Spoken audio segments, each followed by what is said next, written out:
Okay, आज के हमारे गेस्ट स्पीकर हैं डॉक्टर एस खरारी सर का मैं एक छोटा सा इंट्रो दे रही हूँ।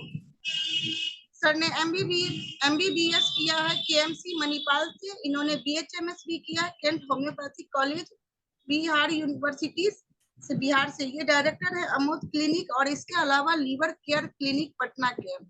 इनका अनुभव एक फिजिशियन के मिशन को पूरा करने के लिए 23 वर्षों का संघर्ष रहा है। इनका रुचि का क्षेत्र है इडियोपैथिक और ऑटो इम्यून विकार और stroke. So doctor S Kharari sir, आपका सर अब आप अपना प्रेजेंटेशन दे सकते हैं। सर का आज का विषय है, यस सर का आज का विषय मैं बता रही हूँ, just a minute.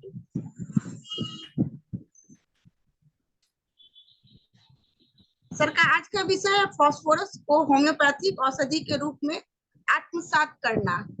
So doctor S Kharari sir, over to you sir. Thank you very much.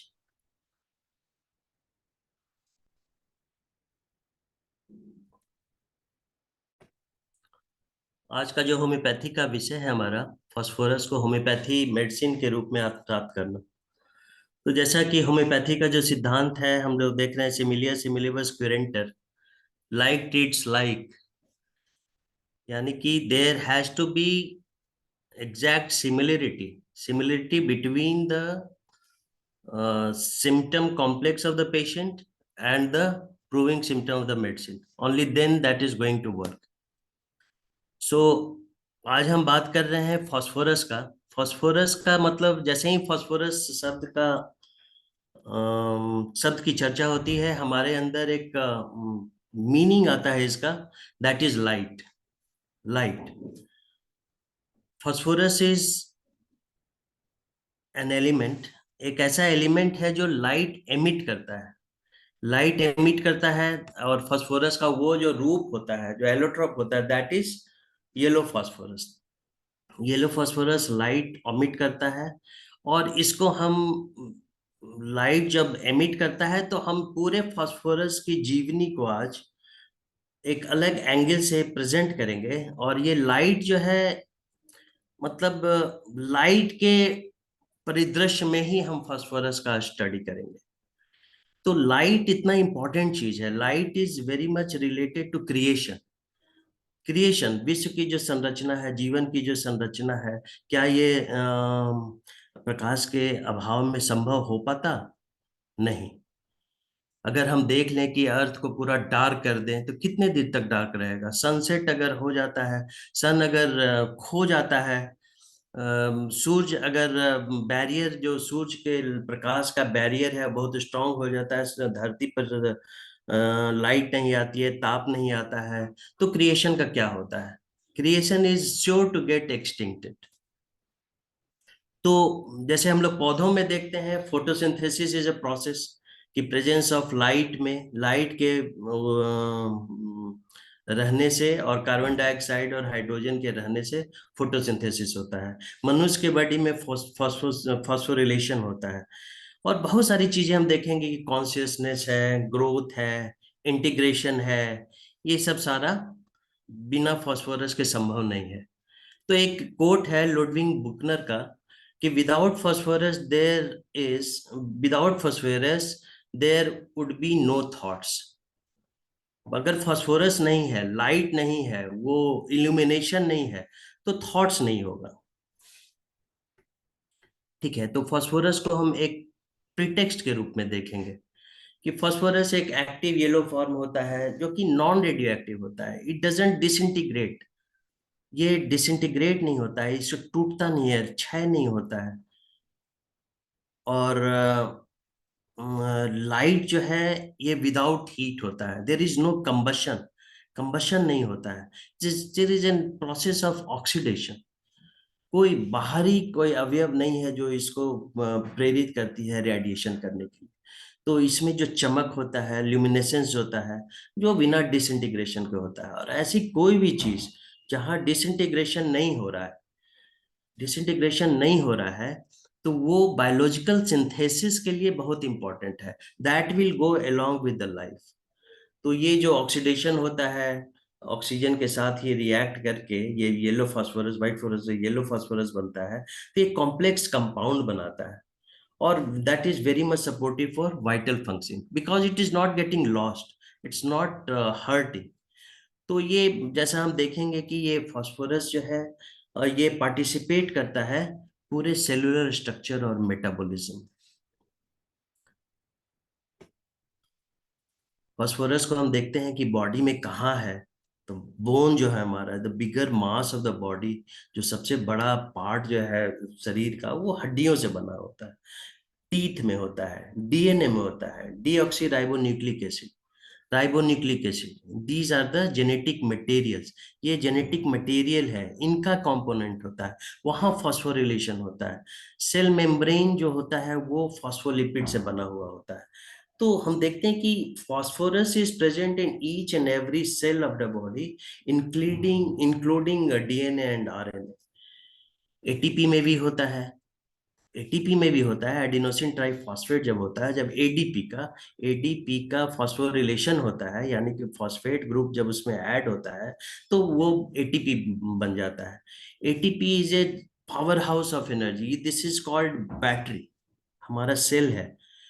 और cell है then which participate in phosphorus also participate in sugar and protein phosphorylation। तो ये एटीपी कहाँ बनता है, सेल के अंदर बनता है, माइटोकॉन्ड्रिया में बनता है, ये हमें एनर्जी भी देता है।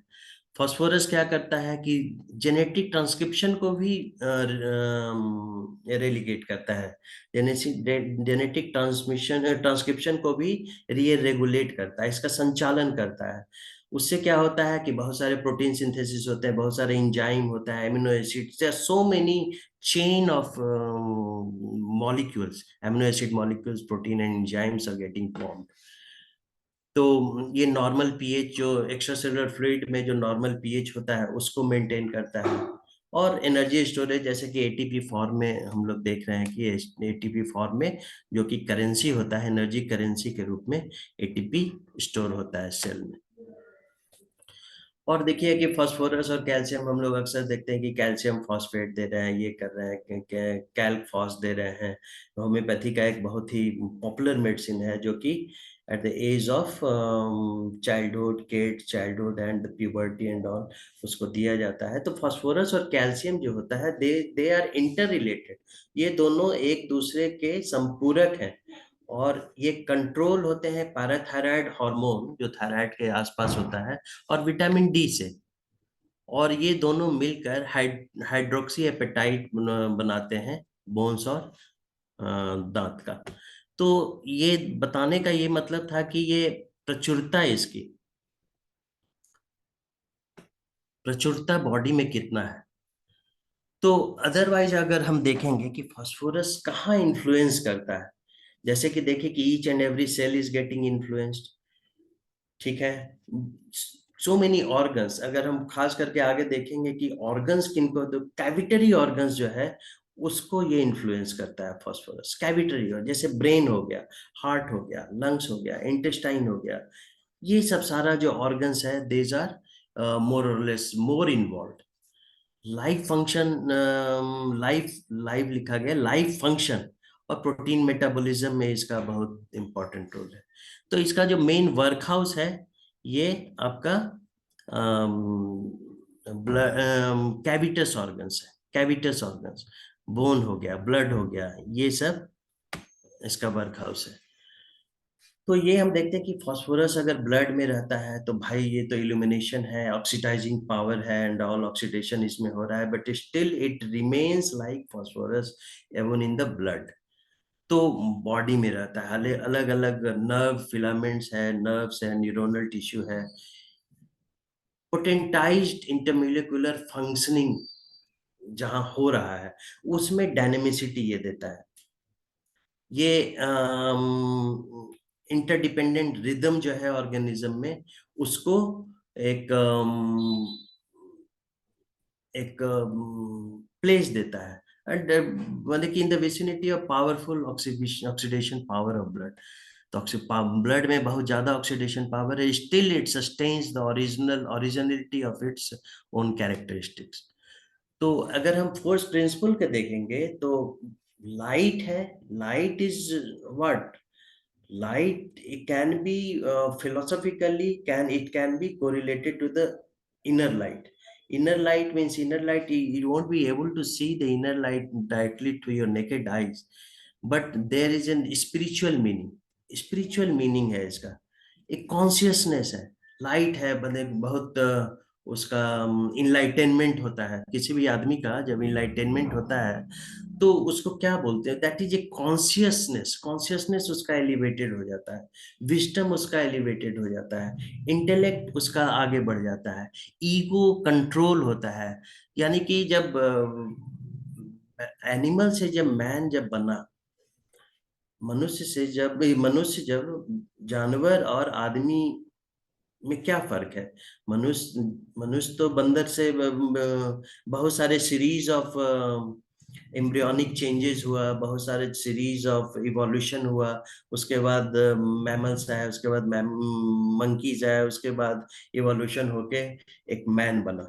तो मैन और बाकी एनिमल में बेसिक फर्क है कि आदमी को सही और गलत के बीच आइडेंटिफाई करने की समर्थ शक्ति होती है, थोड़ा सा सही और गलत इंट्यूटिव जो होता है, क्लैरवॉयंट जो होता है, that is there in animals also.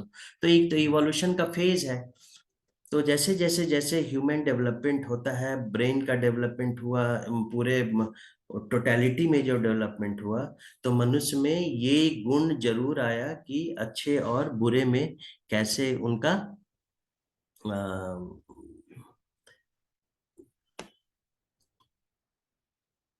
कैसे डिफरेंशिएशन होगा।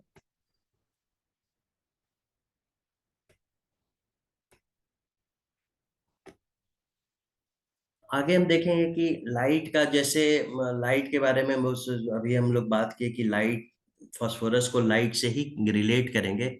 M I audible sir? Yes, sir, you are audible. Okay. तो फास्फोरस के जो सर, सिम्टोमेटोलॉजी आपने है। अपना स्क्रीन शेयर नहीं किया। Yes sir, yes ma'am. आपने अपना स्क्रीन शेयर नहीं किया सर। अच्छा, ये स्क्रीन नहीं जा रहा है? नहीं नहीं सर, आपने शेयर किया ही नहीं स्क्रीन। अच्छा, एक मिनट एक मिनट एक मिनट।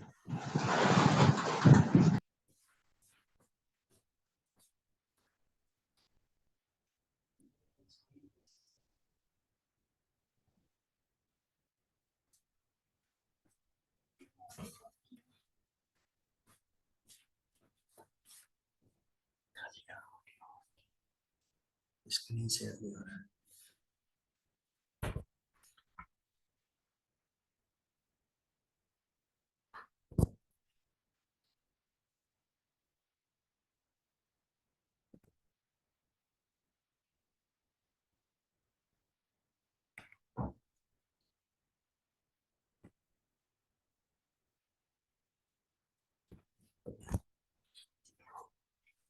हाँ, इज इट ओके मैम?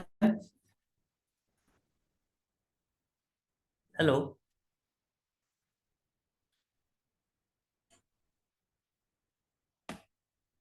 हाँ, स्क्रीन आ गया है। आ गया है, ठीक है सर।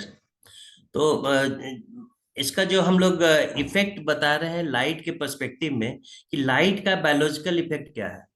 जैसे ही हम देखते हैं कि किसी भी जगह पे, किसी भी प्लेस पे, अगर प्लांट्स में देखते हैं कि प्लांट्स में क्या होता है, प्लांट्स जब बोया जाता है, और बहुत सारे तरह का प्लांट है, जैसे क्रीपर है, स्टूपर है, जो रेंग रहा है, थोड़ा सा चढ़ रहा है, लत्तड़ वत्तड़ टाइप का जो प्लांट होता है, वो ग्रो कहाँ पे करता है, इस तरह का ग्रोथ होता है कि जहाँ पे there is a positive of light, जहाँ लाइट की कमी होती है।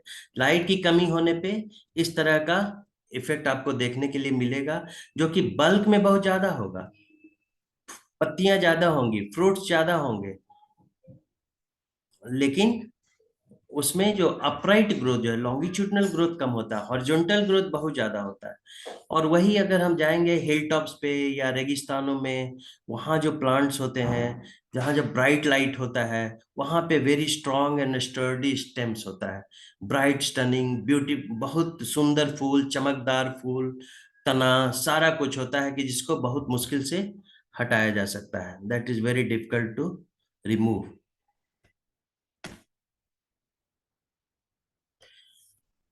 तो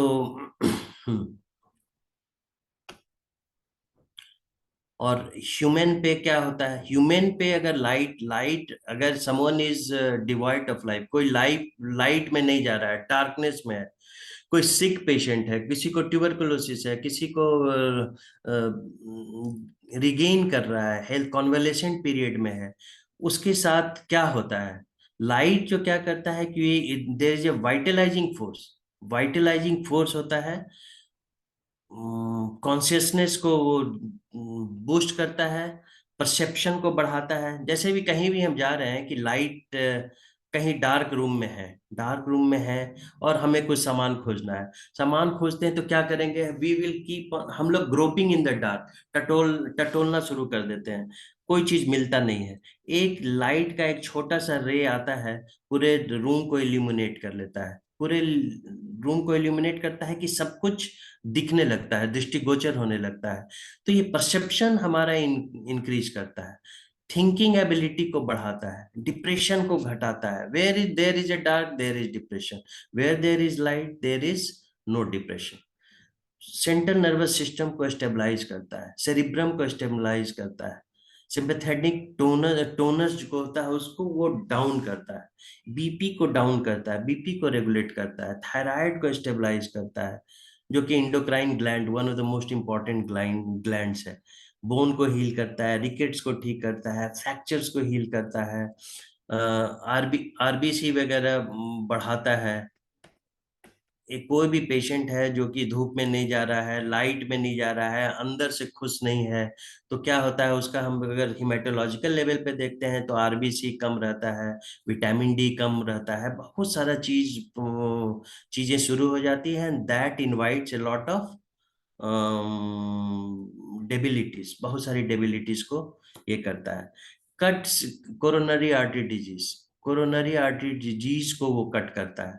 स्ट्रोक वॉल्यूम को बढ़ाता है, पर मिनट जो ब्लड कितना पंप कर रहा है वो लाइट का असर है. लंग्स के वेंटिलेशन को बढ़ाता है और काउंटर करता है ट्यूबरकुलस या नॉन ट्यूबरकुलस इन्फेक्शंस को.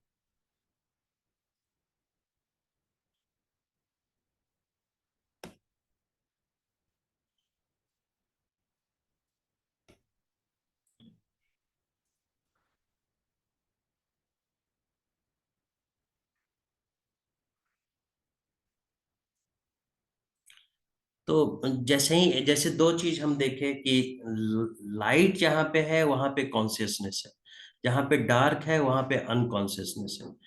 अनकॉन्शियस मतलब कि there is no light, no perception, तो सब कुछ वेग रहता है. That that will give rise to वो क्लैरवॉयंस को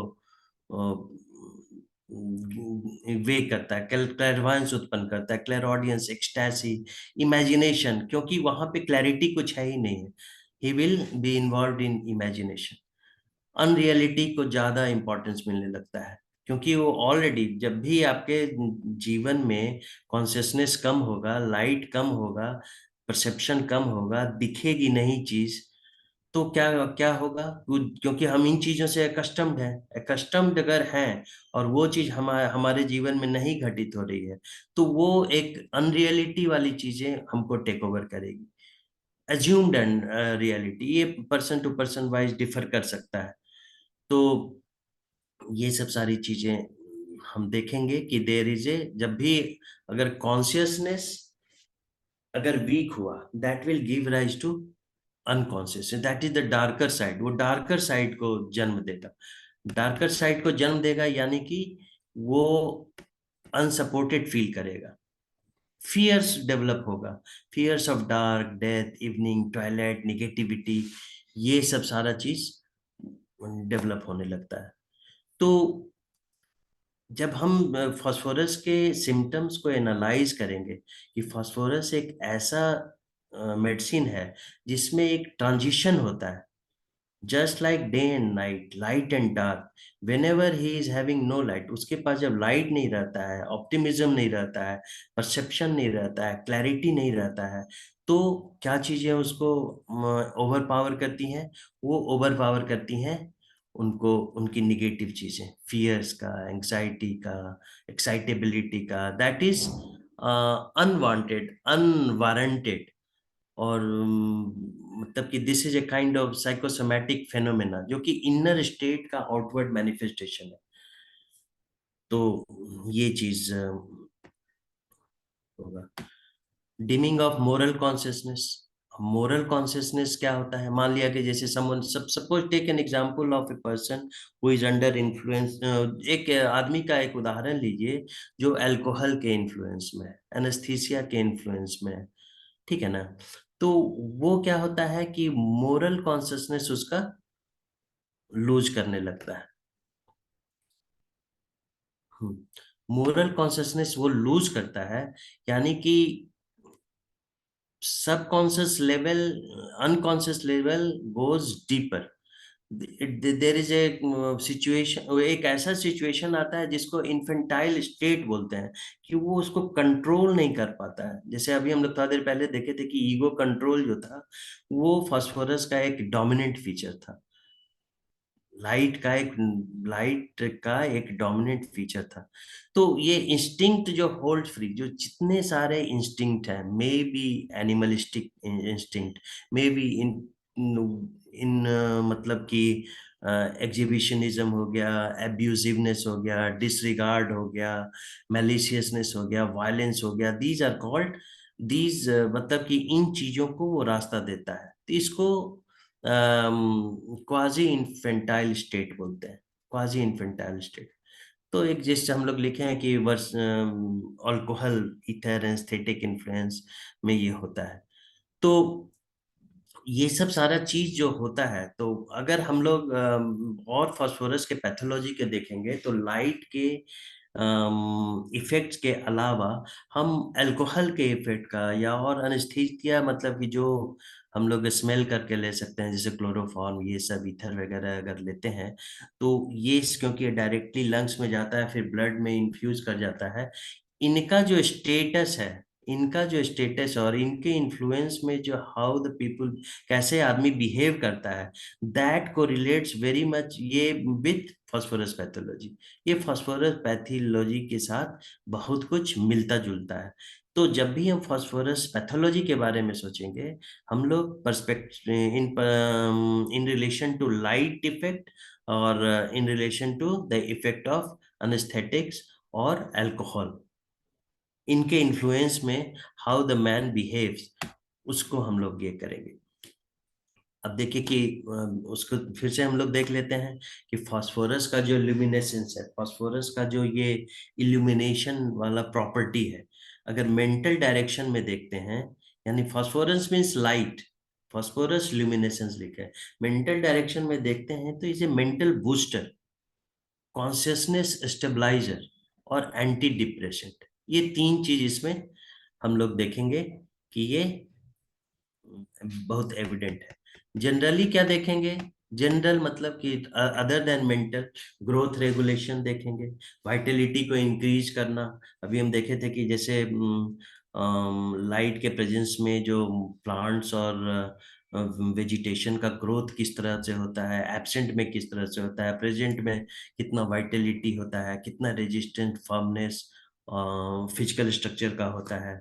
तो उसी तरह से ह्यूमन में भी, ह्यूमन बॉडी में भी इसी तरह से होता है, ठीक है? तो दोनों मिलकर, जो मेंटल प्लेन पे और जनरल प्लेन पे, दोनों मिलके हमें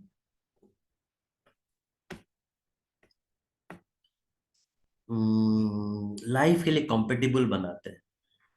तो इन दोनों चीजों में, जैसे मेंटल और जनरल में कुछ भी कम हुआ तो डार्कनेस वाला चीज ज्यादा डोमिनेट करेगा, डार्कनेस वाला डोमिनेट करेगा, तो फास्फोरस का जो हम लोग सिम्टम पढ़ते हैं वो सारी चीजें प्रिवेल करने लगती हैं।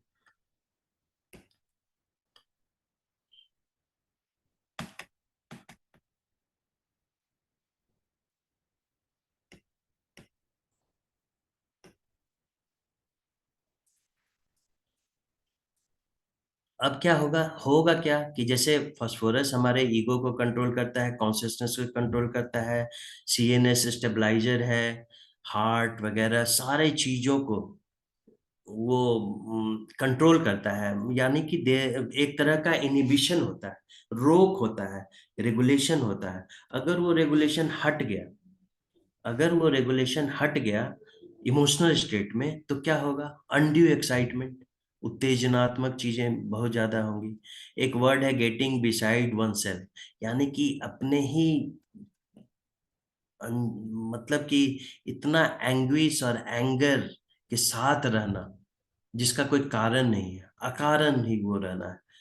एक्साइटमेंट आया, परस्पायर कर रहे हैं, विच इज वेरी अननेचुरल। तो फिर ये फियरफुलनेस बहुत ज्यादा हो जाएगा, क्योंकि इनिबिशन नहीं रहा। कोवर्ड, कायरता, सैड, हिस्टेरिकल, हंस रहे हैं, रो रहे हैं, लाइफ है, मिजरेबल लाइफ है, ये सब सारा चीज दिखने लगता है।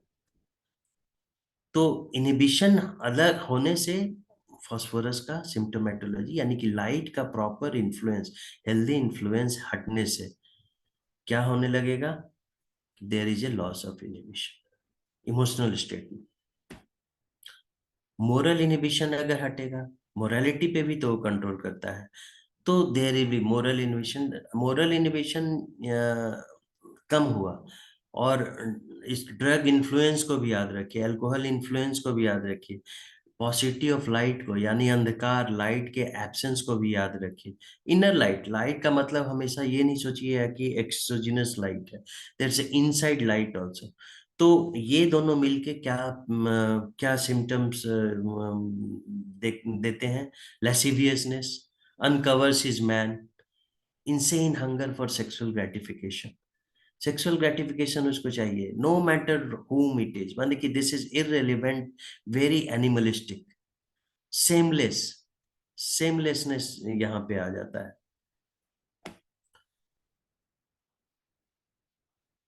तो ये डिक्रीज्ड मेंटल फर्मनेस, तो मेंटल फर्मनेस अगर घट गया और वाइटल स्टेमिना अगर घट गया, तो क्या आदमी में क्या होगा?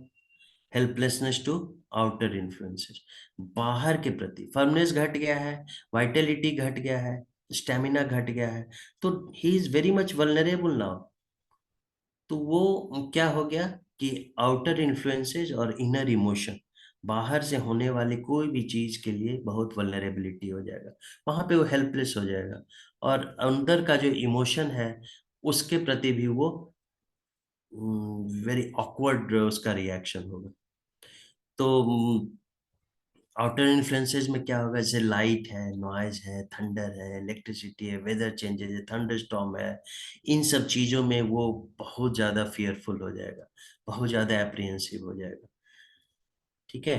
तो दूसरा कंडीशन है वाइटल स्टेमिना अगर कम जाता है, तो बहुत इम्प्रेशनेबल हो जाएगा, एक्साइटेबल हो जाएगा, अंदर स्ट्रेंथ नहीं रहेगा, कंपनी डिजायर रहेगा, कंपनी डिजायर की, क्योंकि एक तो है कि एकस्टम्ड जो उसका जो लाइफस्टाइल हम लोग का होता है वो है, ही विल, वो लाइट वाला पार्ट है, लाइट वाला पार्ट है कि कंपनी डिजायर है, he is well happy go lucky person, very cheerful and all, वो सब चीजें। जैसे ही लाइट हटा, now he feels depressed, he feel helplessness. तो ये सारा चीज है। तो ये जब कब होगा? Under influence of decrease light, mental firmness decrease होगा, वाइटल स्टेमिना कम होगा किसी भी कारण से, तो वो कंपनी डिजायर होगा, फियर ऑफ ए लोन, लोगों का मेस्मरिज्म, कोई रब कर रहा है, मसाज कर रहा है, हक कर रहा है, these things he will write, he will be craving for support, he will be craving for all kind of support because he is feeling helpless।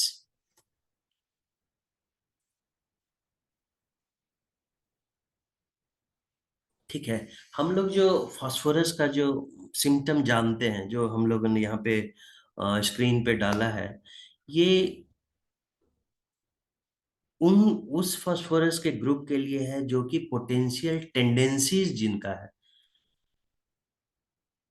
और ये एक average, we get average well known picture of phosphorus.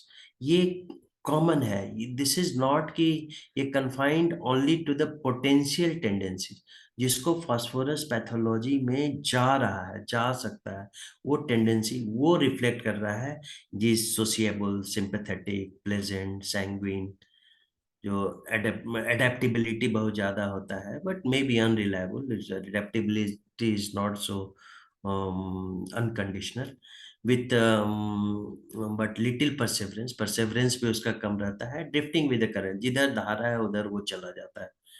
तो this kind of personality हम लोग को मिलता है। Artistic होता है, डे ड्रीमर होता है, रोमांटिक, सेंसिटिव, इजिली इन्फ्लुएंस्ड।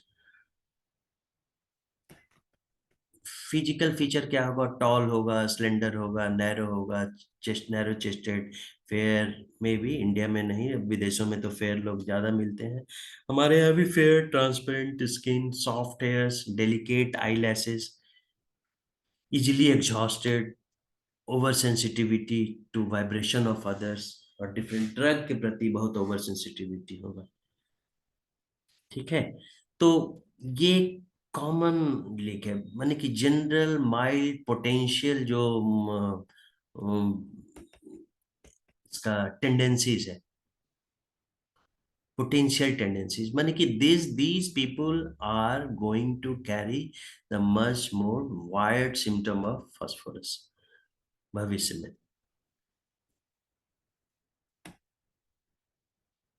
तो इनको कह सकते हैं फ्लावर और बटरफ्लाई लाइक बीइंग, फूल और तितलियों की तरह रहने वाला एक पर्सनालिटी है। तो क्या है? थ्राइविंग इन द सनशाइन, मतलब कि सूरज की रोशनी में खूब बढ़िया से वो सरवाइव कर रहे हैं, ग्रो कर रहे हैं, फेवरेबल सरकमस्टांसेस, ठीक है ना, फेवरेबल सरकमस्टांसेस की छत्र छाया में बहुत अच्छा से ग्रो कर रहे हैं, but wilting in the dark coldness of adversity, लेकिन जहां उनके पास एडवर्सिटीज आ गया, एडवर्सिटीज आ गया यानी कि विपत्ति आ गई, वहां पे वो कोल्ड हो जाते हैं, डार्क हो जाते हैं, पतझड़ जैसे गिरने लगते हैं। तो this is the state of phosphorus, जहां भी आप जाएंगे फास्फोरस में देखेंगे कि he they need support,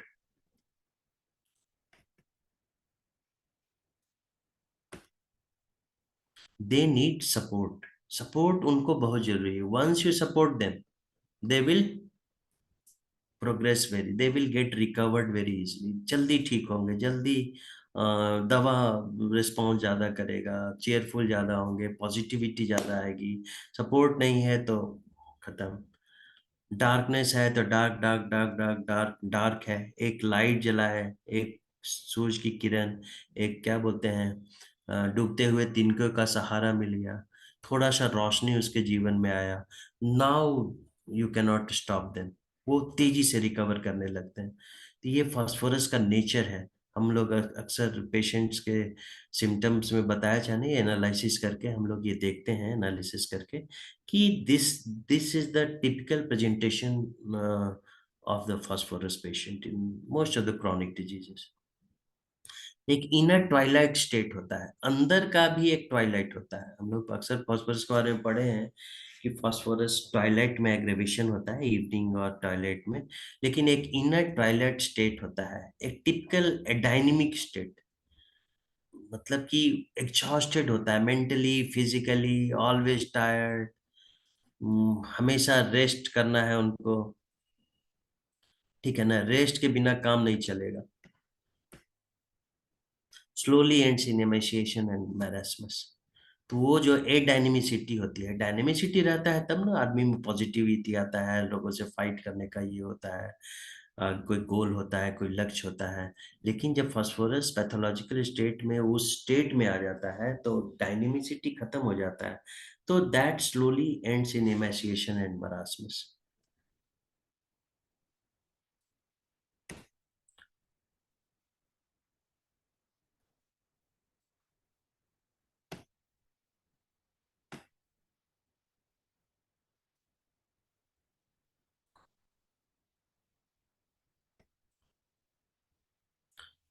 progressive adynamic state में क्या होता है, there is a failure of adrenal gland. Adrenal gland हमारा होता है किडनी के जस्ट ऊपर, ठीक है ना। द एड्रीनल ग्लैंड बहुत सारे एड्रीनल, एड्रीनलिन जो है, नॉर एड्रीनलिन, कॉर्टिसोल, ये सबको सिक्रीट करता है। These are the things which helps you, ये हमें फाइट करने में मदद करता है स्ट्रेस से, इमरजेंसी से, इन सब चीज़ों से फाइट करने में मदद करता है। तो एडाइनमिक स्टेट में क्या होता है कि एड्रीनल ग्लैंड्स इनएफिशिएंट हो जाता है। इनएफिशिएंट हो जाता है यानी कि इन सब चीज़ों से लड़ने की क्षमता हम नहीं रख पाते हैं, हम सबमिसिव हो जाते हैं, हम एक सेल में चले जाते हैं, हम एक अनकॉन्शियस जोन में चल जाते हैं, कॉन्शियसनेस जहाँ प्रिवेल नहीं करता है, जहाँ पे क्या बोलते हैं, लाइट नहीं है, डार्कनेस है ना, under influence of what ever negativity में बी देयर, तो हम वहाँ पे सरेंडर कर जाते हैं और different kind of agitation, excitement, palpitation, whimpering, moaning, groaning, whatever, so many type of reactions phosphorus show करता है। Blond soft hair and light complexion people होता है, सीवियस वीकनेस विथ लोअर सिंपैथेटिकस, ये सब सारा जब एडाइनमिक स्टेट आता है तब आपका ये चीजें होती हैं। एक चीज और हम देखें, कुछ चीजें हम लोग ऑर्गन वाइज भी देखेंगे कि जैसे फॉस्फोलिपिड सीरम में क्या होता है। तो फॉस्फोलिपिड सीरम में भी होता है और स्ट्रक्चरल और function unit of nervous system में भी phospholipid makes a major part.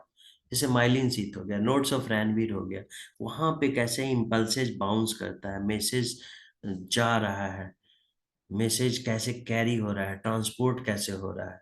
तो transportation is one of the बहुत ही जरूरी पार्ट है।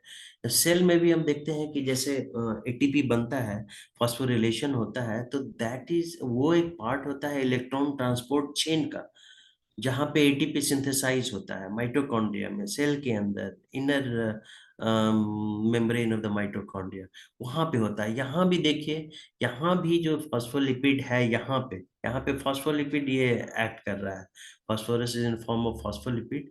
वहां पे नर्वस सिस्टम का बैलेंस अगर खराब हो जाता है तो ऑर्गेनिक नर्वस डिसऑर्डर, यानी कि सिनेप्सिस हो गया, नोट्स ऑफ रैनवीर हो गया, these are things getting faulty. तो सेंसरी चीजें, मोटर एक्टिविटीज, मोटर रिस्पॉन्स, ये सब सारा चीज नहीं कर पाता है मनुष्य, ठीक है ना। और देखेंगे कि मसल्स में भी एक्सेस फॉस्फोराइलेशन होता है, वहां भी वो भी डिपेंड करता है, मसल वो भी फैटिक करने लगता है ना। फैटी लिवर, हार्ट, किडनी, ये फास्फोरस का जब पॉइजनिंग होता है तो हम लोग अक्सर देखते हैं फॉरेंसिक मेडिसिन में, सब आप लोग पढ़े होंगे, हम लोग भी पढ़े हैं कि fatty liver, fatty heart, fatty kidney, lipid accumulation here and there, phosphorus poisoning में पोस्टमार्टम फाइंडिंग के रूप में हम लोग देखें।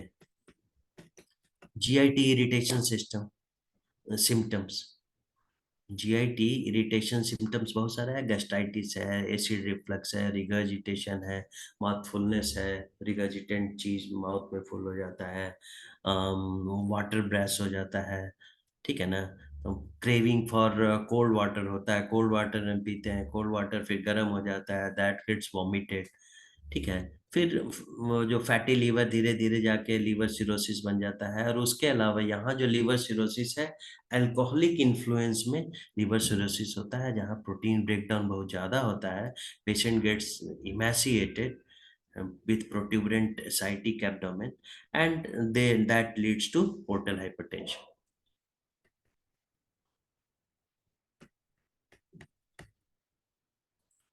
ऑक्सीजन स्टार्वेशन होता है, वहां पे क्या होगा, ऑक्सीजन जरूरी है, कोई भी process, life process, vital functioning होने के लिए ऑक्सीजन जरूरी है। तो फास्फोरस जब लार्ज डोजेज में होता है तो वहां ऑक्सीजन कल्मिनेट हो जाता है। स्मॉल डोज जब फास्फोरस का जहां पड़ता है वहां पे ऑक्सीडेशन स्टिमुलेट होता है। तो अब ट्यूमर को एग्जांपल ले लें, ट्यूमर, कैंसर जो भी हो गया, तो ट्यूमर में क्या होता है कि सेलुलर रेस्पिरेशन बहुत कम होता है, इमेच्योर सेल्स ज्यादा बनता है, नंबर ऑफ सेल्स बहुत ज्यादा होता है, तो that is called anoxybiotic respiration. Tissue breakdown होता है, टॉक्सिन्स रिलीज होता है, metabolites, so many intermediate metabolite, बीच का मेटाबोलाइट्स बहुत ज्यादा होता है, तो फीवर, चिल्स, इन्फेक्शन, बहुत सारी चीजें देता है, धीरे धीरे प्रोटीन लूज करने लगता है और इमेसिएशन शुरू हो जाता है। लेकिन phosphorus in small doses, in homoeopathic doses, that induces oxybiotic respiration. Oxybiotic respiration होता है, यानी कि वो चेक करेगा ग्रोथ को चेक करेगा, उसको पनपने नहीं देगा, और साइज ऑफ ट्यूमर घटते चला जाता है, क्योंकि ऑक्सीडेशन को स्टिमुलेट कर देता है। तो देर इज वो एक डिफरेंस है ऑक्सीडेशन और कंबशन में। जैसे रेड फास्फोरस अगर है, red phosphorus you can not make medicine, red phosphorus is the result of combustion. ठीक है, तो अब लाइट जो हुआ, लाइट ही क्या करता है, अर्गोस्ट्रॉल जो हमारे शरीर में होता है, उसको विटामिन डी बनाने में लाइट का रोल है।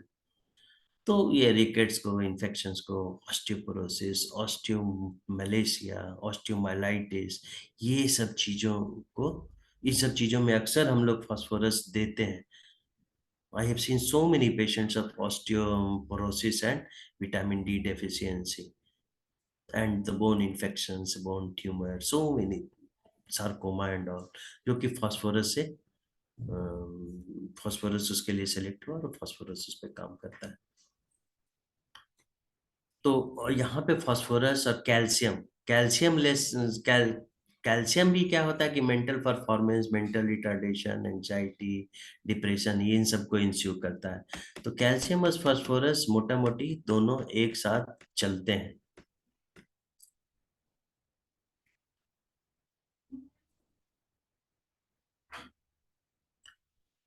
तो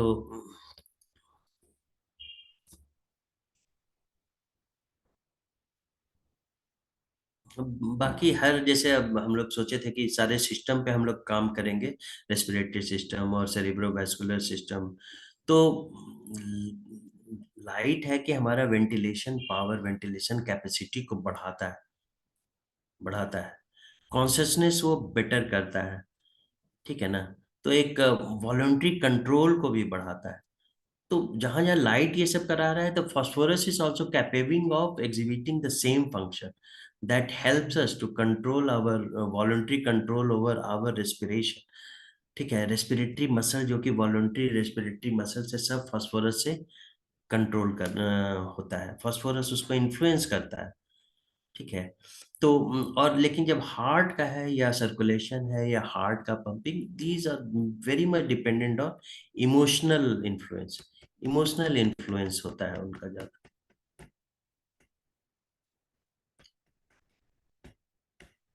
ब्लड के बारे में हम देखें कि एंटी हेमोरेजिक मेडिसिन के रूप में फास्फोरस का बहुत यूज है, बहुत पॉपुलर है। जहाँ phosphorus bleeding, haemorrhage, vicarious bleeding, epistaxis, piles bleeding, haemorrhoids, बहुत जगह हम लोग यूज करते हैं इसको। तो it takes long to coagulate नहीं करता है, क्लॉट जल्दी नहीं बनता है, फ्लूइडिटी ज्यादा रहता है, दैट्स व्हाई फास्फोरस का ब्लीडिंग यूजुअली प्रिफ्यूज होता है और फ्रीक्वेंट होता है, और there is a remission, period of remission also. ठीक है, और यहाँ पे क्यों होता है ये फ्लूइडिटी और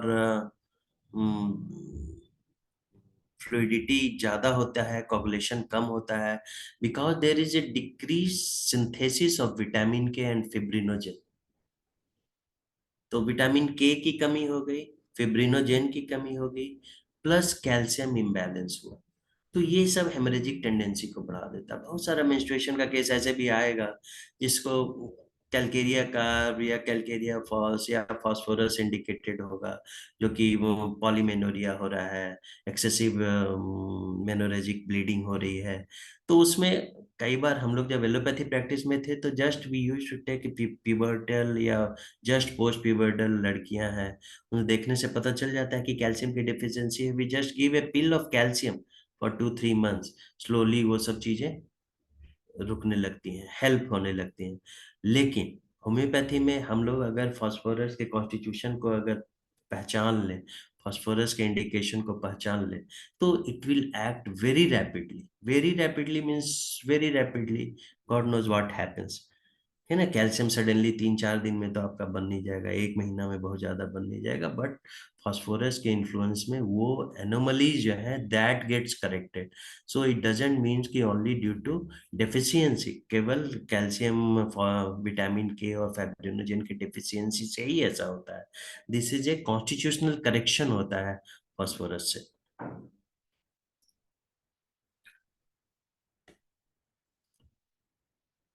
अब एक एग्जांपल हम लोग देखें कि अल्कोहलिक इंटॉक्सिकेशन में फास्फोरस का क्या फीचर्स आता है। अल्कोहलिक इंटॉक्सिकेशन में भी और फास्फोरस के फीचर में भी, दोनों चीज ये पैथोलॉजिकली है। हम लोग ये मान के चलेंगे कि अल्कोहलिक और एनेस्थेटिक इंटॉक्सिकेशन में या इन्फ्लुएंस में जो पेशेंट अपने आप को प्रेजेंट करता है, that is very much in adequacy with phosphorus symptomatology. तो सीएनएस डिप्रेशन, हायर फंक्शन जो होता है सीएनएस का, वहाँ वो डिप्रेस होता है, उसका डिप्रेशन होता है। तो रिस्ट्रेनिंग जो फंक्शन है वो कंट्रोल से बाहर हो जाता है। कंट्रोल से बाहर हो जाएगा, रिस्ट्रेन नहीं कर सकेंगे, तो यही सब चीजें होंगी। Euphoria, comfort, enjoyment, vivacity, loquacity, emotionalism, affectionate, querulous, और बोथ अफेक्शनेट भी होगा, क्वेरलसम भी होगा, ठीक है ना।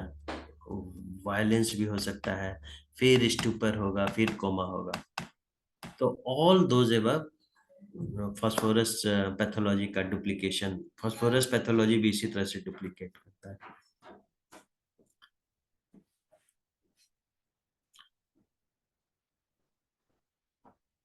यहाँ पे देरी नहीं है। द आयरन, एक लॉरेन इसली द्वारा एक कोट दिया गया है, the iron did not remember the blood once move within. एक बार जब ब्लड में आयरन चला गया तो आयरन को कुछ याद नहीं रह सकता, it become the part of blood. उसी तरह से phosphorus also you forget the savage brain, ठीक है। ये भी जब पार्ट बन जाता है ब्रेन का, सैवेज ब्रेन में भी, किसी भी तरह का एडवर्स ब्रेन कंडीशन में भी, तब भी ये उसको याद नहीं रहता है, that it becomes the very much the constituent of the body and very friendly otherwise. बहुत सारा कुछ कुछ सिम्टम्स हम लोग यहाँ पे लिखे हैं जो कि इम्पोर्टेंट है।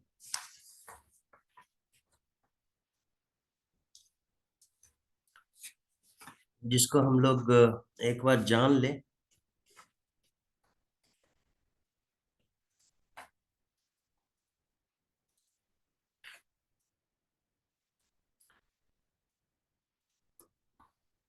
जो कि इम्पोर्टेंट है, जैसे एक बार हम लोग एक रिवाइज भी कर लें।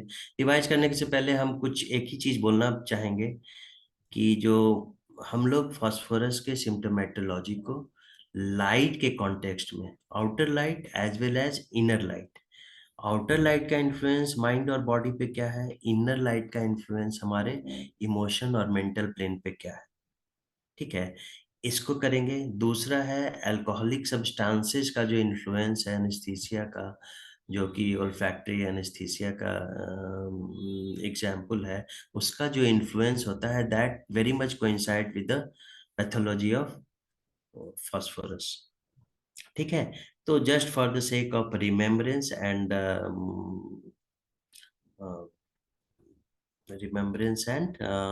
Understanding, understanding of the phosphorus.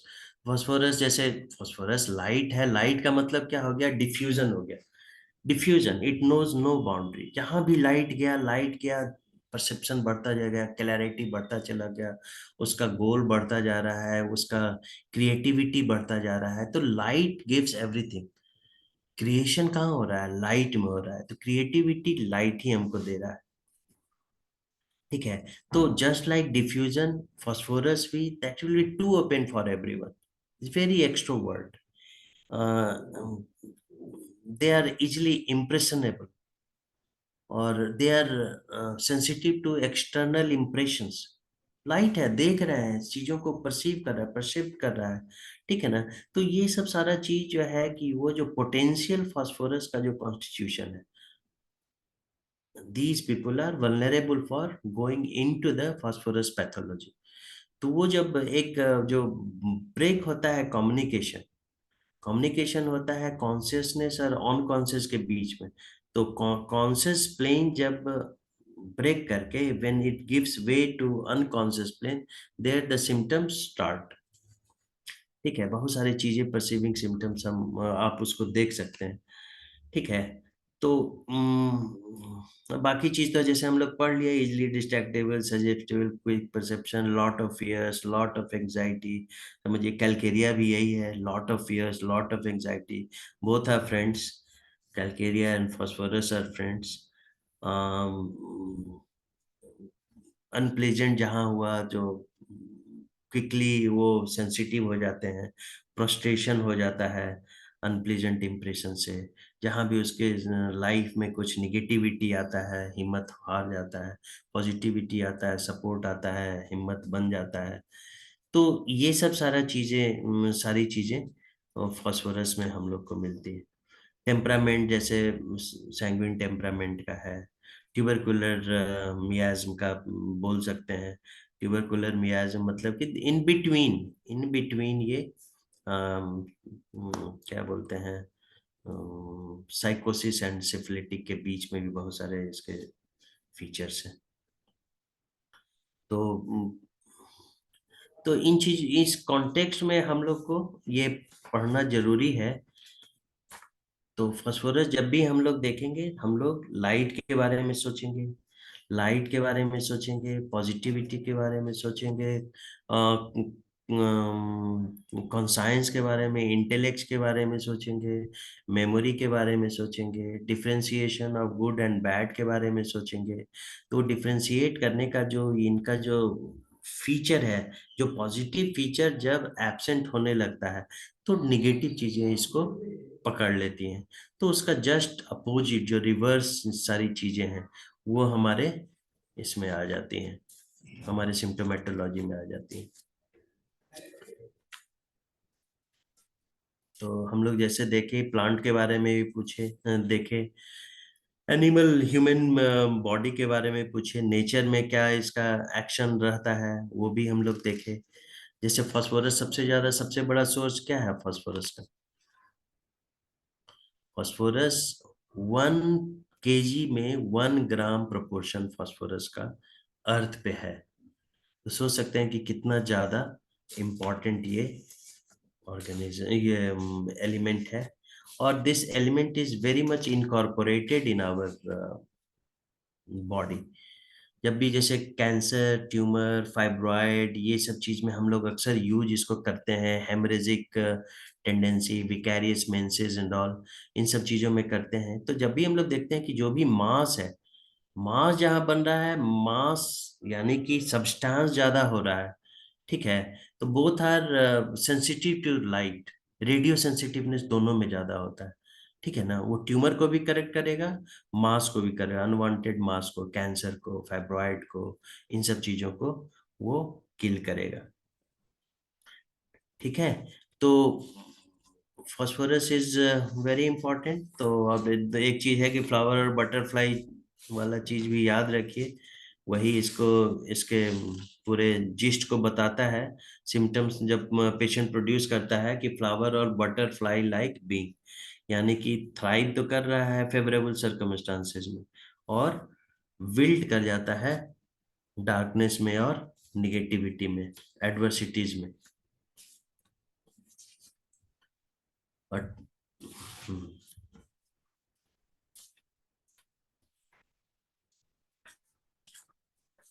कुछ सिम्टम्स हम लोग देख रहे हैं, फिर acuteness of senses during headache. कुछ इंपॉर्टेंट चीज को हम लोग डिस्कस कर लें कि acuteness of senses during headache, ठीक है ना। हेडेक के समय वो सुगंध लेने का क्षमता इसका बढ़ जाता है, ठीक है ना।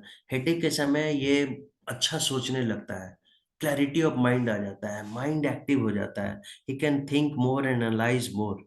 Because there is a rush of blood to the head, brain में शायद उसका डेफिशिएंट होगा, something happens, he start thinking better.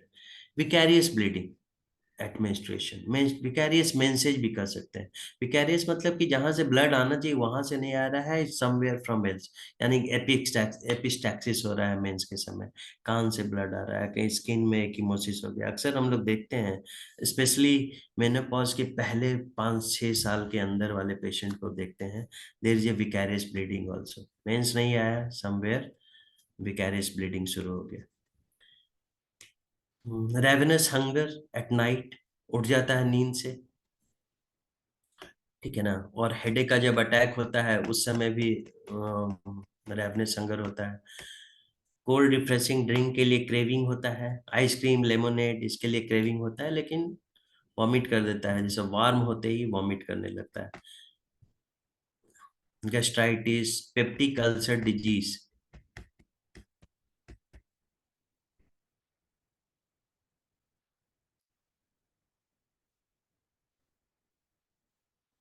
फिर हम लोग देखेंगे, आगे बढ़ गया।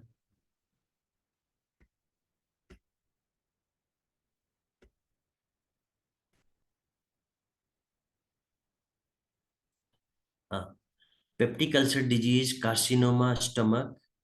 इसमें एक इम्पॉर्टेंट चीज यहाँ पे ये है कि pressure on the pit of the stomach, जो एपिगैस्ट्रियम होता है पिट ऑफ द स्टमक पे, ऐसा लगता है कि कोई हार्ड चीज वहां पे प्रेस कर रहा है, ठीक है ना। और कोल्ड वाटर, कोल्ड ड्रिंक्स इसको रिलीव करता है, इस सेंसेशन को रिलीव करता है।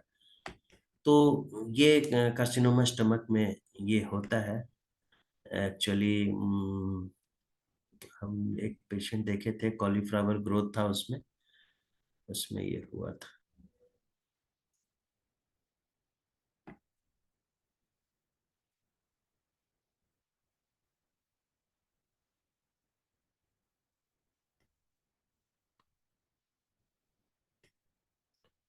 सिरोसिस बहुत कॉमन से, फैटी डिजनरेशन ऑफ लीवर में हम लोग देखते हैं कि प्रोमिनेंट ये है, फॉस्फोलिपिड है, सेल सेल का जो स्ट्रक्चर है वो खराब हो जाता है, फैट डिपोजिशन हो जाता है, सेल को जितना फंक्शन करना होता है करता नहीं है, लिपिड डिपोजिशन होता है, और धीरे धीरे धीरे धीरे नेक्रोसिस होता है, पीस में नेक्रोसिस होते होते सिरोसिस और कैंसर लीवर में ये कन्वर्ट कर जाता है। तो वैक्सी लीवर होता है, फैटी लीवर, मैलिग्नेंट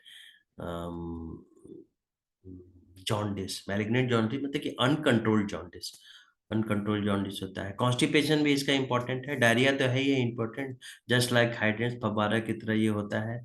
एनस लगता है कि वाइड ओपन है, कीप्स ऑन डिस्चार्जिंग। कॉन्स्टिपेशन इसका पाइप स्टेम स्टूल होता है, pipe stem is long narrow stool which comes after straining a lot, ठीक है। एक फीचर है इसका नोजिया, जब हैंड्स को वार्म वाटर में डालेंगे तो नोजिया होता है, कोल्ड वाटर में डालेंगे तो कोराइजर, स्नीजिंग, ये सब होने लगता है। लेफ्ट साइडेड एग्रेवेशन होता है इसका।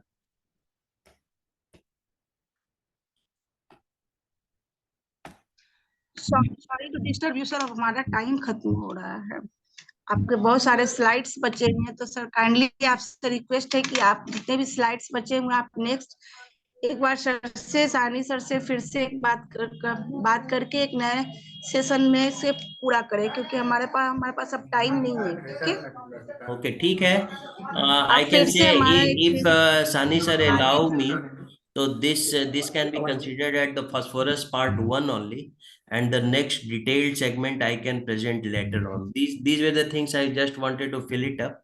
इसको मैं भरना चाह रहा था, लेकिन यस सर। फास्फोरस के बारे में कुछ और मैं बताना चाहूंगा, विच डॉक्टर शिवेंद्र जी, रिक्वायर्स एक अलग सेशन की डॉक्टर जरूरत है शिवेंद्र उसमें। जी, सो डॉक्टर शिवेंद्र जी, जी हम सर। फास्फोरस के सेकेंड पार्ट अभी मतलब आपसे डेट लेकर के कर देंगे। जी सर, जी जी ठीक है, सेकेंड पार्ट से लेंगे, ठीक है। ठीक सर, ठीक ठीक। ओके, जो थैंक हमारे यू, प्रणाम sir, thank you everyone for making thank me you, your guest, thank thank you. You very much. अब हमारा टाइम भी खत्म हो गया है, कोई सो बात नहीं। आईएफपीएच की तरफ से हाँ thank you very much sir. आप फिर से आइए पार्ट 2 लेकर, फास्फोरस पार्ट 2 लेकर आइए। श्योर श्योर, अब थैंक हमारा you, thank you. So thank you once again bye. Sir. अब हमारा हिंदी सेशन खत्म हो रहा है और इंग्लिश सेशन स्टार्ट होने जा रहा है। So अभी हम doctor Dhanesh, yes doctor Dhanesh को हैंड ओवर कर रही हूँ. Over to you sir. Make him co-host doctor Dhanesh. Yes, thank you, Dr. Yes. Deepamala and Sakhani sir. Good evening, good afternoon, and good morning. This is the 1269th day of continuous webinar conducted by International Forum for Promoting Homeopathy. Today we have a guest from Argentina, Dr. MARIANA. Let us begin the session with 1 minute silent prayer.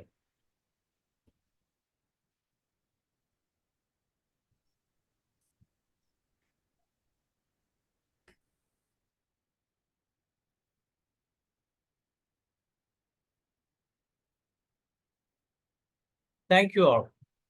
As you all know, the International Forum for Promoting Homeopathy is conducting regular sessions from last 1,268 days, and we have doctors from different part of the world.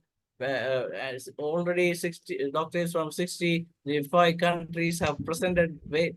Dr. Kharari, sorry to interrupt you, sir. Dr. Kharari, please remove your PPT. Okay. Sorry to- Just. I shall do it. Now you carry on. Okay.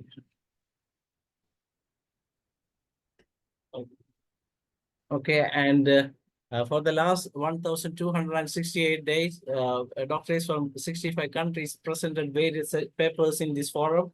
And today we have an international guest from Argentina, Dr. Marian Siciliani from veterinary sector. She has been practicing for the last 20 years in veterinary medicine, and as you know, she has completed her veterinary degree from National Center University of Buenos Aires, Province of Veterinary Sciences, and then she has studied homeopathic graduate. She has graduated in veterinary homeopathic medicine from Argentinian Medical Homeopathy School of Thomas Pasteur. And she is a very good expert in veterinary science, and she's a classical homeopathic practitioner according to our homeopathic method.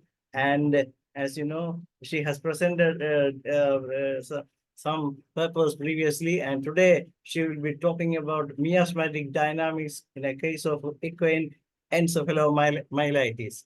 And she will be, we will have a guest in Marian Shalsova from Bolivia as the translator for this session. I invite Dr. Marian Shalsova to introduce Dr. Marian to this session. As it's over to Dr. Marian Shalsova. Thank you very much, Dr. Danesh. I have some troubles with my camera. Sorry for that. And today we will start with an amazing session. It's an honor for me to introduce you, Dr. Mariana CIANCAGLINI for Buenos Aires, Argentina. She will be presenting a very nice conference in equine cases. So Mariana, please. She speaks very well in English, so I'll be here just for support her. Okay. Mariana, por favor, si puedes abrir el micrófono, ya puedes empezar. Welcome, Dr. Marian. Okay, thank you.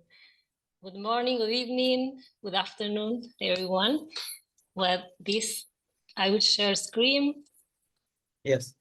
Nice story of, we have here in Argentina an epidemic of encephalomyelitis. It was really, really hard for everyone, owners, vets, and other people around the, okay. Other people entering the room. Can you see the presentation? Yes. Okay. Yes, we can see. You can continue. Okay, well, this is the story of Guasita. It's a very little fool. I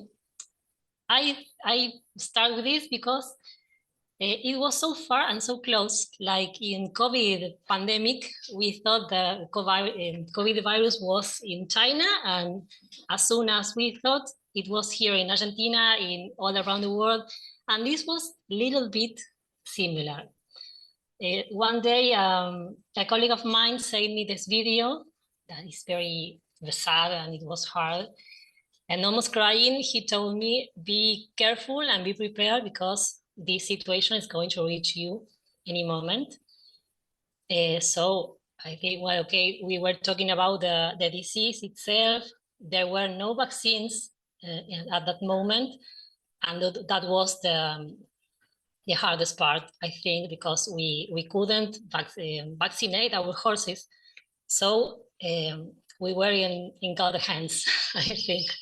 So I called Graciela Berrastro and Pablo Gianpietro, and helped me a lot to start studying symptoms, the disease itself, and these videos, because at that moment I didn't have any case of encephalitis.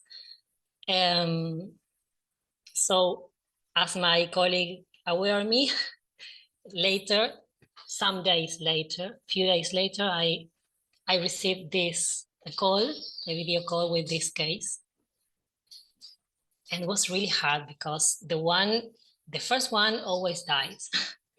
And I couldn't help this little fool. He starts like this, also not like sleepy fool, no, like this, just like this, having seizures in the floor. So that was unexpected for me because I expect another kind of presentation. So with Pablo and Graciela, we did like 2 groups of presentation of this disease. One with the sudden start, there was this kind of cases, lying on the floor, having seizures, and yesterday they were all right, and today they found it like this. They was the hardest cases, really, the hardest cases to treat, to recover this kind of presentation. And then we have the other one with a slow and progressive onset, with weakness. It was hard even because the horses stopped eating and taking water. So you have a lot of disturbs that becomes after the horse stop having water, for example. But these cases give you the chance to do something, to study the symptoms, the way that the evolution of the disease was. This is Perla. It was a nice case of Helsenium. Sorry, that she survived. She's now actually playing polo again. So that was a very, very nice case. Well, and this is Fugacita. When they, I would like you to listen the video because there's something interesting that the little fool do.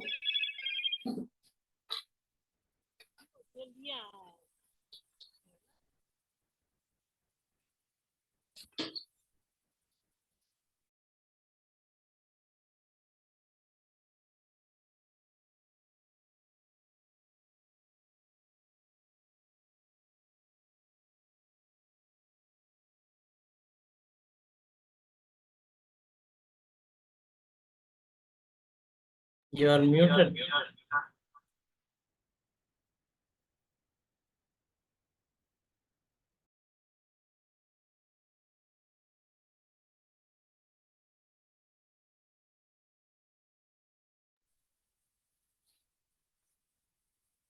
Okay, I don't know if you can hear that. She was like No, no se escucha shouting. el video. Mm, Ah, deja de compartir y al volver a compartir tienes que ponerle compartir sonido de la presentación. okay, right. Let's see. Here, share sound. Let's try again.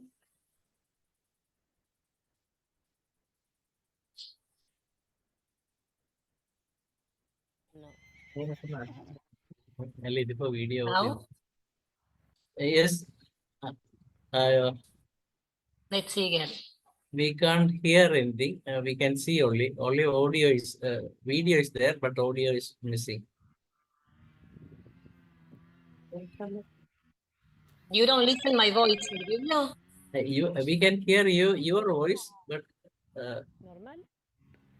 in the video, if there is any sound, we can't hear. Normal. Qué loco.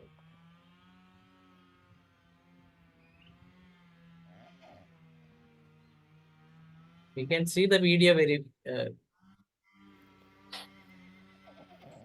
Well, there, the little fool was ¿Es shouting. eso de ir relinchando por ahí de esa forma, no? ¿Pero es por la madre o lo hace porque sí?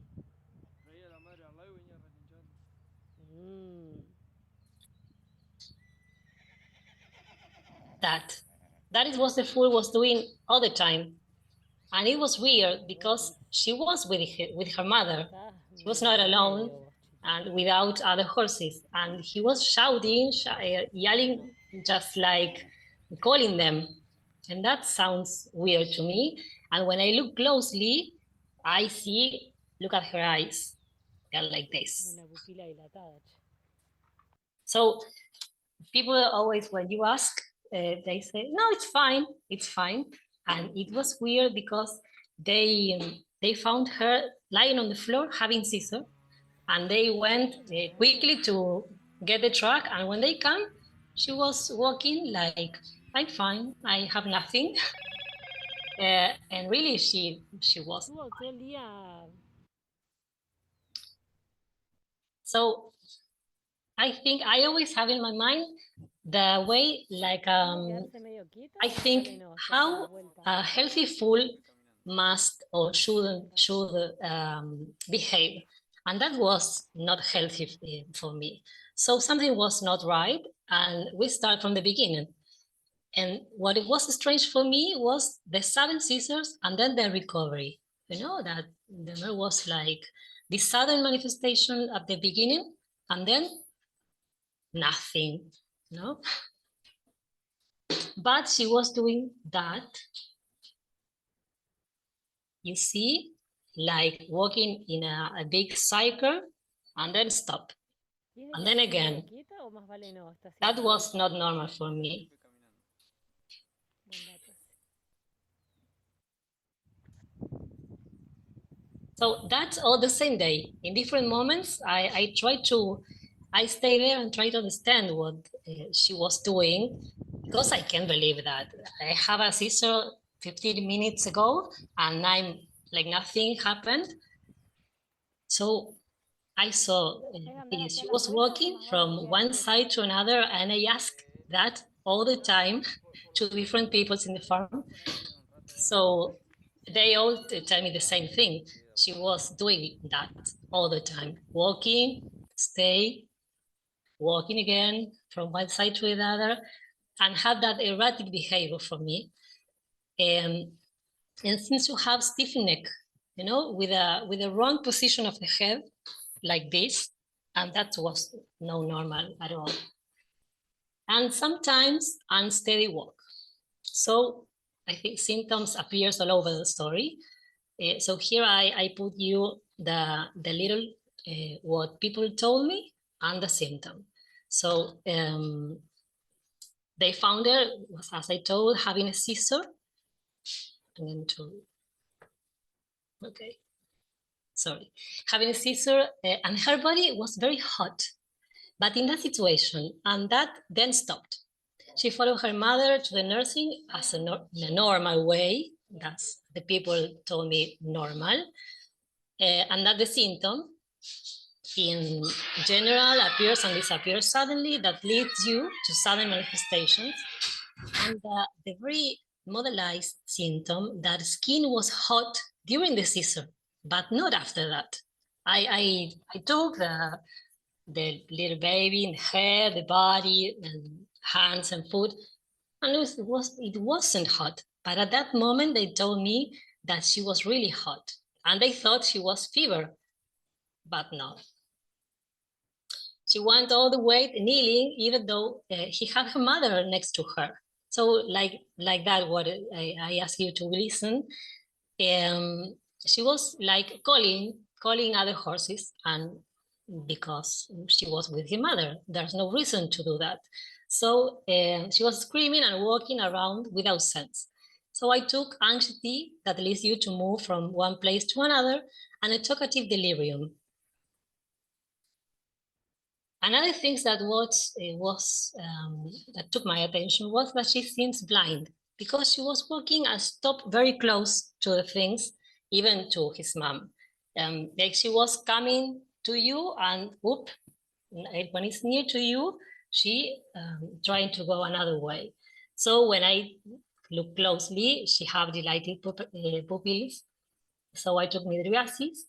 She had bruxism also, and she was very thirsty. That was really, really nice and helped us a lot, because it was very difficult for us. Then I told you, a nice symptom that was always present, but it belongs to the chronic miasma.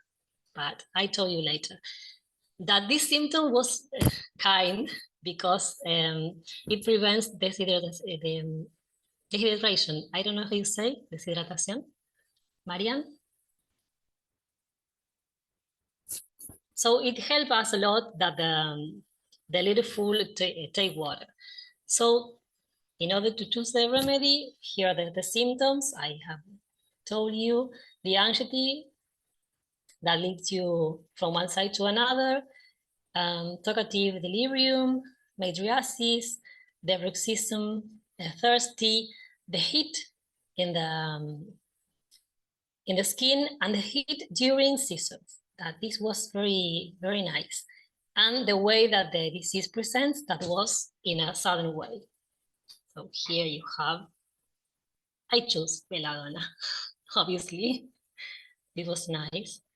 So we start with belladonna 3LM on January 11. I put the date because it was awesome, the evolution of this case. And I don't know to tell you, but 15 minutes after we gave the remedy, I saw this, that it was beautiful. The nearness that the fool took to her mother, and she stayed quiet a little bit. She stopped walking from one side to another. That was marvelous. So I said, okay, she's suffering belladonna.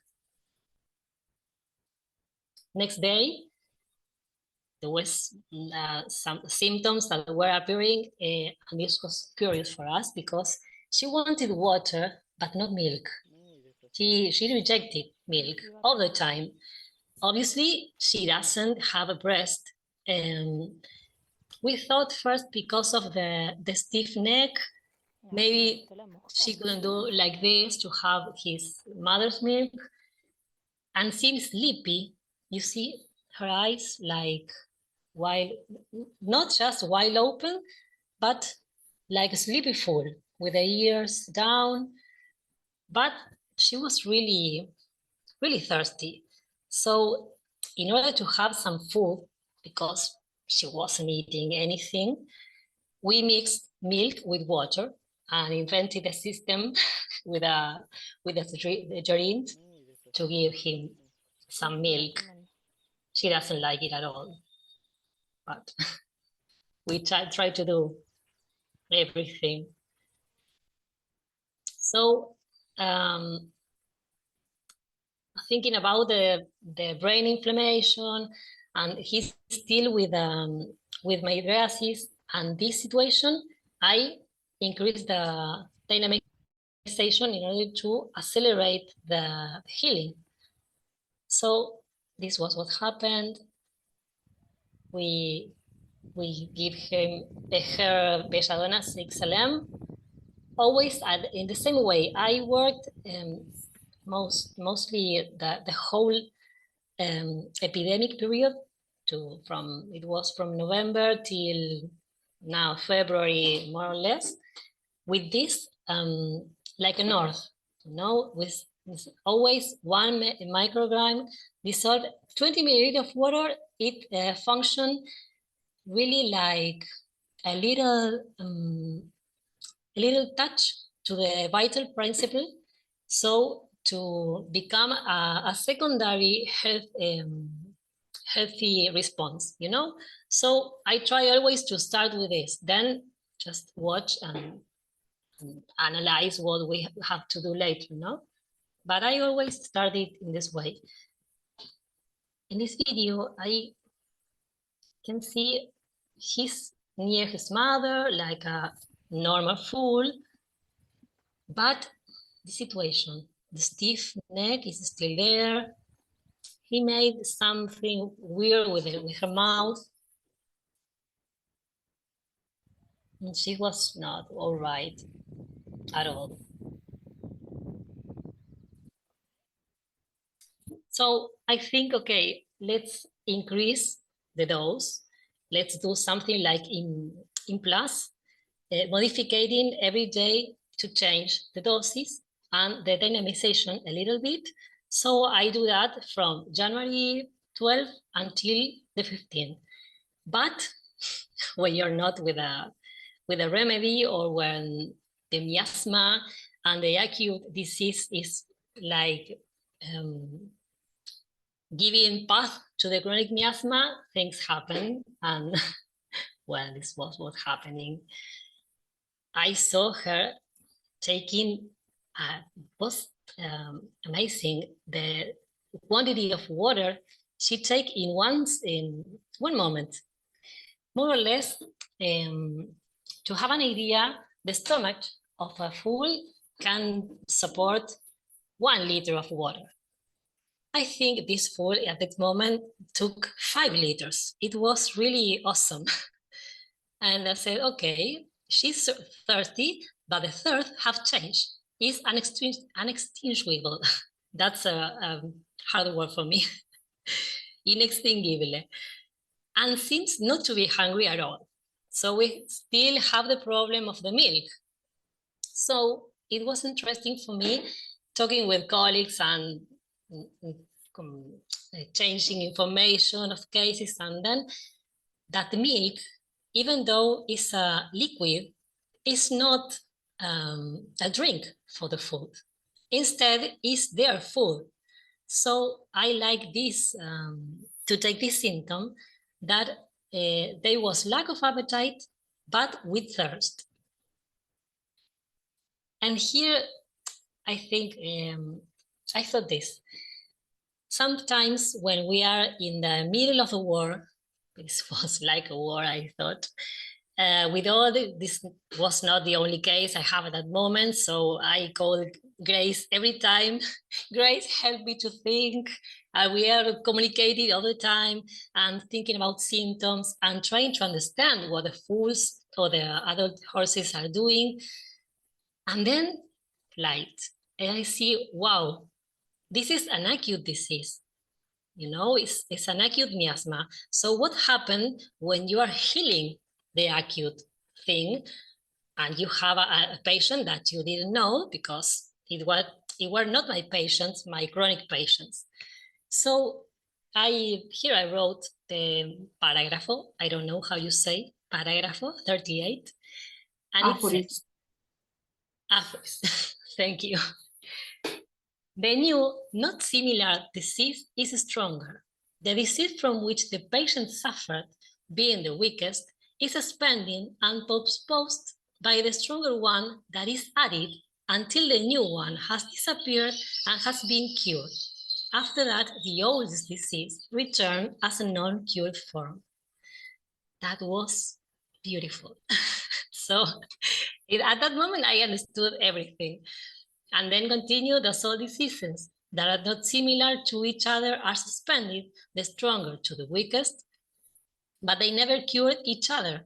And sometimes that explains that get complex, but it's very rarely in acute cases, that more for chronic miasma.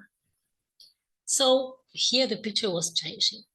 And here we do lots of repertory sessions, but this was the nicest one. Here you have the moments that she was with apathy, that moments of concern, this symptom I like a lot. That is lack of appetite with thirst, the unextinguishable thirsty, and the aversion to breast milk. That was beautiful for me because I couldn't understand why water and not milk. But well, this is a symptom that was present at that moment. So here you have the remedies: calcarea, sulfur, lachesis, lycopodium, antimonium tartaricum, and no more. Between these, I had a previous case that went so good with sulfur. So I said, okay, indifference, concern, and aversion to breast milk, sulfur. So I go with sulfur 6LM on January the 16th, as the same way I always do, giving them little, as 5 milliliters per administration in an hour term of time. And it was funny because every time I ask by phone, hello, how is she? She's fine. Yeah. I think people say she's fine because she's alive. And that was a lot. Yeah, at that moment, when you call, how is she? She's alive. Okay, that's good. We have hope. And then they start doing things and analyzing the cases and then. So I see this one here. Apathy, moments of this, then start working again. It was like we start again, but not the same way. Something was changing, but still changing with sulfur. So I said, okay, I increased the dynamization, so I will have less apathy, less concern. So I did it. Next morning, when I said, hello, how's she? She was eating grass. She was eating grass with her mom. I said, oh, yes, we are solved, but no milk. She doesn't want milk. So in the same way, I thought, okay, aversion to the breast milk, let's increase sulfur 9LM at that day, but it was not enough. Vital principle told me, sulfur is not right. Here we are again, slow, became slow again. She was eating grass, she was taking water, she was near her mother, but she was like that, and always thinking about the healthy behavior of a fool, and that was not healthy at all. So again, we think, okay, belladonna, it's away, sulfur is having a long convalescence, no more midriasis, indifference. In that moment, I thought, this girl is like inside, to the inside. And I start thinking about this. Sometimes when I wanted to analyze, to hear the intestine, the heart, she do that. So she was like in the left, and then she doesn't want to be caught. And I noticed that this was still present, the stiff neck and the position of the head that was not right. So I think the chronic miasma is still there. I stay a lot of time with the fool, trying to understand, because they don't talk to us. But the way they behave says a lot. Again, she was eating, and the risk at this moment was the owner thought, okay, she's eating, she's taking water, away, go to the farm, and God desires And I was, no, please, please, please, Bueno, don't let her go.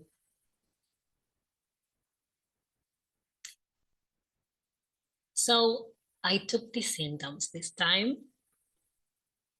This was still present, the lack of appetite with the thirst. This, I never took this symptom, but it's okay. The neck is stiff, so I took it.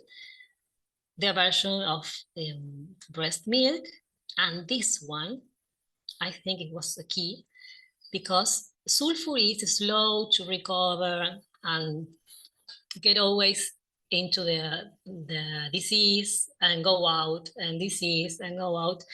But this was different. It was very slow. So, wow, still sulfur there, calcarea carbonica, silicia, and lachesis. I don't feel this this full like lachesis. Sometimes I don't know how to explain, but you feel the horse. Sulfur was not functioning like I know the homeopathic remedy function. And then I talked with Graciela and said, calcarea or silicia? Why calcarea carbonica? So I remember that thing I told you in the beginning of the presentation, that this fool was very, very difficult to treat.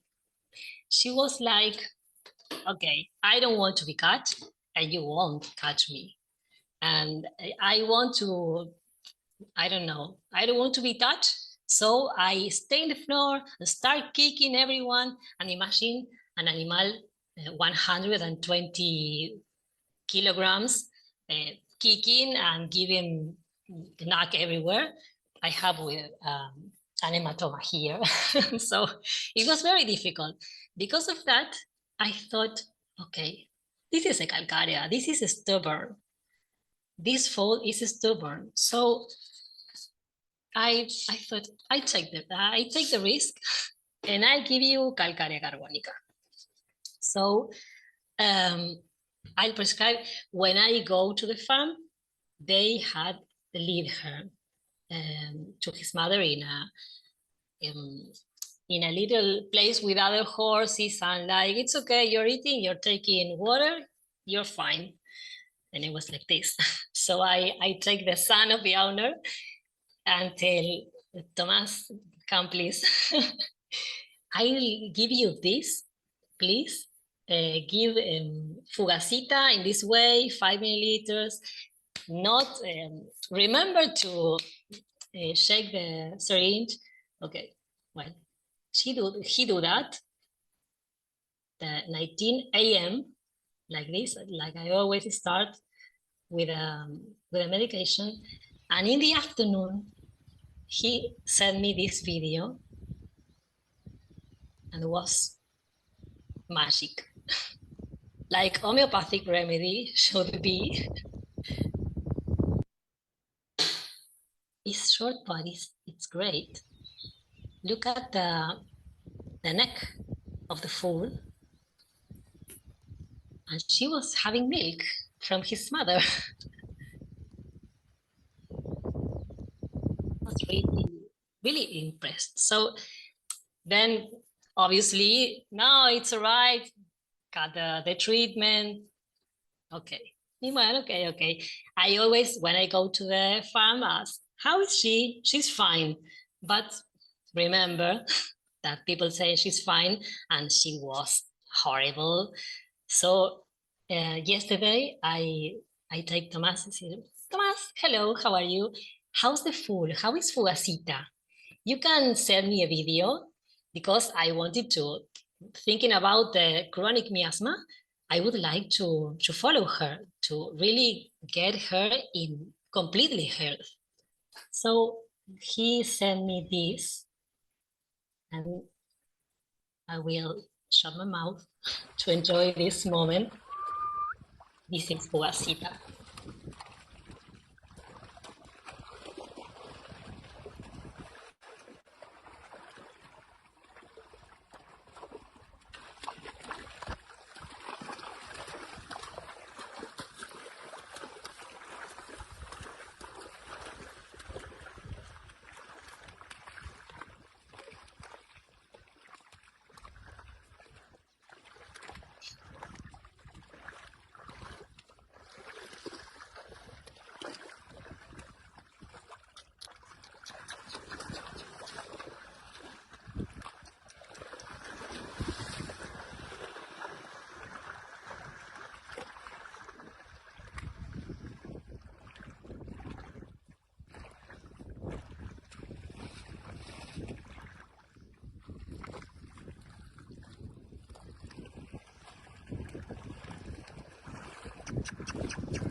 Well, this really filled my heart.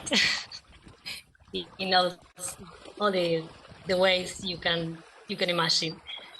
But I really think that she's fine. Really, she's almost healthy because of the behavior. You know what I said in the beginning? The behavior of that fool was not this fool. You see, it's still slowly in the movement. The hair is not like I would like to see, but she's fine. It's in the way of healing, you know? So tomorrow I will give her Calcarea carbonica 12 LM, of course, to continue the healing. But that behavior, she's living with a group of horses, with other fools, with his mother, taking a bath.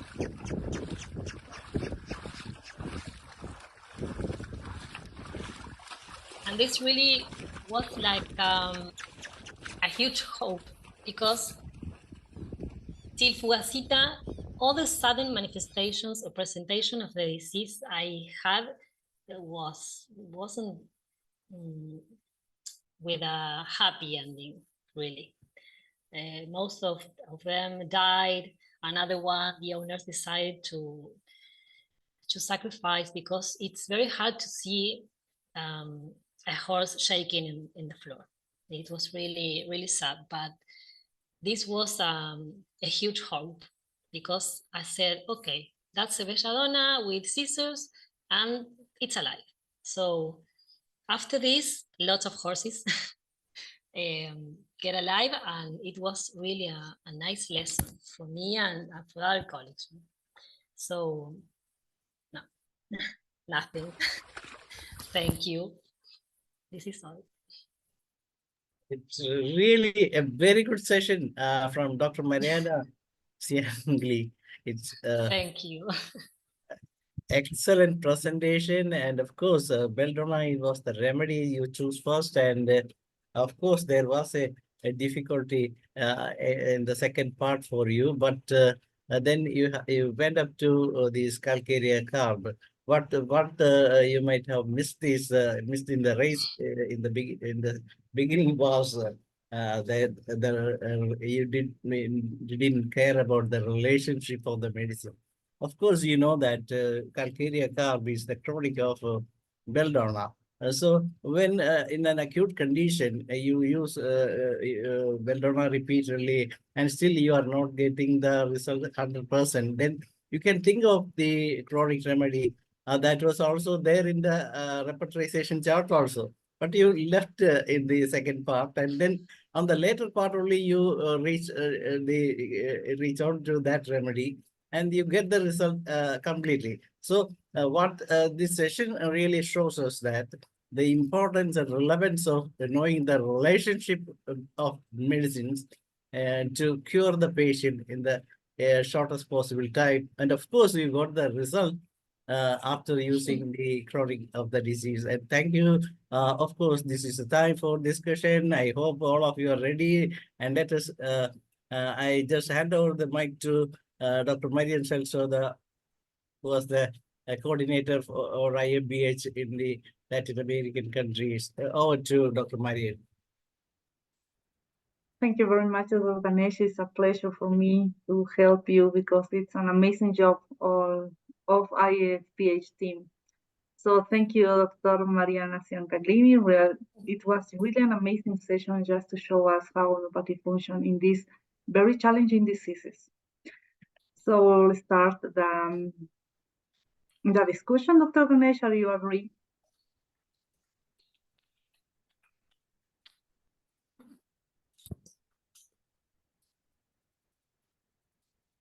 We have a message in the chat box that is from Dr. Ram. Thank you, Dr. Mariana. Very nice presentation, dynamic lecture, excellent session, veterinary treatment, chronic miasmatic. Thank you. Si quieres participar, Graciela, yo te puedo traducir con todo gusto. Sí. So we will give Doctora Grace will give us some words. Lo primero que quiero contar en forma histórica, en forma humana, que a Mariana le agarró un colapso por el gran trabajo que tuvo acerca de la epidemia. Realmente, este colapso que le agarró, por eso queremos, Mariana y yo, saludar a todos los homeópatas que trabajaron contra el COVID, la epidemia contra el COVID, porque realmente es desesperante trabajar en el medio de una epidemia. Así que les mando un gran abrazo a todos los homeópatas que trabajaron contra la epidemia del COVID. En primer lugar, después vengo el segundo. ¿Tú quieres traducir, Mariana? O yo. So I really would like to share with you all that Mariana collapsed due to the amount of work she had on that time. For this reason, it's very important for us to salutate the doctors who has been working in the pandemic times. So I send you a big greetings, nice warm greetings from Argentina. Lo segundo es que si bien belladona es el agudo de calcárea, una cosa es leerlo y otra cosa es levantar los síntomas repertoriales, que son los que nos va a dar, justamente nos da seguridad. Y lo que quiero destacar de Mariana son los síntomas modalizados que tomó, que son extraordinarios.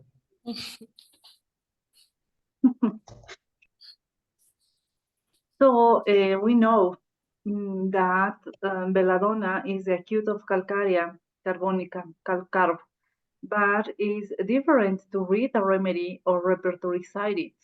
So repertorization sheets give us security. So it's important to note and to see the modalization of the symptoms. And this is the gem that we have in this session today. Y la tercera y última. Se comprueba cuando Hahnemann hablaba de que una enfermedad de semejante más fuerte suspende a la más débil.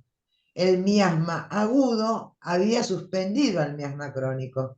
Confirmamos la doctrina. So with this case, we can confirm the doctrine of Dr. Samuel Hahnemann. So it's proving that the dissimilar diseases suspended the chronic one. So the strongest will suspend the weak disease. So in this case, the acute miasma suspends the chronic miasma. Nada más. Gracias. Gracias, Thank you Mariana. very much. Mariana y Mariana. Thank you. Thank you, Grace. Gracias, Graciela.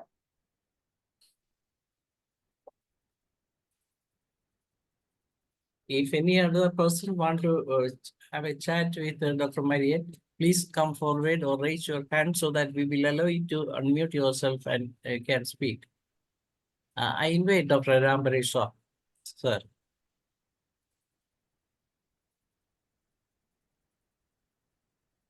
Thank you, Dr. Mariana. Very nice presentation. Excellent session. Dynamic lecture. Veterinary treatment. Actually, homeopathic, main of role of homeopathic in visualization treatment. Chronic miasma, encephalitis, belladonna is a very good medicine. And chronic calcarea car, very good medicine. Very, very thanks, veterinary. Actually, potency, 50 municipal potency, use of 50 municipal potency. Very important veterinary treatment. Thank you, very, very nice. Thank you. Thank you to More. you. I always say that the homeopathic medicine and the vital principle is waste. You know, they talk to us, so it's hard. Sometimes it's hard to listen. But in these cases, I don't know why. But it's like with little childs, the horse for me. That's what I told you. Sometimes you feel that this is not Cilicia. This is not the shiny one. No, I don't want to do this, and don't catch me. So I feel horrible, but I'm going to run in order not to catch me. So that storm, was for me the key to choice Calcarea carbonica. And the results, I take the risk because I don't know if it's going to function, but then the results is really magic. Belladonna is called other name of word. BIRD. What?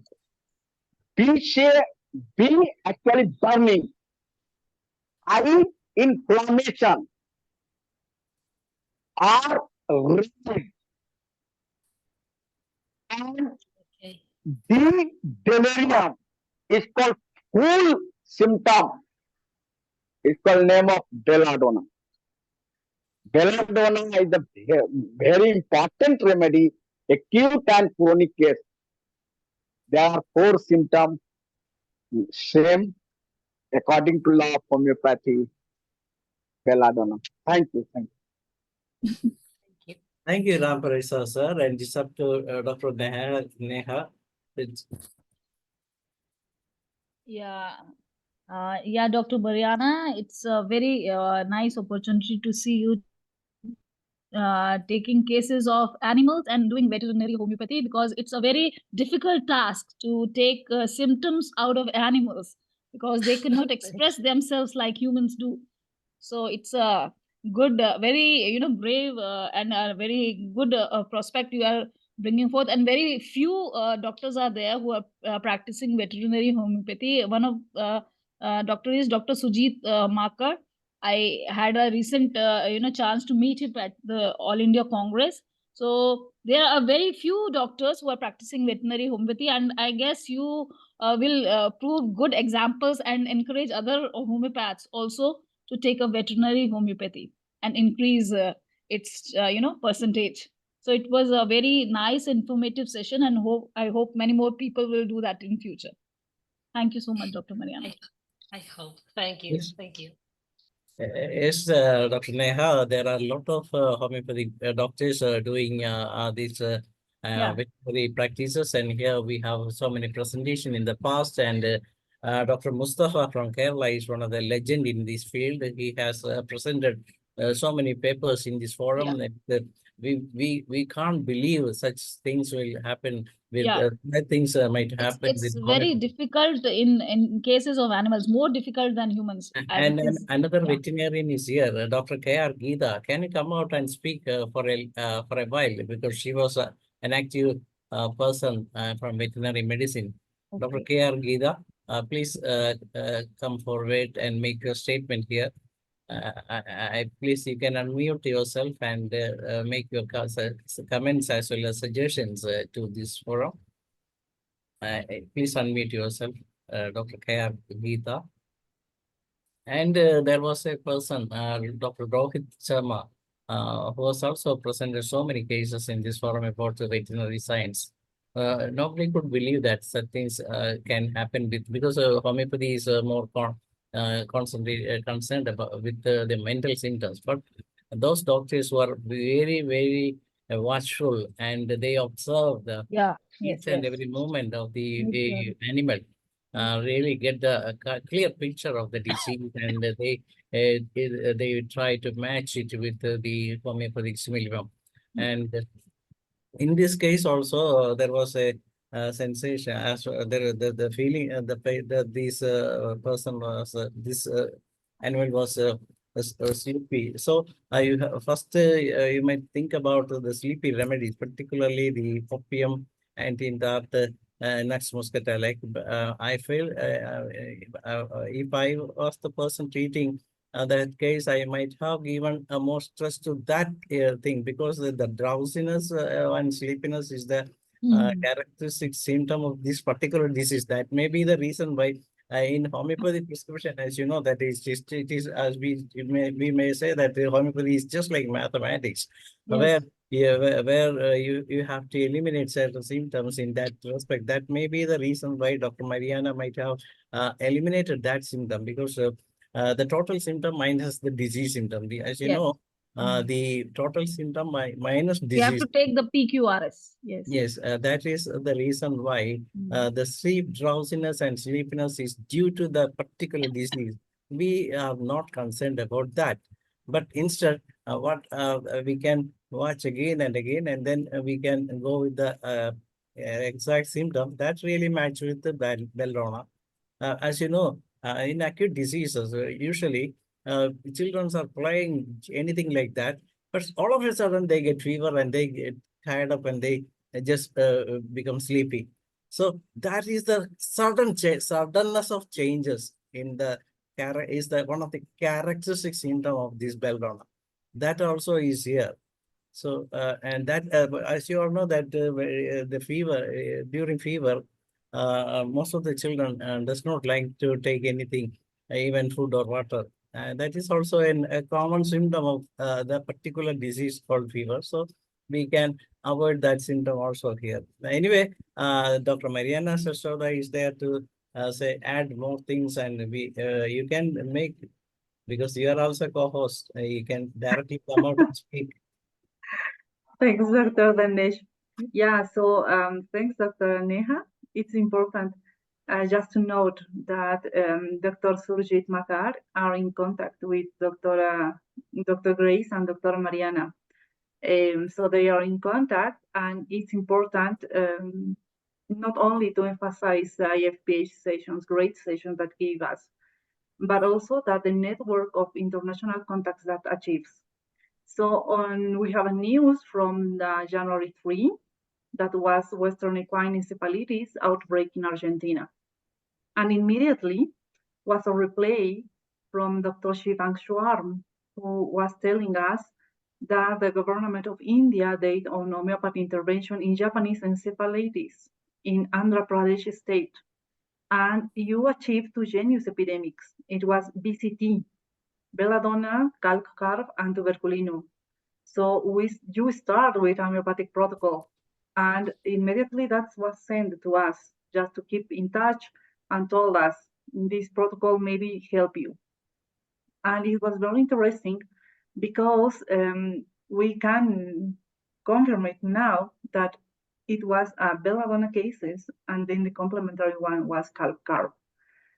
So I just want to thank to all Ifph team, because you are always bringing all the information from India to keep safe as our practice. So thank you very much, Dr. Ganesh, because all your work that you are doing is an amazing platform just to spread homeopathy and to keep in touch with another professionals in all the world. So thank you very much. This is all. In our state, Kerala, in India, we have a postgraduate degree, postgraduate diploma is given to veterinary doctors for these homeopathic courses at our college at Mannoti. So there is a good, that is also a very good sign of development, or the quality of, and to improve the quality of doctors. They are struggling with these problems in treating veterinary field. So there is a solution in homeopathy. This is what the most of the doctors have shown. This a lot of cases were presented in this forum by different doctors, and so this is also a very good, very interesting thing that we will upload all these things tomorrow, so that those doctors from different part of the world can watch and what is going on with the homeopathy. You can watch the video of today's recording tomorrow itself. You can share with your friends, as well as you can upload it in your Instagram, Facebook page, and everywhere, so that the reach will be at a high rate. Oh, okay, Mariana, you can say something before closing the session. Well, thank you.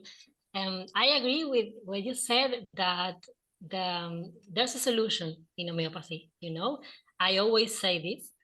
I think that if every one of us and everyone took homeopathy in their lives, this will be a better world. I'm really convinced of this. And during this epidemic, lot of colleagues called me and said me, hey, that thing what you do, please help with my horses, because the classic medicine is doing nothing and horses are dying. So this was really a great experience, hard, but a great experience for me. And well, I'm very happy that you like it a lot.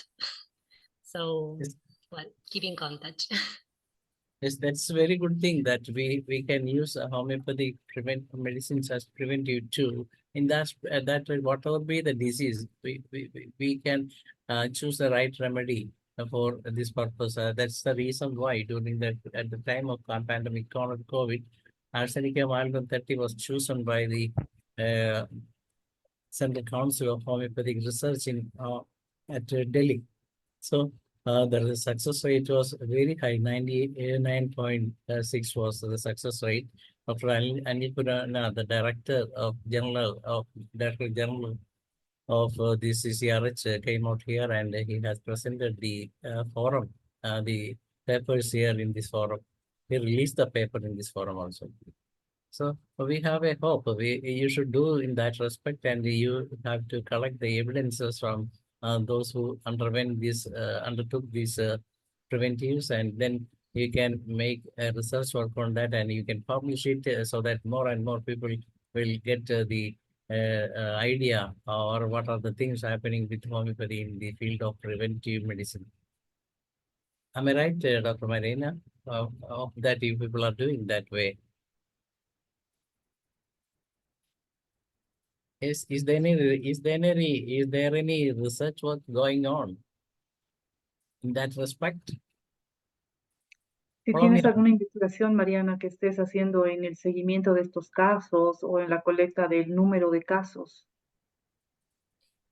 Okay, I must like settle down and begin to do that, because it was a rush.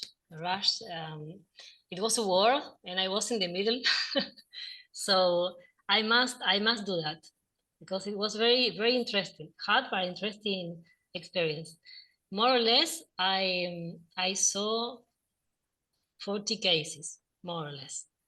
And yes, the half of them died, and the other half are living. And it's sadly because I can't follow all of them in the chronic miasma, you know.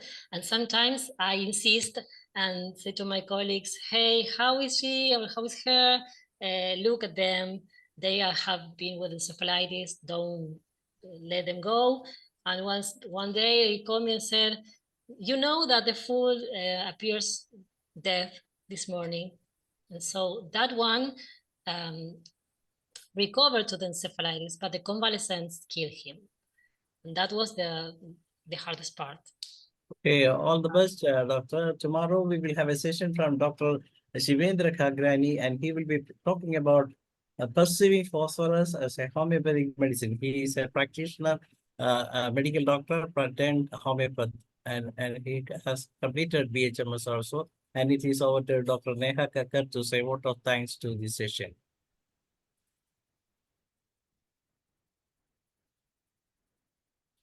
So it was a very enlightening and informative session from Dr. Mariana, and thanks to all the doctors from Argentina for giving their inputs in this session, and continue to the IFPH group. And it will be great to have you again here on different topics. Thank you, Dr. Mariana and Dr. Marianne Celcido and Dr. Crescialo also. Hope to see you again soon with new webinars. Yeah, thank you. And with that, we come to the... Thank you all. And with that, we come to the end of the day, 1269. And Those who we are once again thanking you for your participation from different part of the world, and those who participated in this session. Thank you all. Good night. It's over to Dr. Mariana John to moderate the Malayalam session. നന്ദി ധനേഷ് ഡോക്ടറെ. എല്ലാവർക്കും നമസ്കാരം. IFPHന്റെ 1269 പ്രതിദിന zoom വെബിനാറിലേക്ക് എല്ലാവരെയും സ്വാഗതം ചെയ്തുകൊള്ളുന്നു. ഇന്നത്തെ class ആരംഭിക്കുന്നതിന് മുൻപ് ഒരു നിമിഷം ഈശ്വര പ്രാർത്ഥന.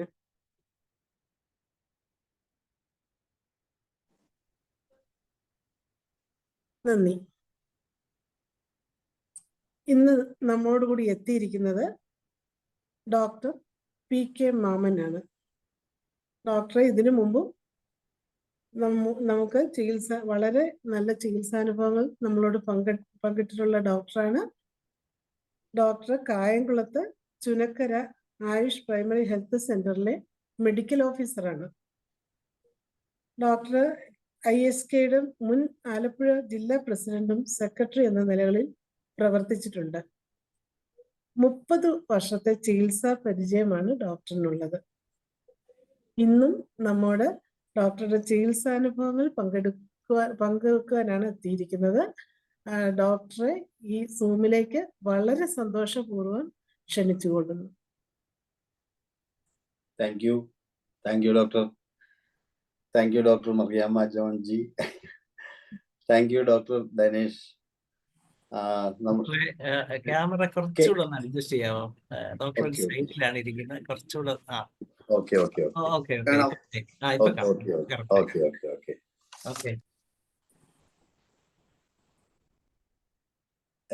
കഴിഞ്ഞ കുറെ നാളുകളായിട്ട് ഏകദേശം അതായത് 1000ാമത് സെമിനാറിലാണ് ഞാൻ നമ്മുടെ ട്രിവാൻഡ്രത്ത് വന്നു. അതിനുശേഷം ഞാൻ IFPHന്റെ ഇതിലോട്ട് പ്ലാറ്റ്ഫോമിലോട്ട് എത്തിയാൻ പറ്റിയിട്ടില്ല.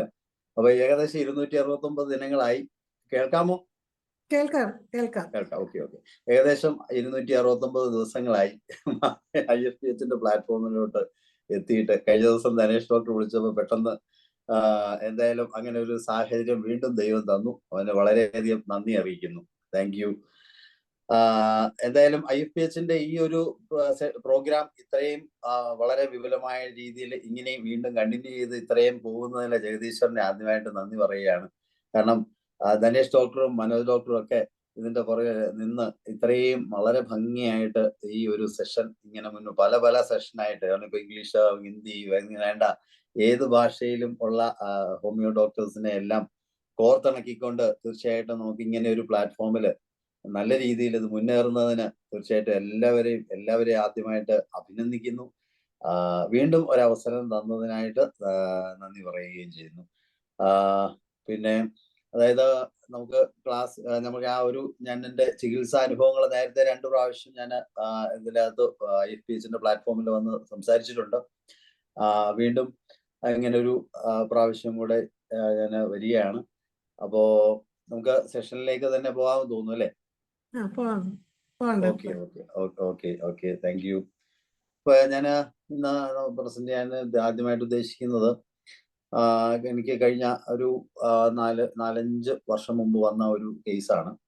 അതായത് അദ്ദേഹം നമ്മുടെ മലയാള മനോരമ വിഷനിലെ എറണാകുളം ഡിവിഷനിലെ ഒരു ഓർക്കസ്ട്ര സിംഗർ ഒക്കെയാണ്. അപ്പോൾ കുറെ നാളായിട്ട് ഒരു ക്രോണിക് ഫാരിഞ്ചൈറ്റിസുമായിട്ട് പ്രയാസപ്പെടുന്ന ഒരു വ്യക്തിയായിരുന്നു. അപ്പം അദ്ദേഹം അറിയാമല്ലോ, നമുക്ക് പാട്ടുകാരനാണ്, വളരെ നല്ലൊരു ഗായകനാണ്, അതുപോലെ തന്നെ വളരെ ഓർക്കസ്ട്രയൊക്കെ വളരെ നന്നായിട്ട് പെർഫോം ചെയ്യുന്ന ഒരു വ്യക്തിത്വവും കൂടെ ആയിരുന്നു അദ്ദേഹം. അപ്പോൾ അദ്ദേഹം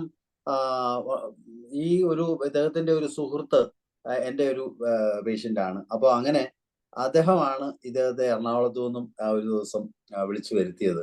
അദ്ദേഹം ഞാൻ ഒരു ദിവസം ക്ലിനിക്കിൽ, അതായത് ഒരു സൺഡേ ആയിരുന്നിട്ട് പോലും ഒരു ദിവസം എന്നോട് പറഞ്ഞു, ഡോക്ടറെ ഒരു ദിവസം എനിക്ക് വേണ്ടിയിട്ടൊന്ന് സ്പെൻഡ് ചെയ്യണം, എറണാകുളത്തു നിന്ന് ഞാൻ എറണാകുളത്തു നിന്ന് ഞാൻ ക്ലിനിക്കിലോട്ട് വരാം എന്ന് പറഞ്ഞ് അങ്ങനെ ഒരു ദിവസം ഒരു ക്രിസ്മസ് ദിനത്തിലെങ്ങാണ്ടാണ് തോന്നുന്നു അദ്ദേഹം നമുക്ക് ക്ലിനിക്കിലേക്ക് എത്തിയത്. അപ്പോൾ അന്ന് സൺഡേ ആയിരുന്നു. അപ്പോൾ തീർച്ചയായിട്ടും ക്ലിനിക്ക് അന്ന് ഹോളിഡേ ആയിരുന്നു, സൺഡേ ആയിരുന്നു. അപ്പോൾ അങ്ങനെ പുള്ളിക്കാരന് അന്ന് ഞാൻ പറഞ്ഞ പോലെ തന്നെ അദ്ദേഹം എത്തി. അപ്പൊ ഞാൻ അദ്ദേഹത്തിന്റെ കുറച്ച് കാര്യങ്ങളൊക്കെ ചോദിച്ചപ്പം കുറെ വർഷങ്ങളായിട്ട് പുള്ളിക്ക് ഈ ഒരു പ്രയാസമുണ്ട്.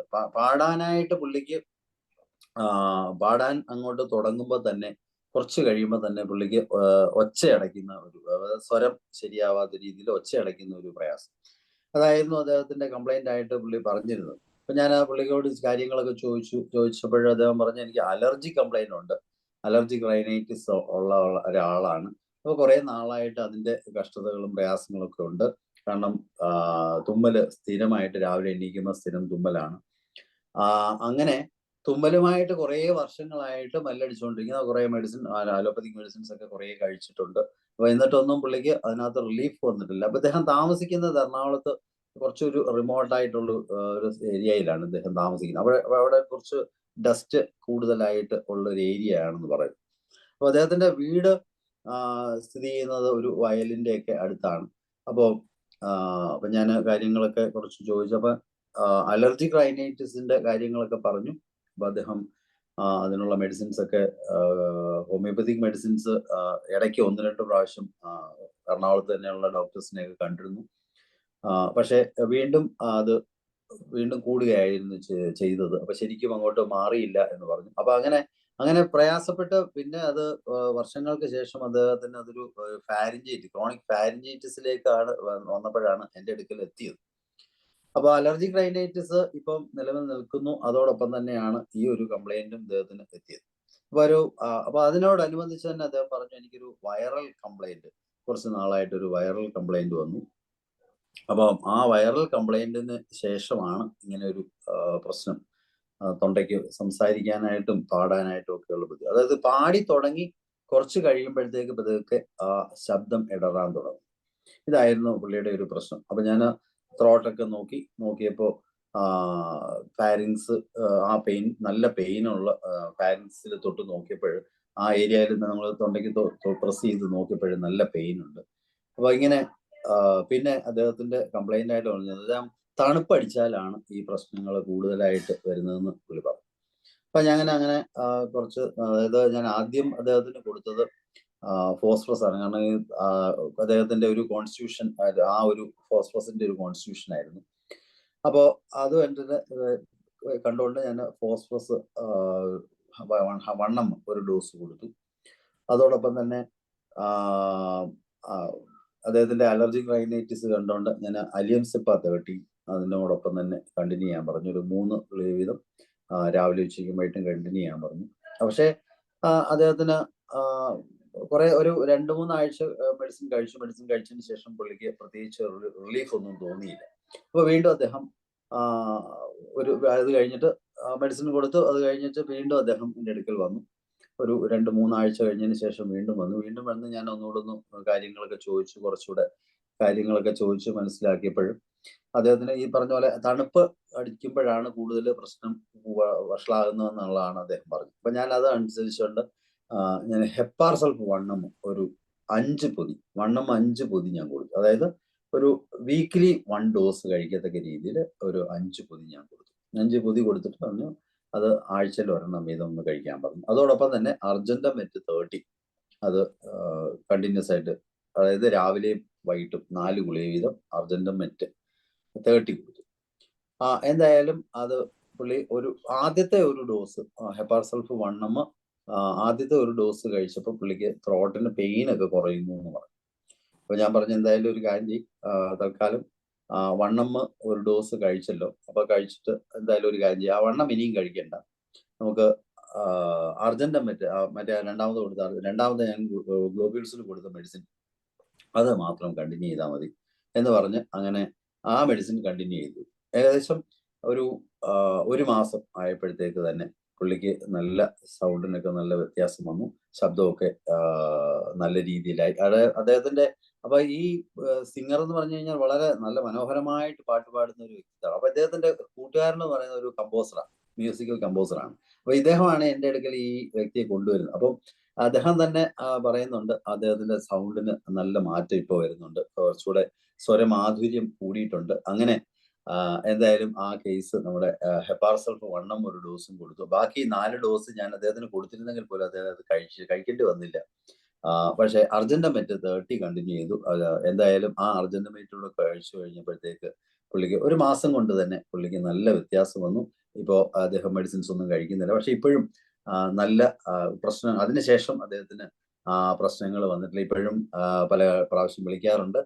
അദ്ദേഹത്തിന് മറ്റ് കംപ്ലൈൻറ്റ്സ് ഒന്നും ഇതുവരെ ദൈവം സഹായിച്ച് വന്നിട്ടില്ല എന്ന് പറഞ്ഞു. എന്തായാലും ഹോമിയോപ്പതി കൊണ്ട് തീർച്ചയായിട്ടും അദ്ദേഹത്തിന് വീണ്ടും പാടാനായിട്ട് ഒരു നല്ല സ്വരമാധുര്യം, കൂടുതൽ ഗാനങ്ങൾ പാടാനായിട്ടുള്ള ഒരു അവസരവും കൂടുതൽ കാസറ്റുകളൊക്കെ ഇറക്കാനും ഒക്കെ പുള്ളിക്ക് സാധിക്കുന്നുണ്ട്. എന്തായാലും അതൊരു വലിയ സന്തോഷമാണ്. അദ്ദേഹം തന്നെ വീണ്ടും കുറേ പേഷ്യൻസിനെ ഇതുപോലെ തന്നെ എറണാകുളം സൈഡിൽ നിന്നൊക്കെ കുറേ പേഷ്യൻസിനെ കൊണ്ട് തന്നിട്ടുമുണ്ട്. തീർച്ചയായിട്ടും അങ്ങനെ നമുക്ക് ഹോമിയോപ്പതിയിൽ കൂടി തീർച്ചയായിട്ടും അദ്ദേഹത്തിന്റെ പ്രശ്നങ്ങളൊന്ന് പരിഹരിക്കാനായിട്ട് സാധിച്ചു എന്നുള്ളത് തീർച്ചയായിട്ടും വളരെ ഒരു സന്തോഷകരമായ അനുഭവമാണ്. അടുത്തായിട്ട് ഞാൻ പറയാനായിട്ട് ഉദ്ദേശിക്കുന്നത് ഒരു ഹീൽ പെയിൻ, അതായത് പ്ലാന്റാർ ഫേഷ്യേറ്റിസ് എന്ന് പറയുന്നൊരു കംപ്ലൈന്റ് വന്ന ഒരു സ്ത്രീയാണ്. ട്രിവാൻഡ്രംകാരിയാണ്. പുള്ളിക്കാരി നമ്മുടെ അടുത്ത്, അതായത് ഇദ്ദേഹത്തിന്റെ ഒരു കസിൻ എന്ന് പറയുന്നത് ഹോമിയോപ്പതിയിലെ ഏറ്റവും അധികം വിശ്വസിക്കുന്ന ഒരാളാണ്. അതായത് ഒരു പ്രായമേറിയ ഒരു വ്യക്തിയാണ്. ഒരു ലേമാൻ പ്രാക്ടീഷണറാണ്. ലേമാൻ പ്രാക്ടീഷണർ എന്ന് വെച്ചാൽ പുള്ളിക്കാരന് അതായത് ഈ കൽക്കട്ട ബേസ്ഡ് ഡോക്ടേഴ്സുമായിട്ടൊക്കെ വളരെ പരിചയമുള്ള ഒരു വ്യക്തിത്വമാണ്. സ്ഥിരം ഫോണിൽ വിളിക്കുകയും അങ്ങനെ കോണ്ടാക്ട് ചെയ്യുകയൊക്കെ ചെയ്യുന്ന ഒരു വ്യക്തിത്വം. അദ്ദേഹം അതായത് 95 വയസ്സുള്ളപ്പോൾ പോലും അദ്ദേഹത്തിന്റെ ലെൻസ് ഉപയോഗിച്ച്, അതായത് സാധാരണ നമ്മൾ കണ്ണാടി വെച്ചല്ല, ലെൻസ് ഉപയോഗിച്ച് ഈ പുസ്തകങ്ങളൊക്കെ ഹോമിയോപ്പതിയുടെ പുസ്തകങ്ങൾ വായിച്ചുകൊണ്ടിരിക്കുന്ന ഒരാളായിരുന്നു. അത്രയ്ക്കും വലിയൊരു മനുഷ്യൻ. അപ്പൊ അദ്ദേഹത്തിന്റെ ഒരു കസിൻ റിലേറ്റീവ് ആണ് ഇത് ഈ പുള്ളിക്കാരി. അപ്പൊ അദ്ദേഹം മരിച്ചുപോയി. തീർച്ചയായിട്ടും അദ്ദേഹം ഹോമിയോപ്പതിക്ക് വേണ്ടി ധാരാളം കാര്യങ്ങൾ, അത് സമൂഹത്തിൽ, അതായത് ഞങ്ങളുടെ പ്രദേശത്ത് തീർച്ചയായിട്ടും അദ്ദേഹം ഹോമിയോപ്പതിക്ക് വേണ്ടി ഒത്തിരി കാര്യങ്ങൾ ചെയ്തിട്ടുണ്ട്. അദ്ദേഹത്തിന് ഒരു വലിയ നമസ്കാരം ഞാൻ കൊടുക്കുകയാണ്. കാരണം ഞാൻ ഹോമിയോപ്പതി ചികിത്സ, അതായത് ഞങ്ങളുടെ പ്രദേശം വളരെ റിമോട്ടായിട്ടുള്ള ഏരിയയാണ്. അപ്പോൾ ഹോമിയോപ്പതി ഒന്നും ആ സമയത്തൊന്നും വലിയ ഇതില്ലാതിരുന്ന സമയത്ത് ഇദ്ദേഹം ഇവിടെ ഇരുന്നുകൊണ്ട്, അന്നത്തെ കാലത്ത് ആലോചിക്കണ ഫോണ്, അതായത് മൊബൈൽ ഫോണൊന്നും ഇല്ലാത്ത സമയത്ത് പോലും ഇദ്ദേഹം ഫോണിൽ ഇവിടെ നിന്ന് കൽക്കട്ടയിലുള്ള ഡോക്ടർമാരുമായിട്ടൊക്കെ വളരെ സുദീർഘമായിട്ട് സംസാരിച്ച് അദ്ദേഹത്തിന്റെ വൈഫിനാണേലും അദ്ദേഹത്തിന്റെ മക്കൾക്കാണേലും ഒക്കെ ഹോമിയോപ്പതി മെഡിസിൻ, അതുപോലെ തന്നെ അദ്ദേഹത്തിന്റെ അടുക്കൽ വരുന്ന ആൾക്കാർക്ക് എല്ലാം അതങ്ങനെ കൊടുത്തുകൊണ്ടിരുന്ന ഒരു വ്യക്തിത്വമാണ്. തീർച്ചയായിട്ടും അതുകൊണ്ട് എന്നെയും വളരെ കാര്യമായിരുന്നു. ഞാൻ അദ്ദേഹത്തിന്റെ അടുക്കലൊക്കെ ഇടയ്ക്കിടയ്ക്ക് പോകാറുണ്ട്. അദ്ദേഹം കുറെ കാര്യങ്ങളൊക്കെ എനിക്ക് പറഞ്ഞു തരികയും നമുക്ക് നല്ല രീതിയിൽ, കാരണം ഞാൻ പഠിച്ചു, എൻ്റെ ഫാദറുമായിട്ടൊക്കെ നല്ല കണക്ഷൻ ആയിരുന്നത് കാരണം എപ്പോഴും എനിക്ക് ഇടയ്ക്കിടയ്ക്കൊക്കെ പോകാനുള്ള സ്വാതന്ത്ര്യമൊക്കെ ഉണ്ടായിരുന്നു. നല്ല ഒരു വ്യക്തിത്വമായിരുന്നു. അങ്ങനെ അദ്ദേഹത്തിന്റെ കസിനാണ് എൻ്റെ അടുക്കൽ വന്നത്. അപ്പോ അദ്ദേഹം പുള്ളിക്കാരിക്കുള്ള പ്രശ്നം തന്നെ പ്ലാന്റാർ ഫേഷ്യേറ്റിസ് ആണ്. അതായത് രാവിലെ എണീക്കുമ്പോൾ കാലുവേദന, അങ്ങനെ നടക്കുമ്പോൾ അതിന് അപ്പം നമ്മൾ സ്വാഭാവികമായിട്ടും ഫസ്റ്റ് മൂവ്മെന്റ് അങ്ങനെയുള്ള ആ ഒരു ഇതൊക്കെ കേസൊക്കെ എടുത്തോണ്ട് ഞാൻ ആദ്യം തന്നെ റെസ്റ്റോക്സ് 10 ആണ് ആദ്യം ഒരു ഡോസ് കൊടുത്തത്. റെസ്റ്റോക്സ് 10 ഒരു ഡോസ് കൊടുത്തു. അതിനോടൊപ്പം തന്നെ ഹൈപ്പറികം ജിഞ്ചർ ഉള്ളിൽ കഴിക്കാനായിട്ടും കൊടുത്തു. കുറച്ച് നാളൊക്കെ പുള്ളിക്കാരി കഴിച്ചു. ആദ്യമൊക്കെ ചെറിയൊരു റിലീഫ് ഒക്കെ ഉണ്ടായിരുന്നു. പക്ഷെ ആ കേസ് അതായത് കുറച്ച് നാൾ കഴിഞ്ഞപ്പോഴത്തേക്ക് തന്നെ വീണ്ടും ആ കേസിന് വലിയ ഇമ്പ്രൂവ്മെന്റ് ഒന്നും വന്നില്ല. പിന്നെയും ഭയങ്കരമായ വേദന വന്നു. അപ്പൊ ഞാൻ വീണ്ടും അതിനെപ്പറ്റി പുള്ളിക്കാരി കാര്യങ്ങളൊക്കെ ചോദിച്ച് പുള്ളിക്കാരിയുടെ സിംറ്റംസ് ഒക്കെ കുറെ എടുത്തു. സിംറ്റംസിനകത്ത് പ്രത്യേകിച്ച് നമുക്ക് ഒരു ഹീൽ പെയിൻ എന്ന് പറയുന്നതിനകത്ത് നമുക്ക് പ്രത്യേകിച്ച് ഒന്നുമില്ല. പിന്നെ പുള്ളിക്കാരി പറയുന്നതനുസരിച്ച് പുള്ളിക്കാരിയുടെ ശരീരവേദന, തൈറോയിഡ് കംപ്ലൈന്റ് ഉള്ള ഒരു വ്യക്തിയായിരുന്നു. അതുപോലെ തന്നെ പുള്ളിക്കാരി അതായത് ഉറക്കക്കുറവ് ഉണ്ടായിരുന്നു. അപ്പോൾ ഇദ്ദേഹത്തിന്റെ ഞാൻ കുറച്ചു കാര്യങ്ങൾ ഡീറ്റെയിൽഡ് ആയിട്ട് ഇങ്ങനെ ചോദിച്ചു വന്നപ്പോഴാണ് പുള്ളിക്കാരിക്ക് ഭയങ്കര ഒരു ടെൻഷൻ ഉള്ള ഒരു വ്യക്തിയായിരുന്നു. അതായത് വേറൊന്നും കൊണ്ടല്ല, പുള്ളിക്കാരന്റെ മകനുമായിട്ട് ശരിക്കും പുള്ളിക്കാരിക്ക് ഒരു വലിയ പ്രശ്നം, മാനസികമായിട്ടൊരു അടുപ്പം, മകന് ഇവരുമായിട്ട് മാനസികമായിട്ട് അകന്നു നിൽക്കുന്ന ഒരു പ്രയാസം, ആ മാനസിക പ്രയാസം പുള്ളിക്കാരി അനുഭവിക്കുന്നുണ്ടായിരുന്നു. അപ്പൊ അങ്ങനെ കുറേ കാര്യങ്ങൾ അതിനെപ്പറ്റിയൊക്കെ ചോദിച്ച് അപ്പൊ ആ ഒരു പ്രശ്നങ്ങളൊക്കെ മനസ്സിലാക്കിയിട്ടുണ്ട്. അപ്പൊ മാനസികമായ പ്രയാസങ്ങളും അദ്ദേഹത്തിന്റെ ബുദ്ധിമുട്ടുകളും ഒക്കെ മനസ്സിലാക്കിക്കൊണ്ട് ഞാൻ നാട്രമൂർ 1 ഒരു ഡോസ് കൊടുത്തു. അപ്പൊ നാട്രമൂർ 1 ഒരു ഡോസ് കൊടുത്തു. എന്തായാലും കുറച്ച് കഴിഞ്ഞപ്പോഴത്തേക്ക് തന്നെ വേദനയ്ക്ക് കുറച്ചൊക്കെ ഒരു ആശ്വാസമുണ്ട്. പക്ഷെ പുള്ളി വേദന കുറയുന്നതിനേക്കാൾ ഉപരിയായിട്ട് പുള്ളിക്കാരിയെ നമ്മൾ ലൈവായിട്ട് കൊണ്ടുവരിക, അതായത് ആ പ്രയാസങ്ങൾ, മാനസികമായ പ്രയാസങ്ങളിൽ നിന്നൊക്കെ പുറത്തോട്ട് കൊണ്ടുവരിക എന്നുള്ളതായിരുന്നു എൻ്റെ ആദ്യത്തെ ഒരു ദൗത്യം. അപ്പോൾ അതിന് ശരിയായിട്ടും അത് നാറ്റർമോർ 1M കൊണ്ട് സഹായിച്ചു. പുള്ളിക്കാരി കുറെ കൂടെ ആക്റ്റീവായി. അതിനുശേഷം ഞാൻ പുള്ളിക്കാരിയുടെ മാനസിക പ്രശ്നങ്ങളൊക്കെ മനസ്സിലാക്കിക്കൊണ്ട് ഞാൻ അർജന്റൻ നൈട്രിക്കും 200 ഇതിനോടൊപ്പം തന്നെ നാറ്റർമോർ 1M കൊടുത്തതിന് ശേഷം അർജന്റൻ നൈട്രിക്കും കണ്ടിന്യൂസ് ആയിട്ട് കൊടുത്തു. അത് രാവിലെയും വൈകിട്ടും ഒരു 4 ഗുളിക വീതം കഴിക്കത്തക്ക രീതിയിൽ ഞാനത് കൊടുത്തു.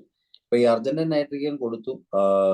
അപ്പോഴത്തേക്കും പുള്ളിക്കാരിയുടെ ടെൻഷൻസ് ഒക്കെ നന്നായിട്ട് കുറഞ്ഞു. മാനസികമായിട്ട് പുള്ളിക്കാരി കുറേ പ്രശ്നങ്ങളൊക്കെ അനുഭവിക്കുന്നുണ്ടായിരുന്നു. അതിൽ നിന്നൊക്കെ പുള്ളിക്കാരി അതിനകത്തിൽ നിന്ന് പുറത്തു വന്നു. പക്ഷെ എങ്കിൽ തന്നെ അദ്ദേഹത്തിന്റെ മകനുമായിട്ടുള്ള പ്രശ്നങ്ങൾ അതുപോലെയൊക്കെ തന്നെ നിൽക്കുകയായിരുന്നു.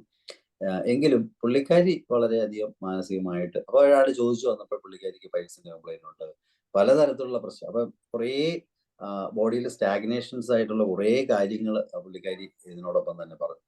അപ്പോ കോൺസ്റ്റിപ്പേഷൻ ഉണ്ട്, പൈൽസിന്റെ കംപ്ലൈന്റ് ഉണ്ട്, അങ്ങനെ ഓരോ പ്രശ്നങ്ങൾ പുള്ളിക്കാരി പറഞ്ഞുകൊണ്ടിരുന്നു. അങ്ങനെ പറഞ്ഞ കൂട്ടത്തില് ഈ അദ്ദേഹത്തിന്റെ ആ മാനസിക സംഘർഷങ്ങളെ പറ്റിയൊക്കെ കൂടുതൽ പറയുന്ന കൂട്ടത്തിലായിരുന്നു ഈ പൈൽസിന്റെ കാര്യങ്ങളൊക്കെ പറഞ്ഞത്. അങ്ങനെ എന്തായാലും നമ്മൾ ഈ അർജന്റൻ നൈട്രിക്കും കഴിച്ചതിന് ശേഷമായിരിക്കാം പുള്ളിക്കാരിക്ക് ആ പൈൽസിന്റെ കംപ്ലൈന്റ് ഒക്കെ കുറച്ച് വ്യത്യാസം വന്നു എന്ന് പറഞ്ഞു. അപ്പൊ മാനസിക സംഘർഷത്തിൽ നിന്ന് ഉടലെടുത്ത പ്രശ്നങ്ങളാണ് അതെന്ന് എനിക്ക് തോന്നി. ഈ അർജന്റൻ നൈട്രിക്കും കഴിച്ചുകൊണ്ടിരുന്നത് കൊണ്ട് പുള്ളിക്കാരിക്ക് വളരെയധികം പ്രയാസങ്ങളൊക്കെ മാറി, പൈൽസിന്റെ കംപ്ലൈന്റ് ഒക്കെ കുറേ വ്യത്യാസം വന്നു എന്ന് പറഞ്ഞു. അപ്പോൾ അങ്ങനെ ബൗൽ മൂവ്മെന്റ്സ് ഒക്കെ പുള്ളിക്കാരിക്ക് നോർമലായി. പക്ഷെ എങ്കിൽ തന്നെയും പുള്ളിക്കാരിയുടെ യഥാർത്ഥ പ്രശ്നമായ പ്ലാന്റാർ ഫേഷ്യേറ്റിസിന്റെ വേദന ഇതുവരെയും മാറിയിട്ടില്ലായിരുന്നു. അതിങ്ങനെ തന്നെ ഇടയ്ക്കിടയ്ക്ക് ഇങ്ങനെ വന്ന് ബുദ്ധിമുട്ടിച്ചുകൊണ്ടിരിക്കുകയായിരുന്നു. അത് പുള്ളിക്കാരിയെ സംബന്ധിച്ചിടത്തോളം ഒരു വലിയ പ്രയാസമായിരുന്നു. അപ്പൊ എൻ്റെ അടുക്കലൊക്കെ വരുമ്പോഴൊക്കെ തന്നെ വീണ്ടും അപ്പൊ പുള്ളിക്കാരി ഇടയ്ക്ക് മകളെ ഞങ്ങളുടെ വീടിനടുത്താണ് കല്യാണം കഴിച്ചിരിക്കുന്നത്. അപ്പം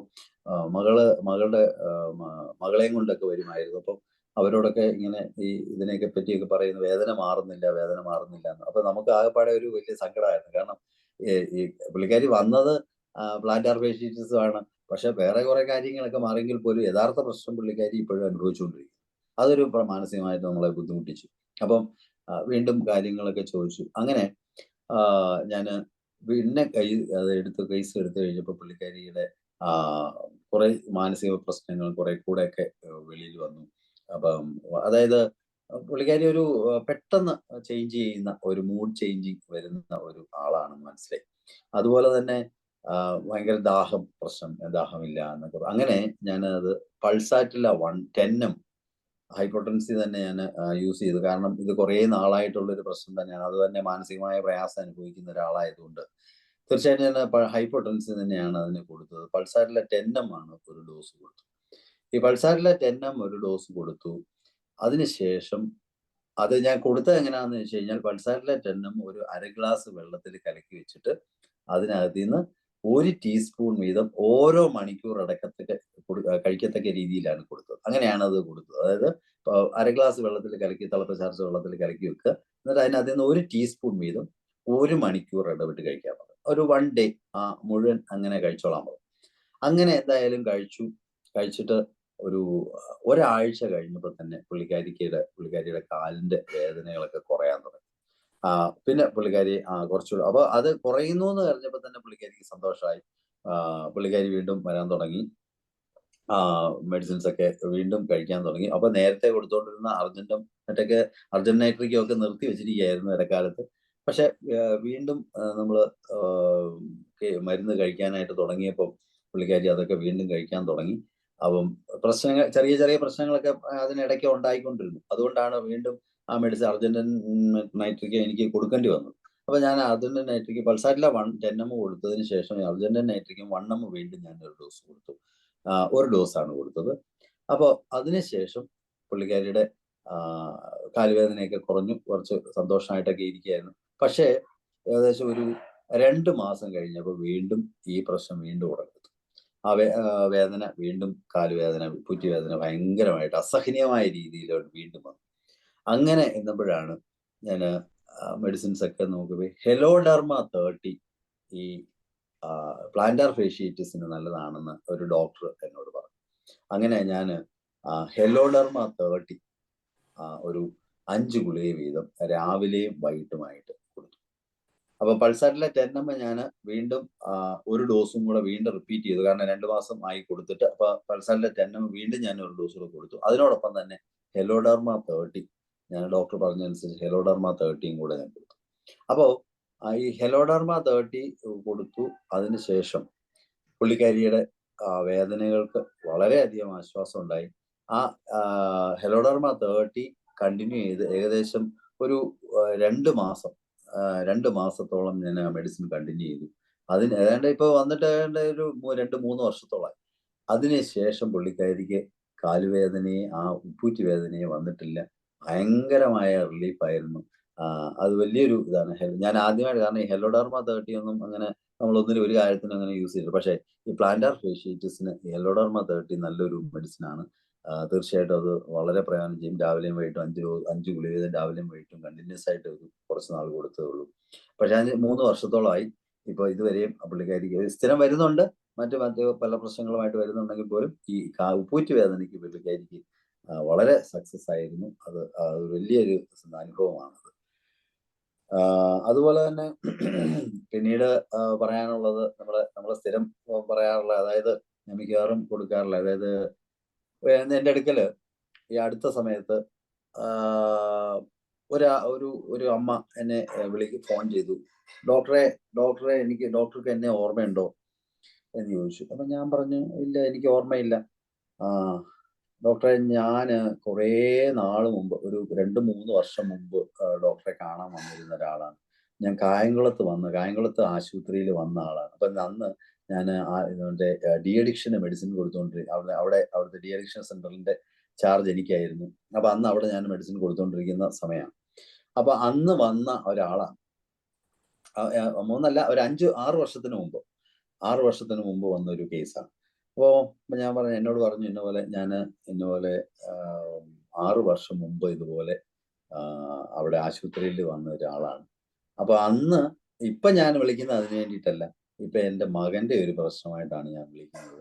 എൻ്റെ മകന് ഇതുപോലെ ഒരു ആൽക്കഹോളിക് പ്രശ്നം ഉണ്ട്. അതായത് 18 വയസ്സായതേ ഉള്ളൂ.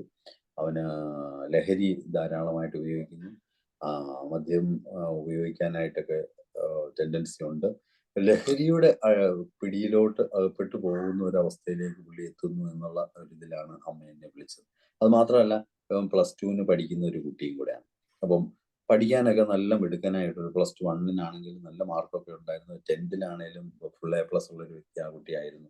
അപ്പം പഠിക്കാൻ നല്ല മിടുക്കനായിരുന്നു. പക്ഷേ +1 ഫസ്റ്റ് ഇയർ കഴിഞ്ഞപ്പോഴത്തേക്ക് തന്നെ പുള്ളിക്ക് നല്ല മാർക്കുണ്ട്. പക്ഷെ സെക്കൻഡ് ഇയർ തുടങ്ങിയപ്പോഴത്തേക്ക് തന്നെ പുള്ളിക്ക് പ്രശ്നങ്ങളായി. പുള്ളി മറ്റുള്ളവരുടെ പിടിയിലകപ്പെട്ടു പോയി. അങ്ങനെ ലഹരിയുടെ ലോകത്തേക്ക് പുള്ളിക്ക് പോകേണ്ടി വരും. അപ്പൊ ആ ഒരു കാര്യം പറഞ്ഞുകൊണ്ടാണ് ഈ അമ്മ എന്നെ വിളിച്ചത്. അപ്പോ അതായത് അമ്മ പറഞ്ഞതിന്റെ കാര്യം കുറേ വർഷങ്ങൾക്ക് മുമ്പ് അപ്പോഴാണ് ഞാൻ അത് പറയാൻ വരുന്നതിന് മുമ്പ് ഞാനിത് പറയാം. അപ്പോഴാണ് ഞാൻ ആ കേസ് ഒന്ന് എടുത്തു നോക്കി. അതായത് വർഷങ്ങൾക്ക് മുമ്പ് വന്ന ആ ഒരു കേസ്. അതായത് അത് എന്ന് പറയുന്നത് പുള്ളിയുടെ അയലിലുള്ള ഈ പുള്ളിക്കാരിയുടെ തൊട്ടടുത്തുള്ള ഒരു ആളായിരുന്നു. അത് ഒരു ആൽക്കഹോളിക് അഡിക്ഷൻ ആയിട്ടുള്ള ഒരാൾ, ഒരു മരം വെട്ടുകാരൻ. അപ്പൊ ഇദ്ദേഹം ഭയങ്കരമായിട്ട് ഈ മരത്തേലൊക്കെ വെള്ളം ഒഴിച്ചാണ് കയറുന്നത്. കയറി അഭ്യാസങ്ങളൊക്കെ കാണിക്കുന്ന ഒരു വ്യക്തി. അപ്പൊ അതിനോടൊപ്പം തന്നെ ഇദ്ദേഹം അതുപോലെ ഭാര്യയെ വീട്ടിൽ വന്നു കഴിഞ്ഞാൽ ഭാര്യ ഉപദ്രവിക്കുക, മക്കളെ ഉപദ്രവിക്കുക, അങ്ങനെ പല കലാപരിപാടികളുള്ള വ്യക്തിയും കൂടെ ആയിരുന്നു. അപ്പൊ ഞാൻ അന്ന് എടുത്ത കാര്യങ്ങളൊക്കെ, ഞാൻ കേസൊക്കെ എടുത്ത് നോക്കിയപ്പോൾ ഞാൻ അന്ന് പുള്ളിക്ക് കൊടുത്തിരുന്നത് സ്റ്റെർക്കൂലിയ ടിഞ്ചർ കൊടുത്ത് ഒരു 10 തുള്ളി വീതം രാവിലെയും വൈകിട്ടും കൊടുത്ത്. അതായത് ഇത് അറിയാതാണ്. അതായത് ഭാര്യയാണ് എൻ്റെ അടുക്കൽ വരുന്നത്. ഇയാളല്ല എൻ്റെ അടുക്കൽ വരുന്നത്, ഭാര്യയാണ് വരുന്നത്. ഭാര്യ ഇത് വെള്ളത്തിൽ ചേർത്ത് കൊടുക്കും. അപ്പൊ ആദ്യമൊക്കെ കൊടുത്തു കഴിഞ്ഞപ്പോഴത്തേക്ക് തന്നെ പുള്ളിക്കാരി നല്ല ചേഞ്ചസ് ഒന്നും ഇല്ലായിരുന്നു. സ്റ്റെർക്കൂലിയ കൊടുത്ത് ആദ്യമൊക്കെ കൊടുത്തപ്പോഴത്തേക്ക് പുള്ളിക്ക് അത്ര വലിയ മാറ്റമൊന്നും വന്നില്ല. അപ്പൊ ഞാനത് കേസൊക്കെ അങ്ങ് വിട്ടു. കുറേ, അതായത് അതിനുശേഷം ഞാൻ അപ്പോമോർഫിയ 30 കൊടുത്തു. അപ്പൊ ഈ അപ്പോമോർഫിയ 30 കഴിക്കുമ്പോൾ ഉള്ള ഒരു പ്രത്യേകത എന്ന് വെച്ചാൽ, അപ്പോമോർഫിയ 30 കഴിച്ചു കഴിഞ്ഞാൽ ഈ വോമിറ്റിംഗ് ടെൻഡൻസി ഉണ്ടാവും. അതായത് വെള്ളം അടിച്ചു കഴിഞ്ഞാൽ ഈ അപ്പോമോർഫിയ 30 കഴിച്ചാൽ വോമിറ്റിംഗ് ടെൻഡൻസി, ഇൻഡ്യൂസ് വോമിറ്റിംഗ് എന്നുള്ള ഒരു കേസ്. അതായത് ഇതെനിക്ക് പറഞ്ഞു തന്നതെന്ന് വെച്ചാൽ നമ്മുടെ പഴയ DMO ആയിരുന്ന, DMO അല്ല, സൂപ്രണ്ടായിരുന്ന ജാനറ്റ് മാഡം ആണ് ഇത് എനിക്ക് പറഞ്ഞത്. എറണാകുളത്തുള്ള ജാനറ്റ് മാഡം ആണ് പറഞ്ഞത്. ജാനറ്റ് മാഡം ഇപ്പൊ സ്വിറ്റ്സർലൻഡിലാണ്, ഇപ്പൊ നാട്ടിലില്ല. പുള്ളിക്കാരിയാണ് ഇതെനിക്ക് പറഞ്ഞു തന്നത്. ഈ അപ്പോമോർഫിയ 30 നല്ല എഫക്റ്റീവ് ആണ്. അപ്പൊ അങ്ങനെ ഞാൻ അപ്പോമോർഫിയ 30 ഈ വ്യക്തിക്ക് കൊടുത്തു. അപ്പൊ അതായത് ഇത് അപ്പൊ പുള്ളി വെള്ളം അടിച്ചോ അന്നേരം എല്ലാം പുള്ളി ഭയങ്കരമായിട്ട് വൊമിറ്റ് ചെയ്യാൻ തുടങ്ങി. അത് പുള്ളിക്ക് ഭയങ്കരമായ പ്രയാസമായി. അപ്പൊ അങ്ങനെ പതുക്കെ പുള്ളി ആൽക്കഹോളിക്കിൽ നിന്നും പുള്ളിക്ക് മാറാനുള്ള ഒരു ടെൻഡൻസി അന്ന് ഉണ്ടായിരുന്നു. പക്ഷെ പിന്നീട് ഈ കേസ് എനിക്ക് വന്നിട്ടില്ല, പിന്നെ ഈ കേസ് എനിക്ക് അറിയത്തുമില്ലായിരുന്നു. അങ്ങനെ ഇരിക്കുമ്പോഴാണ് ഈ പുള്ളിക്കാരിയാണ്, ഈ 6 വർഷത്തിന് ശേഷം ഈ പുള്ളിക്കാരി എൻ്റെ അടുക്കൽ വരുമ്പോൾ ആ പുള്ളിക്കാരിയാണ് പറയുന്നത്, ഡോക്ടർക്ക് ഓർമ്മയുണ്ടോ, ആ വ്യക്തിയെ ഓർമ്മയുണ്ടോ, അന്ന് വെള്ളം അടിച്ചുകൊണ്ട് വന്ന ഓർമ്മയുണ്ടോ, അവന് ഇന്നിപ്പം വലിയൊരു ബിസിനസ്സുകാരനാണ്, അവൻ ഇന്ന് വലിയ 2 നില കെട്ടിടമൊക്കെ വെച്ച് ഭയങ്കര സന്തോഷത്തോടെ ജീവിക്കുന്ന ഒരു വ്യക്തിയാണ്. അവൻ ഡോക്ടർ അന്ന് മെഡിസിൻ കൊടുത്ത് അവന്റെ വെള്ളമടിയൊക്കെ അന്നേ അവൻ നിർത്തി. അവൻ ഇന്ന് ഭയങ്കര സാമ്പത്തികമായിട്ടൊക്കെ ഭയങ്കര നിലയിൽ, അവൻ മരമട്ടൊക്കെ നിർത്തി, അവനിപ്പോ വലിയ ബിസിനസ്സിലാണ്. ഭയങ്കര. അപ്പോഴാണ് നമ്മൾ ഇന്ന് വർഷങ്ങൾക്ക് മുമ്പ് ഉണ്ടായ ഒരു അനുഭവം നമ്മുടെ അടുക്കൽ വന്ന വേറൊരു വ്യക്തി, അതായത് ആ വ്യക്തിയുടെ പ്രശ്നങ്ങൾ മനസ്സിലാക്കിക്കൊണ്ടാണ്, അത് അന്നത്തെ പ്രശ്നം മനസ്സിലാക്കിക്കൊണ്ടാണ് ഈ പുള്ളിക്കാരി എൻ്റെ അടുക്കൽ വരുന്നത്. അപ്പൊ അത് ഭയങ്കരമായ ഒരു അനുഭവം. കാരണം കഴിഞ്ഞ ഒരു 6 വർഷം മുമ്പ് നമ്മുടെ അടുക്ക വന്നിട്ട് വളരെ ഈ വെള്ളവടിയൊക്കെ നിർത്തി സന്തോഷകരമായിട്ട് ഒരു വ്യക്തി ജീവിക്കുന്നു എന്ന് കാണുമ്പോൾ, അറിയുമ്പോൾ തീർച്ചയായിട്ടും നമുക്ക് ഉണ്ടാകുന്ന ആ ഒരു സന്തോഷം അത് പറഞ്ഞറിയിക്കാൻ പറ്റാത്തൊരു സന്തോഷമാണ്. തീർച്ചയായിട്ടും അത് നമുക്ക് മാനസികമായിട്ട് ഭയങ്കര സന്തോഷം തന്നൊരു കാര്യമാണ്. അങ്ങനെയാണ് ഈ പുള്ളിക്കാരി ഈ മകനെയും കൊണ്ട് എൻ്റെ അടുക്കൽ വരുന്നത്. അപ്പൊ ഇപ്പൊ വന്നതേ ഉള്ളൂ, ഈ അടുത്ത സമയത്താണ് വന്നത്. ഞാൻ മകന്റെ കൊച്ചിന്റെ കാര്യങ്ങളൊക്കെ സംസാരിച്ചു, അവനോട്ട് സംസാരിച്ചു, വർത്താനമൊക്കെ പറഞ്ഞു, കുറെ കാര്യങ്ങളൊക്കെ സംസാരിച്ച് അവന്റെ പ്രശ്നങ്ങൾ എന്ന് പറഞ്ഞാൽ എനിക്ക് തോന്നുന്നത് അവനെ കുറച്ച് കൂടുതലായിട്ട് അമ്മ അവനെ ഇങ്ങനെ വളരെ മസിൽ പിടിച്ച് നിർത്തിയിരിക്കുകയാണ്. കാരണം എല്ലാ കാര്യത്തിലും പുറകെ നിന്ന് അവനെ ഇങ്ങനെ വിടാതെ. അപ്പൊ അവന്റെ ഫാദർ പുറത്താണ് ജോലി ചെയ്യുന്നത്. അപ്പം ഈ ഫാദർ വീട്ടിലുണ്ടെങ്കിൽ ഇവന് ശരിക്കും, അതായത് അവന്റെ ഫസ്റ്റ് ഇയർ, ഞാൻ പറഞ്ഞില്ല, ഫസ്റ്റ് ഇയർ അവന് നല്ല മാർക്ക് ഉണ്ടായിരുന്നു. അപ്പൊ ഈ ഫസ്റ്റ് ഇയറിലെ സമയത്ത് ഫാദർ വീട്ടിലുണ്ടായിരുന്നു, എക്സാമിന്റെ സമയം. അതുകൊണ്ട് അവന് യാതൊരു പ്രശ്നമില്ലായിരുന്നു. പക്ഷെ ഈ വീട്ടില് അമ്മയും മോനും മാത്രമായപ്പോഴത്തേക്കാണ് ഇവന് പതുക്കെ കാലിടറാൻ തുടങ്ങിയതും അവൻ ലഹരിയുടെ പിടിയിലേക്കൊക്കെ പോകാൻ തുടങ്ങിയത്. എന്തായാലും നമ്മുടെ അടുക്കൽ വന്നു. ഇപ്പൊ ഈ കുറെ നാൾ മുമ്പ്, അതായത് എനിക്ക് തോന്നുന്ന ഒരു ഡിസംബറിലാണ് ഈ പുള്ളിക്കാരി മകനെ കൊണ്ട് വരുന്നത്. എന്തായാലും അവൻ എൻ്റെ അടുക്ക് വന്നിട്ടില്ല, അമ്മ മാത്രമാണ് വന്നത്. അപ്പൊ ഞാൻ പറഞ്ഞു, എന്തായാലും നമുക്ക് മെഡിസിൻ കൊടുക്കാം, അവനെ നമുക്ക് നേരെയാക്കി എടുക്കാം. എന്തായാലും അമ്മ ഒരു കാര്യം ചെയ്യണം, അമ്മ ആദ്യം ഒന്ന് സൈലന്റ് ആയിട്ട് അവനോട് വളരെ മര്യാദയ്ക്ക് ഒന്ന് സംസാരിക്കണം. പിന്നെ അതുപോലെ തന്നെ കൂടുതൽ ദേഷ്യപ്പെടുകയോ അല്ലെന്നുണ്ടെങ്കിൽ അവനെ പ്രകോപിപ്പിക്കുകയോ ഒന്നും ചെയ്യരുത് എന്നൊക്കെ പറഞ്ഞ് അമ്മയെ കുറച്ച് ഉപദേശങ്ങളൊക്കെ കൊടുത്ത്, അമ്മയ്ക്കും കുറച്ച് ഗൈഡൻസ് ഒക്കെ കൊടുത്ത് അമ്മയൊന്ന് നേരെയാക്കിയെടുത്തു.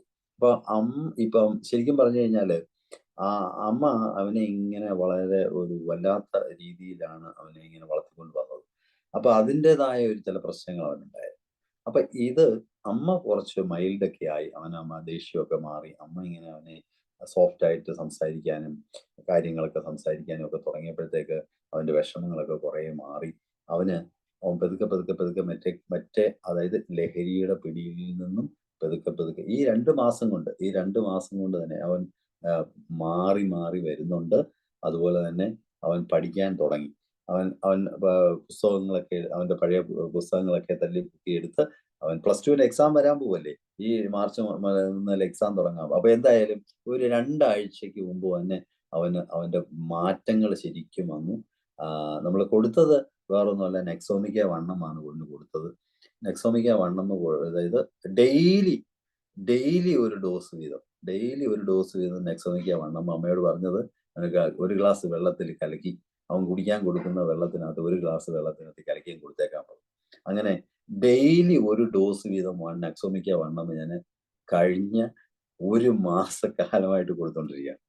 കഴിഞ്ഞ ഒരു മാസക്കാലമായിട്ട് ഡെയിലി അവൻ ഓരോ ഡോസ് കൊടുത്തോണ്ട് എന്തായാലും നല്ല മാറ്റമുണ്ട്. നല്ല മാറ്റം എന്ന് വെച്ച് കഴിഞ്ഞാൽ കണ്ടിന്യൂസ് ആയിട്ട് കൊടുത്തോണ്ടിരുന്ന എന്തായാലും അവന് ഇപ്പൊ ആ ലഹരിയുടെ പിടിയിൽ നിന്നൊക്കെ മാറി അവനെ കൂട്ടുകാരുടെ നിന്നൊക്കെ മാറി അവനിപ്പോ പഠിത്തത്തിലേക്ക് ശ്രദ്ധ തിരിഞ്ഞു. ഇപ്പോ അവൻ പഠിക്കാൻ തുടങ്ങി. ഇപ്പൊ അമ്മയും ഹാപ്പിയായി. മകന് എന്തായാലും അവൻ എക്സാം അടുത്തു തുടങ്ങി. അപ്പൊ എക്സാമിലേക്ക് അവൻ എത്താൻ പോയി. എന്തായാലും അമ്മ ദിവസവും വരുന്നുണ്ട്, അവന്റെ കാര്യങ്ങളൊക്കെ സംസാരിക്കുന്നുണ്ട്. മിക്കവാറും 2-3 ദിവസം കൂടി ഇരിക്കുമ്പോൾ അമ്മ വരും, കാര്യങ്ങളൊക്കെ സംസാരിക്കും. അവന് വേണ്ട കാര്യങ്ങളൊക്കെ എന്തായാലും ഭയങ്കരമായ മാറ്റമുണ്ട്. നല്ല മാറ്റത്തിലേക്ക് എത്തി. അപ്പൊ ഇപ്പോഴും ഞാൻ മെഡിസിൻ നിർത്താൻ പറഞ്ഞിട്ടില്ല. കാരണം ഇവൻ എന്തെങ്കിലും ഇനിയും ചെയ്യുമോ എന്ന് അറിയത്തില്ലല്ലോ. അതുകൊണ്ട് എനിക്കൊരു ധൈര്യം ഇല്ലാത്തതുകൊണ്ട് ഞാൻ പറഞ്ഞു അത് കണ്ടിന്യൂ ചെയ്തു, ഇനിയും കുറച്ച് ദിവസം കൂടെ തന്നെ കണ്ടിന്യൂ ചെയ്തോളാൻ പറഞ്ഞു. അങ്ങനെ ഇപ്പോഴും മെഡിസിൻ കൊടുത്തു വിട്ടിരിക്കുകയാണ്. വളരെ നല്ല ഇമ്പ്രൂവ്മെന്റ് അതിൽ വന്നിട്ടുണ്ട്. നെക്സോമിക്ക വണ്ണം മാത്രമേ കൊടുത്തുള്ളൂ, പക്ഷെ ഡെയിലി ഒരു ഡോസ് വീതം കൊടുത്തു. കൊടുത്തതിന്റെ എന്താണെന്ന് അറിഞ്ഞുകൂടാ, എന്തായാലും നല്ല എഫക്റ്റീവ് ആണ്.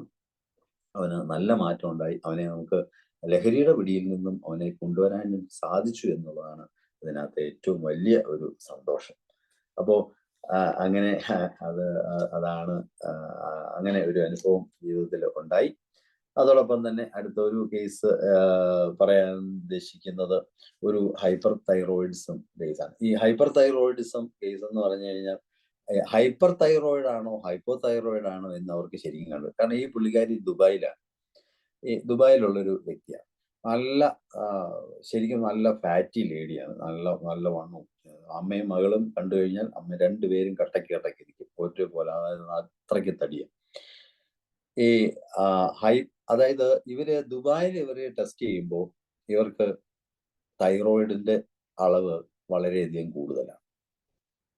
ഇവിടെ വന്ന് ടെസ്റ്റ് ചെയ്യുമ്പോൾ തൈറോയിഡിന്റെ അളവ് ഇവർക്ക് കുറയുക. ഇങ്ങനെ ഒരു വലിയ രസകരമായത്. അതായത് തൈറോയിഡിന്റെ അളവ് തൈറോയിഡിന്റെ അളവ് എന്ന് പറഞ്ഞു കഴിഞ്ഞാൽ ഉദ്ദേശിക്കുന്നത് TSH 150 വരെയൊക്കെയാണ് ഗൾഫിൽ വെച്ച് കാണുന്നത്. ആന്റി-TPO നോക്കിയപ്പോൾ ഗൾഫിൽ വെച്ച് കാണുന്ന ആന്റി-TPO എന്ന് പറയുന്നത് ഏകദേശം 3000 ഒക്കെയാണ്.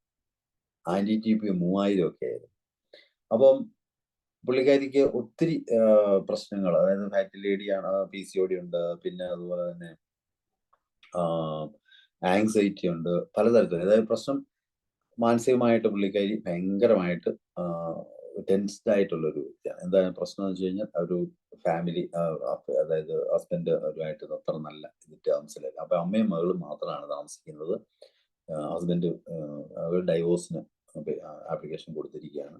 അങ്ങനെ അതിന്റെ കേസ് നടന്നുണ്ട്. അപ്പോൾ ഈ കേസ് നടത്തിയിരിക്കുന്ന അഡ്വക്കേറ്റ് എൻ്റെ ഒരു സുഹൃത്തായിരുന്നു. അപ്പൊ അങ്ങനെ എൻ്റെ ഒരു സുഹൃത്താണ് ഈ അഡ്വക്കേറ്റ്. അപ്പൊ അദ്ദേഹത്തിന്റെ അടുക്കലാണ് ഇവർ ഈ കേസിന് ചെല്ലുന്നത്. അപ്പൊ അങ്ങനെ അത് കുറെ നാളായിട്ടുള്ള കേസാണ്. അപ്പം അഡ്വക്കേറ്റിന്റെ അടുക്കൽ ഇവർ ഈ തൈറോയിഡിന്റെ കാര്യമൊക്കെ പറഞ്ഞു കഴിഞ്ഞപ്പം പുള്ളി പറഞ്ഞൊരു കാര്യം ചെയ്യും, നിങ്ങൾ ഹോമിയോപ്പതി ഒന്ന് ട്രൈ ചെയ്ത് നോക്ക് എന്ന് പറഞ്ഞിട്ട് ഈ പുള്ളിക്കാരി, ഈ അഡ്വക്കേറ്റ് എൻ്റെ ഫോൺ നമ്പർ കൊടുത്തിട്ട്, എൻ്റെ സുഹൃത്തുണ്ട്, ഞാൻ പുള്ളിക്കാരൻ്റെ നമ്പർ തരാമെന്ന് പറഞ്ഞു. ഇങ്ങനെ ഈ അഡ്വക്കേറ്റാണ് ഈ പുള്ളിക്കാരിയെ എൻ്റെ അടുക്കലോട്ട് വിടുന്നത്. അങ്ങനെ പുള്ളിക്കാരി എൻ്റെ അടുക്കൽ വന്നു. അപ്പൊ ഇവര് ദുബൈയിൽ നിന്ന് ലീവിന് വന്ന ഒരു സമയത്താണ്. അപ്പൊ അവിടുന്ന് വന്ന റിസൾട്ടുമായിട്ടാണ് ഇവിടെ എൻ്റെ അടുക്കൽ വരുന്നത്. അപ്പൊ നോക്കിയപ്പോഴാണ് ഈ ആന്റി-TPO 3000 മറ്റേത് 150 ഒക്കെയാണ്. അങ്ങനെ ഞാൻ പുള്ളിക്കാരിയോട് കാര്യങ്ങളൊക്കെ ചോദിച്ചു. അപ്പൊ ഈ മാനസികമായ പ്രയാസങ്ങളും ഒക്കെ കണ്ടു, പിന്നെ നല്ല ശരീരപ്രകൃതം ഇതെല്ലാം കണ്ടിട്ട് ഞാൻ ആദ്യം കൊടുത്തത് നാട്രമൂർ 30 കൊടുത്തു. അതോടൊപ്പം തന്നെ പിറ്റ്യൂട്ടറി 30. അതായത് നാട്രമൂർ 30 4 ഗുളിക വീതം രാവിലെയും വൈകിട്ടും, പിറ്റ്യൂട്ടറി 30 4 ഗുളിക വീതം രാവിലെയും വൈകിട്ടും. ഇതെങ്ങനെ കൊടുക്കുന്നത് വെച്ച് കഴിഞ്ഞാൽ, ഒന്ന് ആഹാരത്തിന് അരമണിക്കൂർ, നാട്രമൂർ 30 ആഹാരത്തിന് അരമണിക്കൂർ മുമ്പ്, പിറ്റ്യൂട്ടറി 30 ആഹാരത്തിന് അരമണിക്കൂർ ശേഷം. ഇങ്ങനെ ഞാനൊന്ന് കൊടുത്തു നോക്കി. ഏകദേശം ഒരു മാസത്തോളം ഞാനൊന്ന് ഇത് തന്നെ കൊടുത്തു. ഇത് തന്നെ കൊടുത്തു കഴിഞ്ഞപ്പോൾ എന്തായാലും നമ്മൾ ഇവിടെ വന്ന് നോക്കുമ്പോൾ TSH ഒക്കെ കുറവാണല്ലോ സാധാരണ കാണാൻ. അതായത് TSH കുറവാണെന്ന് പറഞ്ഞാലും ഏകദേശം ഈ 150 ഒന്നും വരത്തില്ല. ഒരു 35 അങ്ങനെ ആ റേഞ്ചിലാണ് കാണാറ്. NDTP ആണെങ്കിൽ തന്നെ ഒരു 1900 അങ്ങനെയൊക്കെയുള്ള റേഞ്ചിലാണ് കാണുന്നത്. ഈ 3000 ഒന്നും കാണാറില്ല. പക്ഷെ ഗൾഫിൽ പോയി കഴിഞ്ഞാൽ പുള്ളിക്കാരിക്ക് ഇതെല്ലാം ഹൈ ആയിട്ടാണ് കാണുന്നത്. അതെന്താണെന്ന് അറിയില്ല. അപ്പം ഇങ്ങനെ പുള്ളിക്കാരി അടുക്ക വന്ന് കാര്യങ്ങളൊക്കെ സംസാരിച്ച് പുള്ളിക്കാരിയുടെ പ്രശ്നങ്ങളൊക്കെ പറഞ്ഞ് ഈ ഡൈവോഴ്സ് കാര്യങ്ങൾ പറഞ്ഞു. അങ്ങനെ മകളാണെങ്കിൽ തന്നെ മകളും ഒരു പ്രത്യേക കാരണം ഈ ഫാദർ കൂടില്ലാത്തത് കൊണ്ട് അതിൻ്റെതായ മാനസിക പ്രയാസം മകൾക്കുമുണ്ട്. അപ്പൊ മകൾ പഠിക്കാനൊക്കെ ഭയങ്കരമായ ലേസി ഒക്കെ കാണിക്കുന്നത്. അപ്പൊ 10th ആ സമയത്ത്. അപ്പം അതായത് ഒരു വല്ലാത്ത ഒരു സിറ്റുവേഷനാണ്. ഒത്തിരി പ്രയാസം അനുഭവിച്ചത്. അതായത് അവരുടെ താമസമാണേലും അവർ ഒറ്റയ്ക്ക് താമസിക്കുന്ന അതായത് ദുബൈയിൽ ഒറ്റയ്ക്ക് താമസിക്കുകയാണ്. അപ്പൊ ഇവർക്ക് രാവിലെ ഡ്യൂട്ടിക്ക് പോകണം, മകളെ ഒറ്റയ്ക്ക്. അപ്പൊ മകൾക്ക് അതായത് കോവിഡിന്റെ സമയത്താണ് ഈ കേസ് എൻ്റെ അടുക്കൽ വരുന്നത്. കോവിഡിന് തൊട്ട് മുമ്പാണ് ഈ കേസ് എൻ്റെ അടുക്കൽ വരുന്നത്. അപ്പം അതായത് കോവിഡിന് വരുന്ന അതായത് 2019 ഈ കേസ് ആദ്യമായിട്ട് വരുന്നത്. അപ്പൊ ആ സമയത്ത് മകള് ഈ പറഞ്ഞ പോലെ കോവിഡ് അല്ലേ. അപ്പം ആ സമയത്ത് മകളാണെങ്കിൽ മകൾക്കും വീട്ടിൽ റൂമിലൊക്കെ ഒറ്റയ്ക്ക് ഇരുന്നപ്പോഴത്തേക്ക് പുള്ളിക്കാരിക്ക് ഭയങ്കര പ്രശ്നവും മനസ്സിന് പ്രയാസവും ഒക്കെ ആയി. അങ്ങനെ പുള്ളിക്കാരിയും അപ്പൊ ആ കൊച്ചിന്റെയും തൈറോയ്ഡ് നോക്കിയപ്പം അതും ഹൈ. അവർക്ക് അമ്മയ്ക്കും മകൾക്കും നല്ല ഹൈ ആയിട്ടാണ് കാണിക്കുന്നത്. രണ്ടുപേരും നല്ല ഫാറ്റിയാണ്. മകൾക്ക് 15 വയസ്സേ ഉള്ളെങ്കിൽ തന്നെ ഏകദേശം ഒരു 90 കിലോ ഉള്ള ഒരു സൈസാണ്. അത്രയ്ക്കും വെയിറ്റ് ആണ്. അതുപോലുള്ള ഒരു മകളും. അങ്ങനെ എന്തായാലും നാട്രമോർ 13 പിറ്റ്യൂട്ടറി 13 കണ്ടിന്യൂ ചെയ്ത് ഒരു മാസം കൊടുത്തപ്പോൾ തന്നെ ഏകദേശം ഈ തൈറോയിഡ് എന്ന് പറയുന്ന TSH ഏകദേശം 10ലേക്ക് എത്തി. അതായത് 35 ഒക്കെ ഉണ്ടായിരുന്നത് 10ലേക്ക് എത്തി. ഇപ്പൊ ഞാനിത് പുള്ളിക്കാരി ദുബായിലായിരുന്നു. ദുബായിൽ ഇത് ചെക്ക് ചെയ്തപ്പം അവിടെയും ഇത് കുറഞ്ഞിട്ടുണ്ട്. അവിടെ ഈ നേരത്തെ 150 ഒക്കെ ഉണ്ടായിരുന്നത് ഏകദേശം ഒരു 40-45ലേക്കൊക്കെ എത്തി. അപ്പൊ നല്ല വേരിയേഷൻ. അതുപോലെ തന്നെ ഈ NDTPO നോക്കിയപ്പോൾ ഏകദേശം 1000-1200 എന്നുള്ള റേഞ്ചിലോട്ടൊക്കെ വന്നു. അങ്ങനെ മെഡിസിൻസ് കണ്ടിന്യൂ. അതിനുശേഷം ഞാൻ നാട്രമോർ 30 നിർത്തി. അത് രണ്ടും കൊടുത്തതിന് ശേഷം അവരുടെ ഈ മാനസിക പ്രയാസം ഡൈവോഴ്സ് ഒക്കെ ആണല്ലോ. അപ്പൊ ഞാൻ കൊടുത്തത് നാട്രമോർ 1mലേക്ക്. നാട്രമോർ 1m ഒരു ഡോസ് കൊടുത്തു. നാട്രമോർ 1m ഒരു ഡോസ് കൊടുത്തതിന് കൂടെ തന്നെ ലൈക്കോപ്പസ് ടിഞ്ചർ 10 തുള്ളി വീതം രാവിലെയും ഉച്ചയ്ക്കും വൈകിട്ടും 3 നേരം കണ്ടിന്യൂസ് ആയിട്ട് കൊടുത്തു. ആ ലൈക്കോപ്പസ് ടിഞ്ചറൊക്കെ കൊടുത്തു കഴിഞ്ഞാൽ പുള്ളിക്കാരിയുടെ നെഞ്ചിടിപ്പ് പ്രശ്നങ്ങളൊക്കെ വളരെയധികം നന്നായിട്ട് മാറി. അതായത് പുള്ളിക്കാരിയുടെ അതായത് നടക്കുമ്പോഴൊക്കെ ഭയങ്കര വെയിറ്റ് അല്ലേ, ഫാറ്റി ആയിട്ടുള്ള ആളല്ലേ. നടക്കുമ്പോഴൊക്കെ ഉണ്ടായിരുന്ന കിതപ്പും ഒക്കെ ഈ ലൈക്കോപ്പസ് ടിഞ്ചറിൽ നന്നായിട്ട് വ്യത്യാസമുണ്ട്. അങ്ങനെ മെഡിസിൻ കണ്ടിന്യൂ ചെയ്തുകൊണ്ടിരുന്നു. ഏകദേശം ഒരു 2 വർഷം, അതായത് 2021 കൂടി പുള്ളിക്കാരിക്ക് നല്ല ചേഞ്ചസ് വന്നു. അപ്പൊ അതിനുശേഷം ഞാൻ നാട്രമോർ 1m മാറ്റി ഞാൻ പിന്നെ നാട്രമോർ 10m കൊടുത്തു. 10m ഒരു ഡോസ് കൊടുത്തു. അതിനുശേഷം ഞാൻ പിന്നെ വന്നത് അവരുടെ കോൺസ്റ്റിറ്റ്യൂഷണൽ മെഡിസിൻ കാൽക്കേറിയ കാർബിലേക്കാണ് എത്തിയത്. അപ്പോൾ ഈ മെഡിസിൻ അപ്പൊ നല്ല റിലീഫ് വന്നു തുടങ്ങിയത് കൊണ്ട് അവസാനം ഞാനത് കാൽക്കേറിയ കാർബ് ആദ്യം കൊടുത്തത് കാൽക്കേറിയ കാർബ് 30 ആണ്. കാരണം ഇടയ്ക്ക് ഹൈപ്പർ തൈറോയിഡിസം പറയുമായിരുന്നല്ലോ. അപ്പൊ അതുകൊണ്ടാണ് ഇടയ്ക്ക് അങ്ങനെ ഹൈപ്പർ തൈറോയിഡ് അതായത് TSH ചിലപ്പം 0.01 ഒക്കെ വന്നിട്ടുണ്ടെന്ന് പറഞ്ഞു നേരത്തെ. അപ്പോ ഇതും ഇങ്ങനെ പറഞ്ഞത് കൊണ്ട് ഞാൻ അവർക്ക് കാൽക്കേറിയ കാർബ് കൂടെ ഇതിന്റെ കൂടെ. അപ്പൊ കാൽക്കേറിയ കാർബ് 30യിലാണ് ആദ്യം തുടങ്ങിയത്. അത് ഡെയിലി കാൽക്കേറിയ കാർബ് 30 ഡെയിലി ഒരു ഡോസ് ഏർലി മോർണിംഗ് കഴിക്കാൻ പറഞ്ഞു. അങ്ങനെ ഏകദേശം ഒരു മാസത്തോളം കാൽക്കേറിയ കാർബ് 30 കൊടുത്തു. അത് കഴിഞ്ഞിട്ട് കാൽക്കേറിയ കാർബ് 200ലേക്ക് മാറി. ഇതും അതേപോലെ തന്നെ ഡെയിലി ഒരു ഡോസ് കഴിക്കാൻ പറഞ്ഞു. അങ്ങനെ ഏകദേശം അത് തന്നെ ഞാൻ ഏകദേശം ഒരു 3 മാസത്തോളം അത് തന്നെ കണ്ടിന്യൂ ചെയ്തു. അത് കഴിഞ്ഞിട്ട് കാൽക്കേറിയ കാർബ് 1m എന്ന് പറയുന്നത് ഒരു വീക്ക്ലി 1 ഡോസ് എന്നുള്ള നിലയിൽ കാൽക്കേറിയ കാർബ് 1m കൊടുത്തു. എന്തായാലും അതെല്ലാം കൊടുത്തു കഴിഞ്ഞ് ഈ കാൽക്കേറിയ കാർബിലേക്ക് എത്തിയപ്പോഴത്തേക്ക് തന്നെ പുള്ളിക്കാരിയുടെ കോൺസ്റ്റിറ്റ്യൂഷണൽ മെഡിസിൻ ചെന്ന് ഏതായാലും NDTPO ഒക്കെ നന്നായിട്ട് കുറഞ്ഞു. അതോടൊപ്പം തന്നെ പുള്ളിക്കാരിയുടെ കുറേ അതായത് യൂട്രൈൻ കംപ്ലൈൻ്റ് ഒക്കെ PCOD ഉണ്ടായിരുന്നു, അതൊക്കെ മാറി. അങ്ങനെ എന്തായാലും നല്ല രീതിയിലുള്ള മാറ്റം വന്നു. ഇപ്പോൾ പുള്ളിക്കാരിക്ക് പക്ഷെ വണ്ണം കുറഞ്ഞിട്ടില്ല, അതുപോലെ തന്നെ നിൽപ്പുണ്ട്. പക്ഷെ പുള്ളിക്കാരിയുടെ തൈറോയ്ഡ് കംപ്ലൈൻറ്റ് വളരെയധികം വ്യത്യാസം വന്നു. ഇപ്പോൾ TSH ഏകദേശം 5 പോയിന്റ് ഇതിൽ നിൽക്കുകയാണ്. ഇപ്പോൾ അവിടെ വെച്ച് നോക്കിയാലും ഇപ്പൊ ദുബായിൽ നോക്കിയാലും കേരളത്തിൽ വന്ന് നോക്കിയാലും ഏകദേശം ഏതാണ്ട് ഒരുപോലൊക്കെ തന്നെയാണ് കണ്ടുകൊണ്ടിരിക്കുന്നത്. വലിയ മാറ്റങ്ങൾ എന്തായാലും ആ ഒരു നിലയിലേക്ക് എത്തി. ഇപ്പോഴും കാൽക്കറിയ കാർബ് ഞാൻ കണ്ടിന്യൂ ചെയ്യുന്നുണ്ട്. കാൽക്കറിയ കാർബ് 10 ഒരു ഡോസ് ഇപ്പോൾ അടുത്ത സമയത്ത് കൊടുത്തിരിക്കുകയാണ്. എന്തായാലും നല്ല വ്യത്യാസമുണ്ട്. മെഡിസിൻ ഇപ്പോഴും കണ്ടിന്യൂ ചെയ്യുന്നുണ്ട്. എന്തായാലും അമ്മ വളരെ ഹാപ്പിയാണ്. അതുപോലെ തന്നെ മോൾക്കും അതുപോലെ തന്നെ ഞാൻ കാൽക്കറിയ കാർബ് കൊടുത്തു. നല്ല മാറ്റമുണ്ട്. വ്യത്യാസം തൈറോയിഡിൽ ഒത്തിരി ചേഞ്ചസ് വന്നു. അവരുടെ PCOD ഒക്കെ കുറേ മാറ്റങ്ങളൊക്കെ വന്നിട്ടുണ്ട്. അങ്ങനെയാണ് ആ ഒരു കേസും കൂടെ സക്സസ് ആയ ഒരു കേസാണത്. അപ്പൊ അവര് ഏകദേശം ഇപ്പോൾ ഡൈവോഴ്സ് അത് ഇങ്ങനെ നടന്നുകൊണ്ടിരിക്കുന്നു, അവരുടെ കേസുകൾ നടന്നുകൊണ്ടിരിക്കുന്നു ഇപ്പോഴും. എങ്കിൽ പക്ഷെ തൈറോയിഡ് അവർക്ക് മാനസികമായിട്ടൊക്കെ ഒത്തിരി വ്യത്യാസം വന്നു. മകളുടെ ഒക്കെ നല്ല കുറച്ചുകൂടെ ഒക്കെ പഠിക്കുന്ന രീതിയിലേക്കൊക്കെ എത്തി. അങ്ങനെ അവരുടെ പ്രയാസങ്ങളൊക്കെ കുറേ മാറി. അതും ഇതിനോടൊപ്പം തന്നെ സംഭവിച്ചൊരു കാര്യമാണ്. വളരെ ഹാപ്പിയാണ്. എന്തായാലും നമുക്ക് ഹോമിയോപ്പതി മെഡിസിൻ കൊണ്ട് നമുക്ക് ചെയ്യാൻ പറ്റിയൊരു കാര്യം. ഏകദേശം ഇപ്പം എനിക്ക് തോന്നുന്നത് 2019 5 വർഷത്തോളമായി.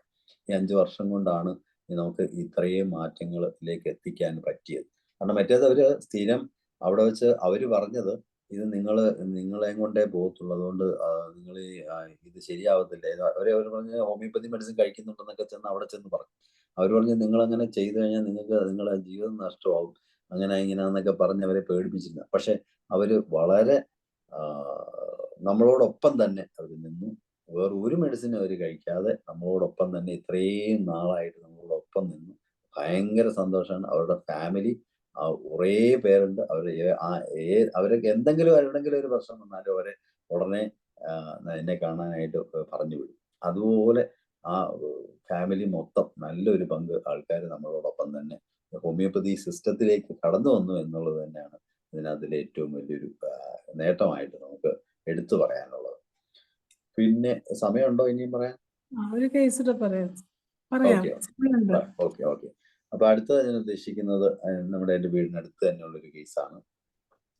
പുള്ളിക്കാരിക്ക് ഒരു ബൾക്കി യൂട്രസ് ആണ്. ബൾക്കി യൂട്രസ് തിക്നെസ്, അതായത് എൻഡോമെട്രിയൽ തിക്നെസ് ഏകദേശം 13 mm ഉള്ള എൻഡോമെട്രിയൽ തിക്നെസ്. അതിനോടൊപ്പം തന്നെ എൻഡോമെട്രിയൽ പോളിപ്പ്, പിന്നെ പെൽവിക് അഡ്ഹീഷന് ഒക്കെ ഉള്ളൊരു കേസാണ്. പുള്ളിക്കാരി ഒരു ആസ്മാറ്റിക് പേഷ്യൻ്റ് കൂടെയാണ്. അപ്പോൾ മെൻസസ് ഒക്കെ റെഗുലർ ആണ്. പക്ഷേ സെക്കൻഡ് ഡേ ആകുമ്പോഴത്തേക്ക് ഒരു മെനറേജി ആവും. പിന്നെ അത് കുറേ ദിവസത്തേക്ക് കാണും, ഒരു 10-15 ദിവസത്തേക്ക് ഇങ്ങനെ നിൽക്കും. അങ്ങനെ ഒരു കേസായിരുന്നു. അപ്പോൾ അങ്ങനെ ഞാൻ ആദ്യം കേസ് എടുത്തു കഴിഞ്ഞപ്പോൾ അവർ പറഞ്ഞ് എന്തോ ഈ ഉള്ളിൽ എന്തോ ഇരിക്കുന്ന പോലൊക്കെ ഉള്ളൊരു തോന്നലൊക്കെ പറഞ്ഞുകൊണ്ട് ഞാൻ ആദ്യം അവർക്ക് സെപ്പിയാണ് സ്റ്റാർട്ട് ചെയ്തു. സെപ്പിയ 1 ഒരു ഡോസ് കൊടുത്തു, എന്നിട്ട് BT കൊടുത്തു വിട്ടു. അതായത് ഞാൻ ഈ കേസ് എൻ്റെ അടുക്കൽ വരുന്നത് 6/7/22 ഈ കേസ് എൻ്റെ അടുക്കൽ വരുന്നത്. അന്നാണ് ഞാൻ സെപ്പിയ 1 ഒരു ഡോസ് കൊടുത്തു. ഈ സെപ്പിയ 1 ഒരു ഡോസ് കൊടുത്തതിന് ശേഷം അടുത്ത പീരീഡ് വന്നപ്പോൾ അവർക്ക് ഈ മെനറേജ്, അതായത് ബ്ലീഡിങ് കുറഞ്ഞിട്ടുണ്ട്. അടുത്ത പ്രാവശ്യം പീരീഡ് ആയപ്പോൾ അവർക്ക് ആ പ്രശ്നങ്ങളൊക്കെ കുറഞ്ഞു. പക്ഷെ പെയിൻ സ്റ്റാർട്ട് ചെയ്തു. അപ്പം ഇങ്ങനെ ഞാനത് നോക്കിയപ്പോൾ അതുപോലെ തന്നെ അതിനകത്തിൽ ഈ ക്ലോട്ട് കൂടുതലായിരുന്നു. ബ്ലഡിനകത്ത് ക്ലോട്ട് കൂടുതലായിരുന്നു. അപ്പൊ ഞാൻ സെപ്പിയ 1 ഒരു ഡോസേ കൊടുത്തിട്ടുള്ളൂ. അതിനുശേഷം BT കൊടുത്തുകൊണ്ടിരുന്നത്. അത് ഞാൻ ശേഷം കൊടുത്തത് സബൈന 30 ഒരു 1/2 ounce മെഡിക്കേറ്റ് ചെയ്ത് ഒരു 4 ഗുളിക വീതം രാവിലെയും വൈകിട്ടും കഴിക്കാനായിട്ട് കൊടുത്തു. അപ്പം ഈ സബൈന 30 കൊടുക്കുന്നത് 25/8/22 സബൈന 30 കൊടുക്കുന്നത്. അപ്പം അത് എന്തായാലും കൊടുക്കാൻ കാര്യം എന്ന് വെച്ച് കഴിഞ്ഞാൽ അവർ പറഞ്ഞത് ഞാൻ എൻ്റെ വേദന, അതായത് ഈ വയറിൽ നിന്ന് യൂട്രസിന്റെ ഭാഗത്തുനിന്ന് വേദന കാലിലോട്ട് ഇങ്ങനെ വരുന്നു എന്നുള്ള പറഞ്ഞുകൊണ്ടൊരു വേദന, ആ ഒരു ഇത് പറഞ്ഞുകൊണ്ടാണ് ഞാൻ സബൈന 30 കൊടുക്കുന്നത്. അങ്ങനെ സബൈന 30 കൊടുത്തു. ആ സബൈന 30 കൊടുത്തതിന് ശേഷം അവർക്ക് ആ വേദനകളൊക്കെ കുറച്ച് ആശ്വാസമായി. ഞാനത് വീണ്ടും അതായത് പിന്നെ പുള്ളിക്കാരി വരുന്നത് 2/9/22 വീണ്ടും ഞാൻ ആ സബൈന 30 തന്നെ ഞാൻ കണ്ടിന്യൂ ചെയ്തു. അവർക്ക് വേദനകൾക്കൊക്കെ ആശ്വാസമായി. അതിനുശേഷം പിന്നെ വരുന്നത് 6/12 വരുന്നു. 6/12 വന്നു കഴിഞ്ഞപ്പം അവർക്ക് ഞാൻ അതായത് ഇതിനിടയ്ക്ക് അവർ 1 മാസം വന്നില്ല. അപ്പൊ ഞാനത് 2011 മാസം വന്നില്ല അവര് 2/9 പോയതിനു ശേഷം പിന്നെ വരുന്നത് 6/12. അപ്പൊ ഞാൻ 6/12 അവർ വന്നപ്പോഴും ഞാൻ അവർക്ക് കൊടുത്തത് തൂജയാണ് കൊടുത്തത്. അവരുടെ തൂജ 200 ഒരു നേരം 4 ഗുളിക വീതം രാത്രി മാത്രം കഴിക്കാനായിട്ട് കൊടുത്തു. എന്നിട്ട് ഫ്രാക്സിനസ് ടിഞ്ചർ 10 തുള്ളി വീതം രാവിലെയും വൈകിട്ടും കഴിക്കാൻ കൊടുത്തു. അങ്ങനെ അതൊരു 3 മാസം അത് കണ്ടിന്യൂ ചെയ്തു. അങ്ങനെ 3 മാസം കണ്ടിന്യൂ ചെയ്തപ്പോഴത്തേക്ക് അവർക്ക് നല്ല മാറ്റം, അതായത് അവർ പിന്നെ പോയി സ്കാൻ ചെയ്ത് കഴിഞ്ഞപ്പോഴത്തേക്ക് അവർക്ക് നല്ല മാറ്റം ഉണ്ടായി. അതായത് യൂട്രസിന്റെ തിക്കനിങ് ഒക്കെ കുറഞ്ഞു, അവരുടെ വേദനകളൊക്കെ മാറി, നല്ല മാറ്റം ഉണ്ടായിരുന്നു. പിന്നെ അവർ വരുന്നത് 1 വർഷം കഴിഞ്ഞതിന് ശേഷം 7/12 പിന്നീട് വരുന്നത്.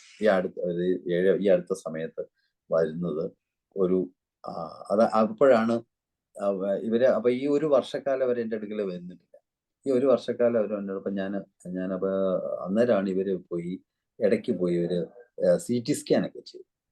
അപ്പൊ CT സ്കാൻ ഒക്കെ ചെയ്തു. അപ്പൊ നേരത്തെ ഇവരുടെ പ്രശ്നം ഇങ്ങനെ നിൽക്കുന്നുണ്ടോ, അഡ്ഹീഷൻസ് ഒക്കെ ഉള്ള ഒരാളായതുകൊണ്ട് അവര് CT സ്കാൻ ചെയ്തു. ഈ CT സ്കാൻ ചെയ്യുന്നപ്പോഴും ശരിക്കും പറഞ്ഞു കഴിഞ്ഞാൽ അതിനകത്ത് അത് യൂട്രസിന്റെ സൈസും കുറഞ്ഞു, ഭയങ്കര വ്യത്യാസം, നല്ല ചേഞ്ചസ് ആയിരുന്നു ഈ തൂജയൊക്കെ കൊടുത്തു കഴിഞ്ഞപ്പോഴത്തേക്ക്.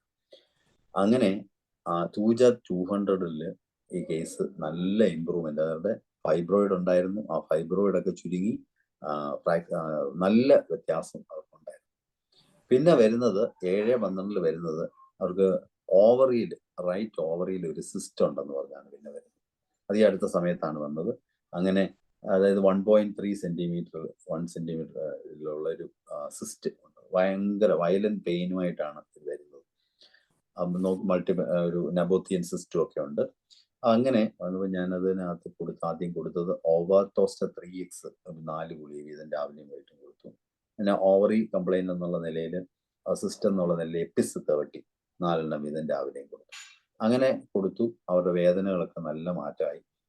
അത് കൊടുത്തതെന്ന് വെച്ച് കഴിഞ്ഞാൽ ഓവാറ്റോസ്റ്റ 3x ആഹാരത്തിന് ശേഷം 4 വീതം രാവിലെയും വൈകിട്ടും, അതായത് ആഹാരം കഴിച്ചിട്ട് അരമണിക്കൂറിന് ശേഷം. എപ്പിസ് 30 4 വീതം രാവിലെയും വൈകിട്ട് ആഹാരത്തിന് മുമ്പ്, ഇങ്ങനെയാണ് കൊടുത്തുകൊണ്ടിരുന്നത്. എന്നാലും 1 മാസം കഴിഞ്ഞപ്പോഴത്തേക്ക് അവർക്ക് ഓവർ നല്ല വേദനയൊക്കെ, അതായത് ജനുവരി മാസത്തിൽ വന്നപ്പോൾ അവർക്ക് നല്ല വ്യത്യാസമുണ്ട്, നല്ല വേദനകൾക്ക് നല്ല മാറ്റമുണ്ട്.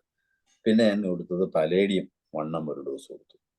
ആ പലേഡിയം 1 ഡോസ് എടുത്തതിന് ശേഷം അവർ 9/2 അവർ സ്കാനിങ് റിപ്പോർട്ടുമായിട്ട് വന്നു കഴിഞ്ഞപ്പോൾ അവരുടെ ഓവറിൻ സിസ്റ്റ് മാറിയിട്ടുണ്ട്.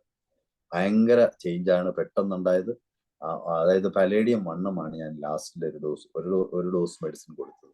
പിന്നെ ഈ ഓവാറ്റോസ്റ്റ 3x അത് ഞാനത് കണ്ടിന്യൂ ചെയ്യുന്നുണ്ട്. അത് ഞാൻ സ്ഥിരമായിട്ട് ഈ ഓവറി സിസ്റ്റ് അങ്ങനെയുള്ള കേസുകളൊക്കെ വരുമ്പോൾ ഞാൻ ഈ മെഡിസിൻ കണ്ടിന്യൂസ് ആയിട്ട് കൊടുക്കാറുണ്ട്. ഓവാറ്റോസ്റ്റയും എപ്പിസും ഞാൻ കണ്ടിന്യൂസ് ആയിട്ട് കൊടുക്കാറുണ്ട്. അപ്പൊ അതിനകത്ത് നല്ല വ്യത്യാസം വന്നു. എൻ്റെ സ്കാനിങ് റിപ്പോർട്ട് വന്നു കഴിഞ്ഞപ്പോഴത്തേക്ക് ഓവറിയിൽ യാതൊരു സിസ്റ്റും ഇല്ല, വളരെ നല്ല ഇതായി. അതായത് 9/2/24 ആണ് ഈ കേസ് വരുന്നത്. തീർച്ചയായിട്ടും ഹോമിയോപ്പതി കൊണ്ട് നമുക്ക് തീർച്ചയായിട്ടും ചെയ്യാൻ സാധിച്ച ഒരു വലിയ കാര്യമാണ്. അങ്ങനെ ഇത്രയുമൊക്കെയാണ് ഇന്ന് എനിക്ക് പറയാനായിട്ട് ഉള്ളത്.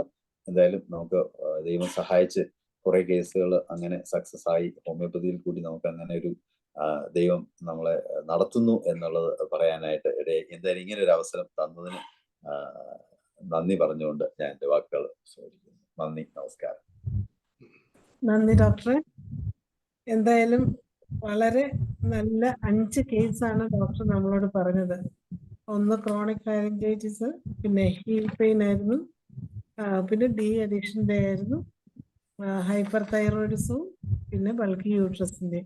അങ്ങനെ വളരെ നല്ല ക്ലാസ് 5 കേസുകളാണ് നമുക്ക് വിവരിച്ചു തന്നത്. ധനേഷ് ഡോക്ടർ ഹാൻഡ് റൈസ് ചെയ്തിട്ടുണ്ടല്ലോ, ഡോക്ടർ സംസാരിക്കാം. തീർച്ചയായും മാമൻ ഡോക്ടർ നമ്മള് 2 ദിവസമായി വിളിച്ച് പറഞ്ഞിട്ട്, അപ്പൊ എന്തായാലും നേരത്തെ എന്നോട് പറഞ്ഞിരുന്നു ഞാനൊരു ദിവസം വരാമെന്ന്. അങ്ങനെ എന്തായാലും വരികയും വളരെ വേഗത്തിൽ 5 കേസോളം നല്ല കേസുകളാണ് പ്രസന്റ് ചെയ്യുന്നത്. തീർച്ചയായും ഇങ്ങനെയുള്ള കേസുകളും നമുക്ക് വളരെ ഇമ്പോർട്ടൻ്റ് ആണ്. ഇതുപോലുള്ള കേസ് സ്റ്റഡീസ് ആണ് മറ്റുള്ളവരെ കേസ് കൂടുതൽ പഠിക്കുന്നതിന് പ്രേരിതമാക്കുന്നത്.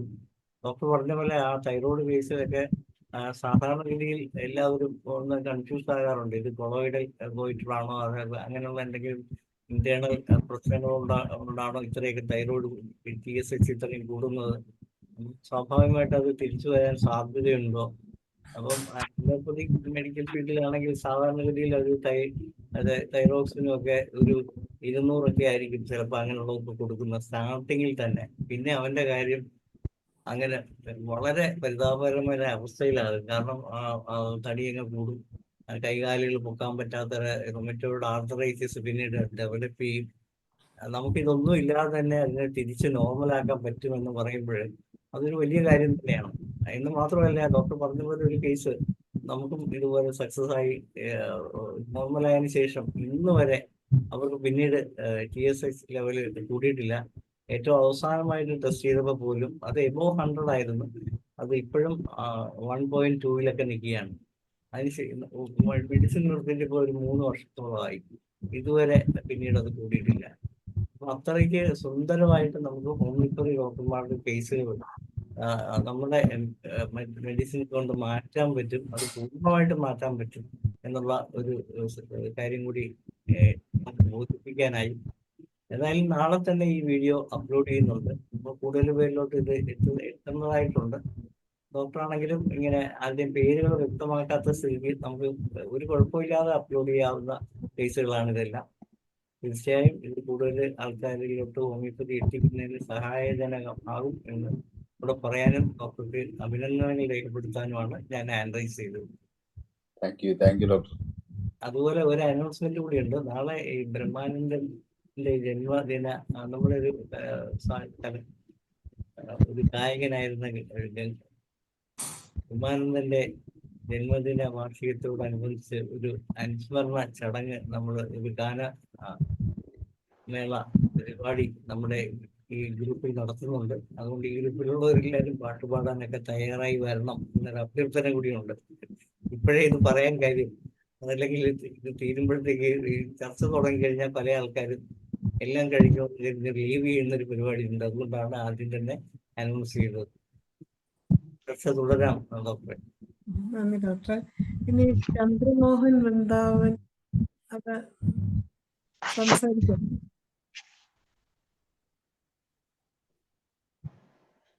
Saleem Kumar doctor hand raise ചെയ്തു. ഹലോ ഡോക്ടറെ. ഹലോ, കേൾക്കാമോ? കേൾക്കാം. എനിക്ക് അദ്ദേഹത്തെ കാണാൻ പറ്റുന്നില്ല. കുഴപ്പമില്ല. ഡോക്ടറെ, 2 കാര്യങ്ങൾ കൂട്ടിച്ചേർക്കാനാണ് ഡോക്ടർ പറഞ്ഞത്. ഒന്ന്, ഈ ഹെലോഡെർമ പറഞ്ഞല്ലോ, പ്ലാന്റർ ഫാഷ്യേറ്റീസ്. ഹെലോഡെർമക്ക് ഒരു പ്രത്യേക സിംറ്റം കൂടി ഉണ്ട്. ഈ ഹെലോഡെർമ നമ്മൾ കാലിൻ്റെ അടിയിൽ ഒരു സ്പോഞ്ച് വെച്ചിട്ട് നടക്കണ പോലത്തെ ഒരു ഫീലിംഗ് ഉണ്ടാവും പലപ്പോഴും. അത് ഹെലോഡെർമയിൽ മാത്രമായിട്ട് നമ്മൾ കരുതുന്ന ഒരു സിംറ്റമാണ്. നമ്മുടെ സ്പോഞ്ചിന്റെ മുകളിൽ കൂടി നടക്കണമായിട്ട് ഫീൽ ചെയ്യും. കാലിന്റെ അടിയിൽ ഒരു സ്പോഞ്ച് ഒട്ടിച്ചു അതെ. അങ്ങനെ ഒരു സിംറ്റം പേഷ്യന്റ് പറഞ്ഞാല് വേറെ ഒറ്റ ഡ്രഗ് അങ്ങനെ പറഞ്ഞിട്ടില്ല, ഇത് മാത്രമായിട്ടാണ് തോന്നുന്നത്. ഓക്കെ. പിന്നെ ഒരു പേഴ്സണൽ കാര്യം കൂടി ഉള്ളത്, ഡോക്ടർ ജാനറ്റ് ഇപ്പൊ നാട്ടിലുണ്ട്. ന്യൂസിലൻഡിലായിരുന്നു. ഇപ്പൊ 5-8 മാസമായിട്ട് ഇവിടെ ഉണ്ട്. ഞങ്ങള് PDC മാലയുടെ സുഹൃത്തുക്കളാണ്. മാഡം ഭയങ്കര ഹെൽപ്പായിരുന്നു. കായംകുളത്ത് മാഡം സൂപ്രണ്ട് ആയിരുന്നപ്പോൾ ഭയങ്കര കാര്യമായിരുന്നു.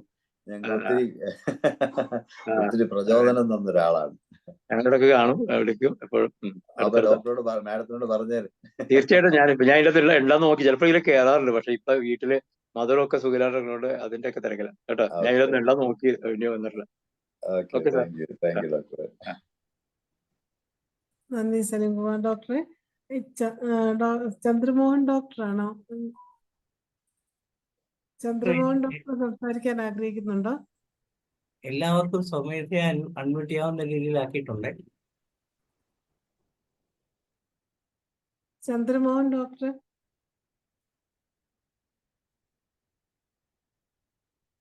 ഇല്ലെന്ന് തോന്നുന്നു അല്ലേ? ഇനി ആർക്കെങ്കിലും ഇതിനെക്കുറിച്ച് എന്തെങ്കിലും സംശയം ചോദിക്കാനുണ്ടെങ്കിൽ ഹാൻഡ് റൈസ് ചെയ്ത് ചോദിക്കാവുന്നതാണ്. 5 മിനിറ്റ് കൂടെയാണ് ഉള്ളത്. ഞാനൊരു കാര്യം ചോദിച്ചിട്ട് ഡോക്ടർ, ഈ അപ്പോമോർഫിയ 30 കൊടുത്തെന്ന് പറഞ്ഞല്ലോ, അതെ അതെ. അത് അതിന്റെ ഡോസ് എങ്ങനെയായിരുന്നു? BD തന്നെയാണോ? ആ ബീഡി തന്നെ കൊടുക്കുന്നത്. അത് വെള്ളത്തില് അലിയിച്ചു കൊടുക്കും. കാരണം ഗുളിക, കാരണം ഇവരറിയാതല്ലേ നമ്മൾ കൊടുക്കുന്നത് പലപ്പോഴും. ഇവർ ഡയറക്റ്റ് കൊടുക്കുകയല്ലല്ലോ, ഇത് പലപ്പോഴും അവരറിയാതെ. അപ്പൊ വെള്ളത്തിൽ അലിയിച്ച് ഗ്ലാസ്സിനകത്ത്, ഒരു ഗ്ലാസ് വെള്ളത്തിന് ചിലപ്പോൾ അതിന് 1 ഗ്ലാസ് വെള്ളത്തിലായിരിക്കും അവർ കൊടുക്കുന്നത്. അപ്പൊ ഈ അങ്ങനെ. സ്റ്റെപ്പിനെയും അതിനോടൊപ്പം തന്നെ കണ്ടിന്യൂ ചെയ്തായിരുന്നു? അതെ അതെ, അത് കണ്ടിന്യൂ ചെയ്തായിരുന്നു. കണ്ടിന്യൂ ചെയ്യുന്നുണ്ട്. കണ്ടിന്യൂ ചെയ്തു. അലോപ്പതിയിലും ഇതുപോലൊരു മരുന്ന് കൊടുക്കുമെന്ന് തോന്നുന്നല്ലേ, ഈ ഛർദിക്കുന്നത്? അതെ, വോമിറ്റിങ്ങിന്. പക്ഷെ ഇതൊരു നല്ല ഇതാ കേട്ടോ, അപ്പോമോർഫിയ ശരിക്കും നല്ല ഇതാണ്. ഇനി എല്ലാ കേസിലും ഒന്നല്ല, എല്ലാ കേസിലും ഒരുപോലെ സക്സസ് ആവണമെന്ന് നിർബന്ധമൊന്നുമില്ല. പക്ഷെ ചില കേസുകളിൽ അപ്പോമോർഫിയ 30 കൊടുത്താൽ നല്ല റിസൾട്ട് കാണുന്നുണ്ട്. ഈ രീതിയിൽ ഇൻഡ്യൂസ്ഡ് വോമിറ്റിങ് എല്ലാ കേസുകളിലൊന്നും അങ്ങനെ സക്സസ് എന്ന് പറയാൻ പറ്റില്ല. ഞാൻ ഏകദേശം കായംകുളത്തിരിക്കുമ്പോൾ ഒരു 350 കേസുകളോളം ഞാൻ ഹാൻഡിൽ ചെയ്തിട്ടുണ്ട്. അതിനകത്ത് ഒരു 10% കേസുകളിൽ അപ്പോമോർഫിയ 30 നല്ല ഈ പറഞ്ഞ രീതിയിൽ ഏറ്റിട്ടുണ്ട്. അത് ഈ ഇങ്ങനെയുള്ള ആൽക്കഹോളിക്സിന് മാത്രമേ പറ്റുള്ളൂ? അല്ല, നമ്മള് അതിന് വേണ്ടിയിട്ടാണ് ഇത് കൊടുത്തത്. അല്ല, വേറെ കേസുകൾ ഉപയോഗിക്കുന്നുണ്ട്, അതറിയത്തില്ല. ഉപയോഗിച്ചിട്ടുണ്ടോ? ഇല്ല, വേറെ ഒന്നിനും ഞാൻ ഉപയോഗിച്ച് നോക്കിയിട്ടില്ല. ഇതിന് മാത്രമേ നമ്മൾ ഡോക്ടറെ സംശയം ചോദിക്കാവോ? ചോദിക്കാം. ഡോക്ടറെ, ഈ ആൽക്കഹോളിസത്തിന് നമ്മൾ പേഷ്യന്റ് അറിയാതെ മരുന്ന് കൊടുത്തെന്ന് പറഞ്ഞില്ലേ, അപ്പൊ എങ്ങനെ കൊടുക്കും? ജ്യൂസിലൊക്കെ ഇട്ട് കൊടുക്കാൻ പറ്റും? ജ്യൂസിൽ കൊടുക്കാം. ജ്യൂസിൽ ലൈം ജ്യൂസ് ആയാലും സാധാരണ, അല്ലെങ്കിൽ നമുക്ക് ഈ എന്തെങ്കിലുമൊക്കെ അതിലാണേലും കൊടുക്കാം, കുഴപ്പമില്ല, ധൈര്യമായിട്ട് കൊടുക്കാം. സ്റ്റെർക്കുലി 30 ഇല്ല, സ്റ്റെർക്കുലിയ ടിഞ്ചർ. എന്താ ഡോക്ടറെ? Sterculia tincture. Apomorphia 30. Okay. Thank you doctor. Doctor, ഞാൻ doctor Shantha. Thank you madam. ഒരു കാര്യം കൂടെ ചോദിക്കട്ടെ ഡോക്ടറെ? ഇതല്ലേ, ഈ ലഹരി മാറാനായിട്ട് ഡോക്ടർ തൂജ വണ്ണമാണോ ഡെയിലി കൊടുത്തത്? അല്ല, നക്സോമിക്ക വണ്ണം. ഓക്കെ. മാഡം സുഖമായിരിക്കുന്നേ? സുഖമായിട്ടിരിക്കുന്ന ഡോക്ടർ. ഒത്തിരി നാൾ അതിനുശേഷം, അന്നത്തെ മീറ്റിംഗിന് ശേഷം പിന്നെ മാഡത്തെ കണ്ടിട്ടില്ല. ഇനി വരുമ്പോ കാണാം കേട്ടോ. Okay madam. Okay. Thank you doctor. Thank you madam. Thank you. ഡോക്ടറെ, ഈ ഇതിനകത്ത് ഈ ചില കേസുകളിൽ വീട്ടിൽ കൊണ്ടുവന്ന് വെച്ച് കുടിക്കുന്ന ആൾക്കാരുടെ കുപ്പിയിലോട്ട് ഡെയിലി നമ്മൾ കോർക്കസ് ടിഞ്ചർ കുറച്ച് ഒഴിച്ചു കൊടുക്കാൻ പറഞ്ഞു കഴിഞ്ഞാലും കുറച്ച് റിസൾട്ട് കിട്ടുന്നു. കോർക്കസേ ഒരു 10-20 ഉള്ളിൽ ഡെയിലി ഒഴിച്ചോണ്ടിരിക്കാൻ പറയാം. വീട്ടിൽ വെച്ച് കുടിക്കുന്ന ആൾക്കാരുടെ അത് മാത്രമേ പറ്റുള്ളൂ, എല്ലാവരും പറ്റൂല. ഇപ്പോഴത്തെ കുഴപ്പമെന്ന് വെച്ചാൽ ഈ കുപ്പിക്കകത്ത് ഒഴിച്ചു കൊടുക്കാൻ പറ്റത്തില്ല. ഇപ്പോഴത്തെ മേളിലിരിക്കുന്ന കോർക്ക് അതിന്റെ പ്രശ്നമുള്ള സാധനം. അല്ലല്ല, അത് കുറച്ച് ഹൈഫൈ, കുറച്ച് ലോ ക്ലാസ്സിൽ. പിന്നെ വേറെ സിംറ്റം ഉണ്ട് സാറേ, അതൊരു അറിഞ്ഞിരിക്കാൻ വേണ്ടി പറയാം. ഈ നക്സോമിക്കയുടെ കാര്യം പറഞ്ഞില്ലേ, നമ്മളുടെ ഈ എനർജി ഫീൽഡ്, നമുക്ക് ചുറ്റും ഒരു ഫീൽഡ് ഉണ്ടല്ലോ, ഓറയെന്നൊക്കെ പറഞ്ഞില്ലേ, ഈ ഫീൽഡിൽ വേറെ ഏതെങ്കിലും എനർജികൾ കയറി കളിക്കുമ്പോൾ പല പ്രശ്നങ്ങൾ നമുക്ക് ഉണ്ടാവണം. പ്രത്യേകിച്ച് ഈ ആൽക്കഹോളിസം പോലുള്ള വിഷയത്തില് അതിന് നക്സ്, പ്രത്യേകിച്ച് വണ്ണം, അത് അങ്ങനെ ഉണ്ടെങ്കിൽ അത് മാറി അങ്ങനെ സാധനം വിട്ടുപോവുകയോ അല്ലെങ്കിൽ ഇതേ ചെയ്യും. അവിടെ ഡെയിലി കൊടുത്തോണ്ട് മാത്രമാണ് ഡോക്ടർക്ക് അതിന്റെ ആക്ഷൻ കിട്ടിയത്. ഇതൊന്നും സിംറ്റംസ് മിലാറ്റിക്കൊന്നും ഇമ്പോർട്ടൻസ് ഒന്നുമില്ല. അതെ. അതിനകത്ത് നമ്മള് എന്തായാലും ഞാൻ അത് ഡെയിലി അങ്ങ് കൊടുത്തു. ഡെയിലി കൊടുത്തോണ്ട് മാത്രമാണ് ഇത് കിട്ടിയത്. അവിടെ സിംഗിൾ ഡോസ് എങ്ങനെങ്കിലും ഇവനെ തിരിച്ചു കൊണ്ടുവരണോ എന്നൊരു മനസ്സിലൊരു ഇത് വന്നു. അതുകൊണ്ടാണ്. സലിംകുമാർ ഡോക്ടർക്ക് ഒരു നന്ദിയോട് പറയണേ. ഓക്കെ. ഞാൻ ഈ പേര് പല ഡോക്ടേഴ്സും ഒക്കെ പറഞ്ഞു കേട്ടിട്ടുണ്ട്. നമ്മള് ഈ പറഞ്ഞ ജാനറ്റ് ഉൾപ്പെടെയുള്ള ആൾക്കാരൊക്കെ പറഞ്ഞ് അറിയാം. പിന്നെ ഇതിനുമുമ്പ് ഒരിക്കൽ ഡോക്ടർ വന്നിട്ടുണ്ടെന്ന് എനിക്ക് തോന്നുന്നു. ഞാൻ 2 പ്രാവശ്യം വന്നിട്ടുണ്ട്. അതെ. അത് മാത്രല്ല, ഡോക്ടറുടെ വൈഫ് എന്റെ ക്ലാസ്മേറ്റാ. അതറിയില്ല, നീ മോളിലാണ്. അപ്പൊ അത് ഞങ്ങളുടെ കായംകുളത്തുള്ളതാ. നമ്മുടെ നെയ്ബറാന്ന് വെച്ച. ഞാൻ ഡോക്ടർ ഓർക്കണത്തില്ല, നമ്മുടെ ഈ ചോറ്റാനിക്കര കോളേജിൽ ഒരു സാധനമുണ്ട്, സാനു അതന്നെ ഡോക്ടറുടെ ലുക്കാണ് കോളേജിൽ പഠിക്കുക. സാനു മുന്തൻ. സാനു മുതലേ ഏതാണ്ട് അതെ. ഇപ്പൊ ഏതാണ്ട് നിങ്ങളൊക്കെ ഒരു ഷേപ്പിലായി ഇപ്പൊ. ഓക്കെ. അതുകൊണ്ട് അപ്പൊ ഏതായാലും വളരെ അനുഭവ കഥകളിലൂടെ ക്ലാസ് എടുത്ത് ഏതാണ്ട് നമുക്ക് പ്രയോജനം ഉണ്ടാക്കിയ സാറിന് മാമൻ മാത്യു അല്ലേ? മാമൻ പി കെ ആണ് മാത്യു അല്ലേ? Okay okay. അപ്പൊ മാമൻ ഡോക്ടർക്ക്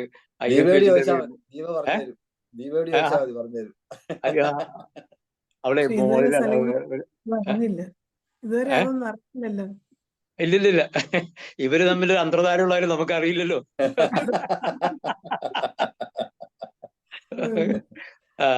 അതാണ് IFPHന്റെ മഹത്വം. എത്ര പേരെ കണക്ഷൻ കിട്ടി അല്ലേ സലീം? അതെ അതെ അതെ അതെ. അപ്പൊ ഏതായാലും സന്തോഷം. അപ്പൊ ഏതായാലും ഇങ്ങനെ ഒരു സരസമായ ഒരു കഥ പറഞ്ഞുകൊണ്ട് അനുഭവകഥകളിലൂടെ നമുക്ക് ക്ലാസ് എടുത്ത് വന്നു കഴിഞ്ഞാൽ നമുക്ക് ആ ഡ്രഗിന്റെ ഇമേജ് അല്ലെങ്കിൽ ആ റെമഡി എങ്ങനെ ഫലിക്കുന്നു എന്ന് അദ്ദേഹം നമുക്ക് ബോധ്യപ്പെടുത്തുന്നത് മാത്രമല്ല, പേഷ്യൻസിനോട് കാണിക്കുന്ന ആ ഒരു ആത്മാർത്ഥതയും ഒക്കെ നമുക്ക് വെളിപ്പെട്ടു. ഏതായാലും ഇങ്ങനെ ഒരു അനുഭവം നമുക്ക് പ്രദാനം ചെയ്ത മാമൻ ഡോക്ടർക്ക് IFPHന്റെ പേരിൽ ഞാൻ നന്ദി പറയുന്നു. താങ്ക് യു ഡോക്ടറെ. അങ്ങനെ ഇന്ന് ഈ നമ്മുടെ 1269 സൂം വെബിനാർ വളരെ പ്രയോജനകരമായ ഒരു ക്ലാസ്സാണ് നമുക്ക് കിട്ടിയത്. ഇതില് ക്ലാസ് എടുത്ത PK മാമൻ ഡോക്ടർക്ക് പ്രത്യേകം ഒരിക്കൽ കൂടി IFPHന്റെ എന്റെയുമായി നന്ദി പറയുന്നു. അതുപോലെ ഈ സൂമിൽ പങ്കെടുത്ത എല്ലാവർക്കും നന്ദി പറയുന്നു. അങ്ങനെ ഇന്നത്തെ നമ്മളുടെ ഈ സൂം ഇവിടെ അവസാനിക്കുകയാണ്. ശുഭരാത്രി.